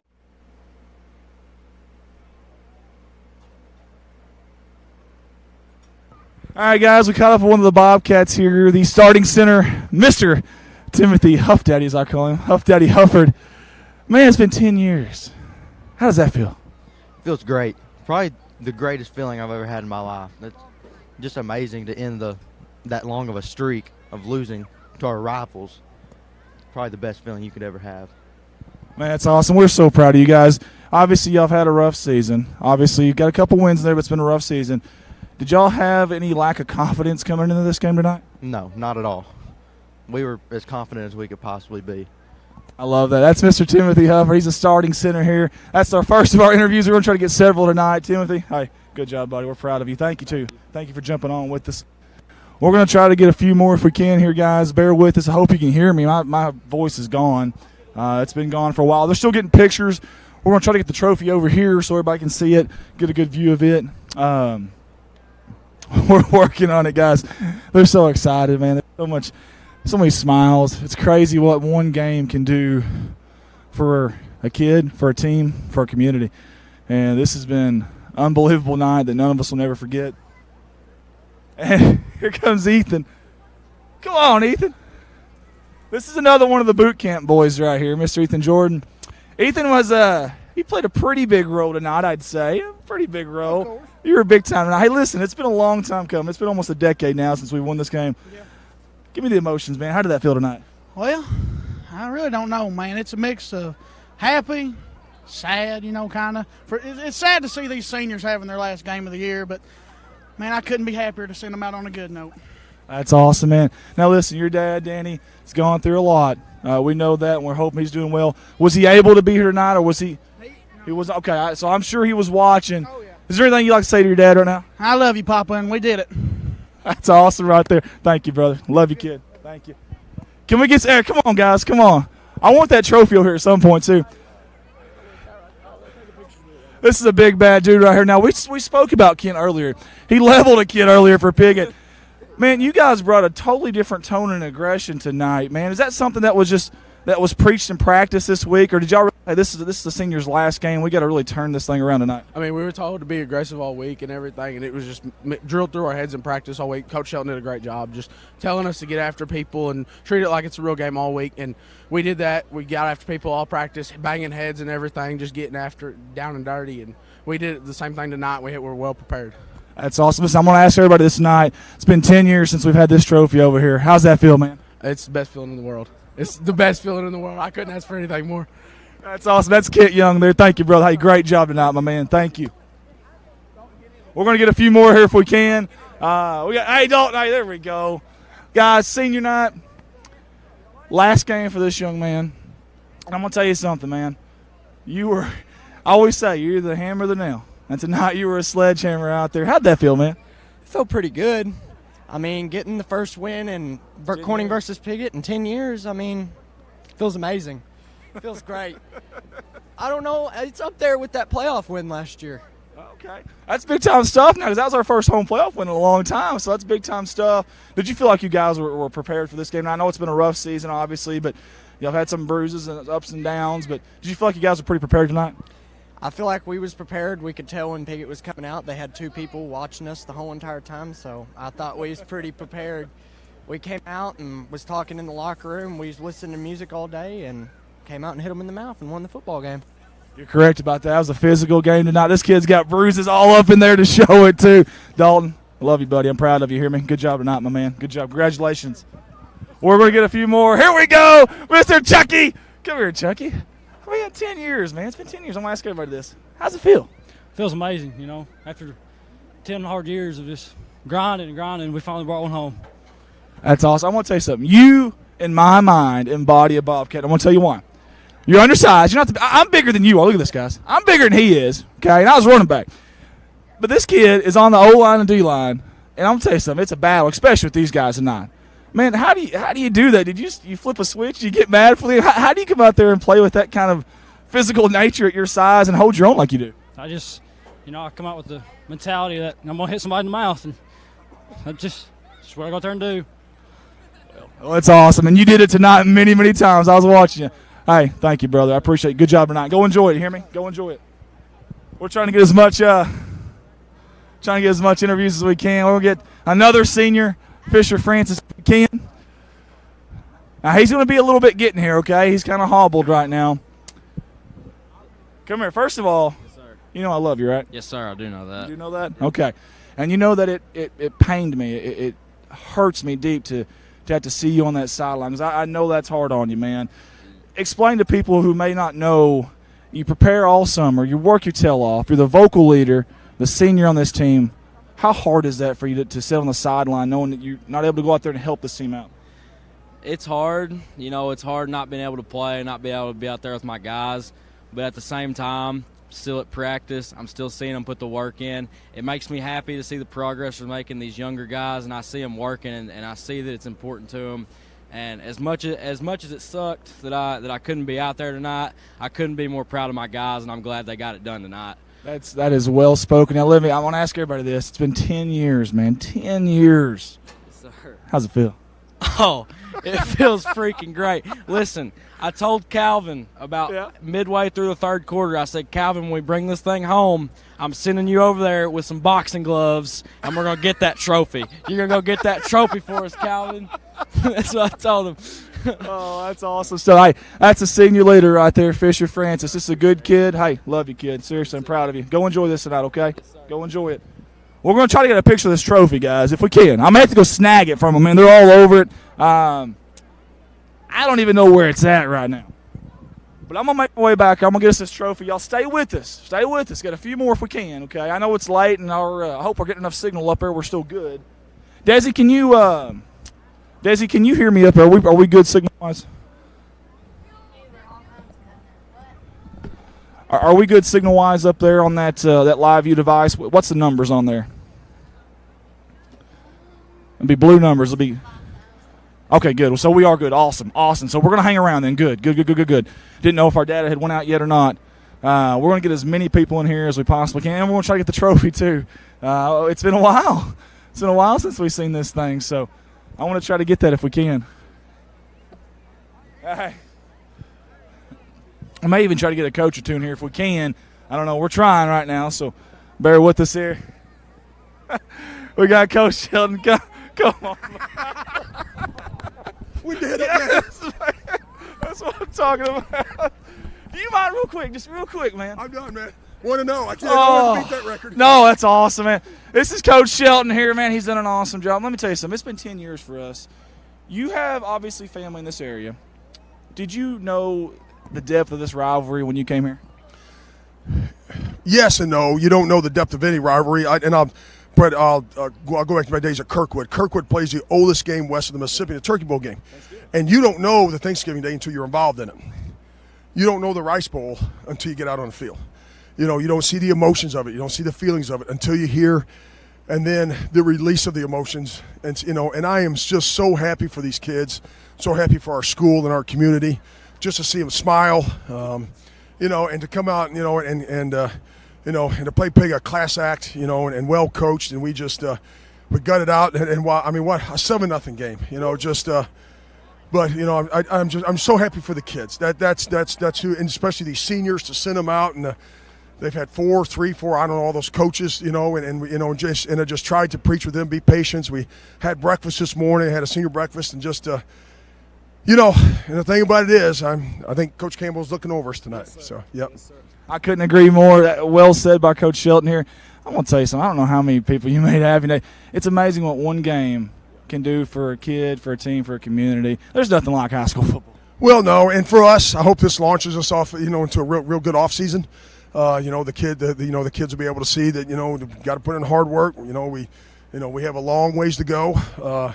But this was one of our goals, and so we were able to check a box. And not too many teams can say they can win the last game of the year and not win a state championship. So that's very, very true.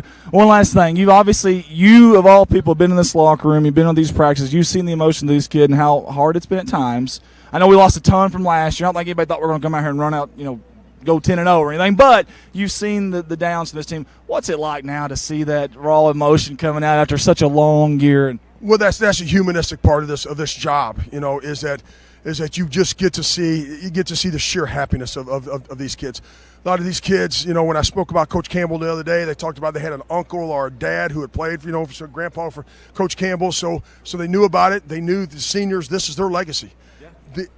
This cannot be taken away from these seniors. These seniors can say we won the Rice Bowl our senior year. And I'm like I said, I'm so happy for the kids in our school and our community. And for me, I'll sleep tonight. So. I got one last thing I'll let you go. I know you got – listen, I want to tell you something. Today from you was a class act. I'm going to tell you something. That 56 on the side of the field over there, for a guy just coming in this rivalry like that and having the wherewithal, that's awesome. And I had so many people from Piggott reach out to me, and I'll see those messages later, but they loved that. What I loved, that old dead tee, that 27 – man, I'm going to tell you – Dude, it almost went on the first play. I thought it was going to go for a second. And I was like, no way. And it almost hits a second. But again, that's, if you believe in karma, I don't know, Coach Campbell, the blessings, and we're all so blessed here. I hated what happened here in the fourth quarter. I don't like that stuff, with football. But you know what? I'm not going to apologize for it. I'll tell you that much. Coach, hey, go enjoy it, bro. Hey, love you. Thank you, buddy. Seriously, appreciate you, man. Yes, sir. Yes, sir. Coach Shelton right there. What a way to end his first season at Corning. Wow. I'm still trying to get this trophy. I'm going to get this trophy for you guys. We hadn't seen it in a while, so we're going to get it on the TV here for you. I promise you. You give us just a second. I want that young man right there. Get over here, young man. Come on. I'm so proud of this kid, man. Man, this guy has played like multiple positions. He's done whatever this team has ever needed him to do.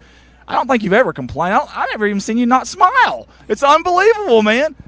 10 years. How does this feel? About 2 minutes left in the quarter, I was bawling my eyes out, thinking, I don't know what we're going to do if we do this. And then we did it, and now I'm freaking out, and I don't know what to say. I'm going to tell you something. I think you're right, because when y'all won to get the trophy, y'all started running off to the locker room. I don't think y'all realized what to do. We was going home. We was going home with it.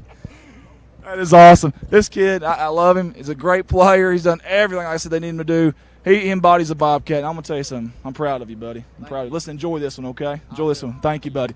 All right, we're still trying to get that trophy. And we're going to, I promise you. I have to go steal it myself, I promise you. I'm pretty big. I think I can hold on. Hey, you can get on camera? You come here and say hi to somebody? Who do you want to say hi to? Hello. Hello? You say hi to parents, friends, anybody? Hello, Bobcat fans. That's good. I like that. Hey, how old are you? I'm 9. 9 years old. I may be seeing you up in that booth with me someday. What do you think about that? Okay. You do that? Huh?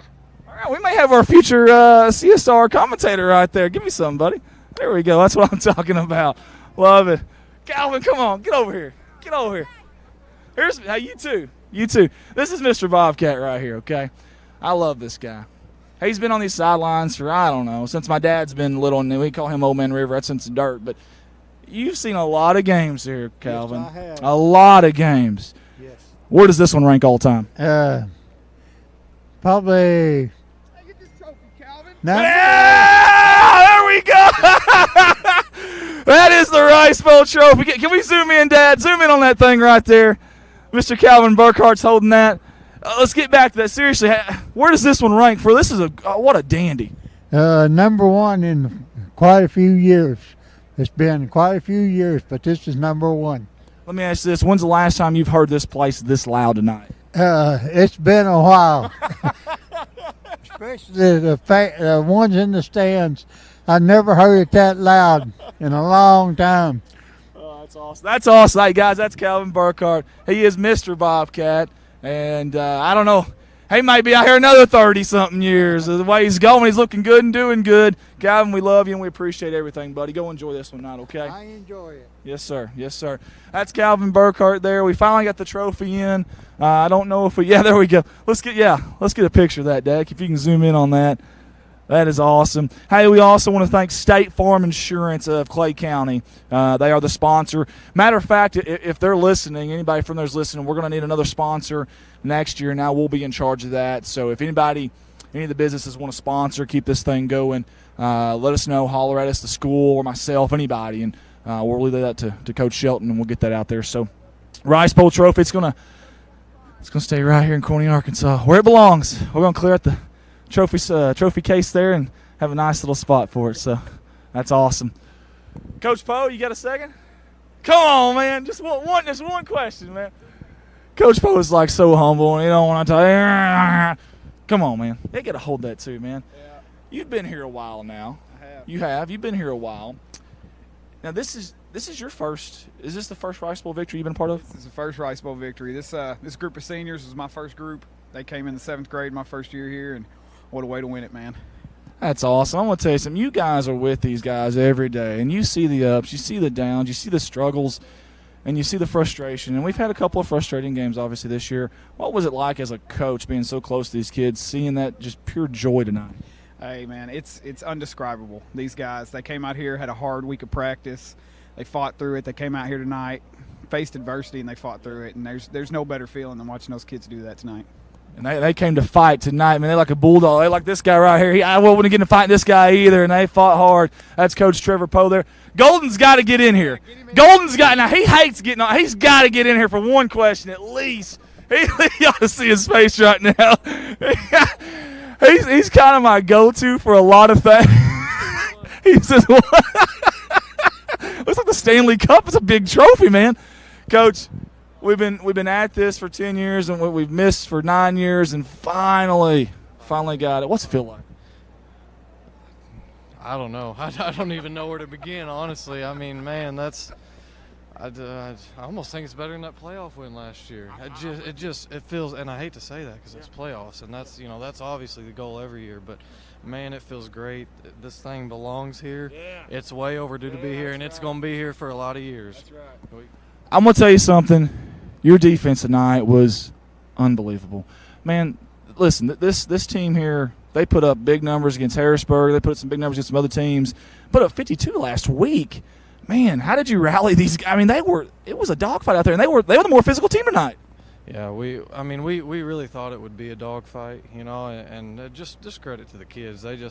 They came, they showed up, they played. We won the turnover battle. I mean, they didn't make mistakes. A couple big plays we bent, but we didn't break. We never broke. We stuffed them there at the end of the first half and inside the 10 and forced a fumble there to stop that, and that just all credit to the kids, and they just played, man. They came out and they played hard. They played with heart. That's as excited as I've seen them, and man, it's just awesome. Just proud of them. I want to tell you something. You're pretty good at this. Well, why was you so shy wanting to come up here? You're pretty good at this, man. You're going to photo bomb here, video bomb for Coach Shelton and Poe. Yeah, he wasn't even trying. I did. And I asked you to. I'm sorry. You're right. You're right. You're right. Hey, we're good. Hey, thank you, brother. Love you, man. Good job. That's Coach. Thank you. Thank y'all for everything you do. Thank you, buddy. Thank you for that. That's Coach Tyler Golden. Guys, I think that's a wrap for. Hey, wait, no, we got one more. We got one more guy. Paka. Come on over here. I'm going to tell you something now. The Great White Shadow tonight was great indeed. I don't know who you'd give the MVP to. It's a team effort, but this guy's right up there. You played your heart out tonight, man. Thank you. It's been 10 years. Yeah. How did that feel? Oh, that felt awesome. That felt awesome. This guy, I'm going to tell you something, man. He came in as a sophomore and played lights out. You didn't play like a sophomore, man. You never did. And I mean, he's still doing it. He's still doing it. I'm telling you, last game of career, what a way to go out. Could you have written it up any better than that? No. That's exactly how I wanted to go out. And all the seniors, we came together, and we knew this was going to be our last game, and we wanted to end it on a good note. The sophomores and juniors backed us up great, and this is just a great night. I want to tell you something. You're a good kid. I'm so daggone proud of you. I hope you know that, man. Congratulations. So you got to go enjoy this one, okay? Yes, love you, buddy. That is Mr. Great White Shadow himself right there. Guys, this was what a night. God, what a night. We started off by honoring some people. We lost a beautiful young lady, Jaden Farmer, here at Corning High. And, we started off with that with Hunter Midkiff on the Piggott side. He would have been a senior this year for Piggott and not able to play. You've seen Coach Shelton and company with the 56 on the field. That's awesome. That's awesome. And now, here recently we had our coaching legend, man, Don Campbell, a general, the guy that just seemed invincible. And he's no longer with us, but I think he is, man. I think he is with us because tonight, wow, class act by the coaching staff. They ran that old 27 trap of the dead tee. I've never been happier in my life to see that. That was awesome.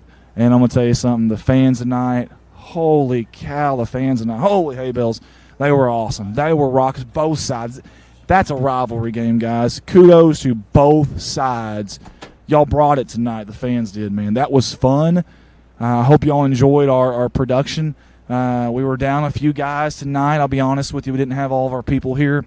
But guys like the Old Man River did a great job. Jacob did an awesome job. Desi Earl, she's got 2 weeks till she has a kid, and she's up here in the cold running cameras.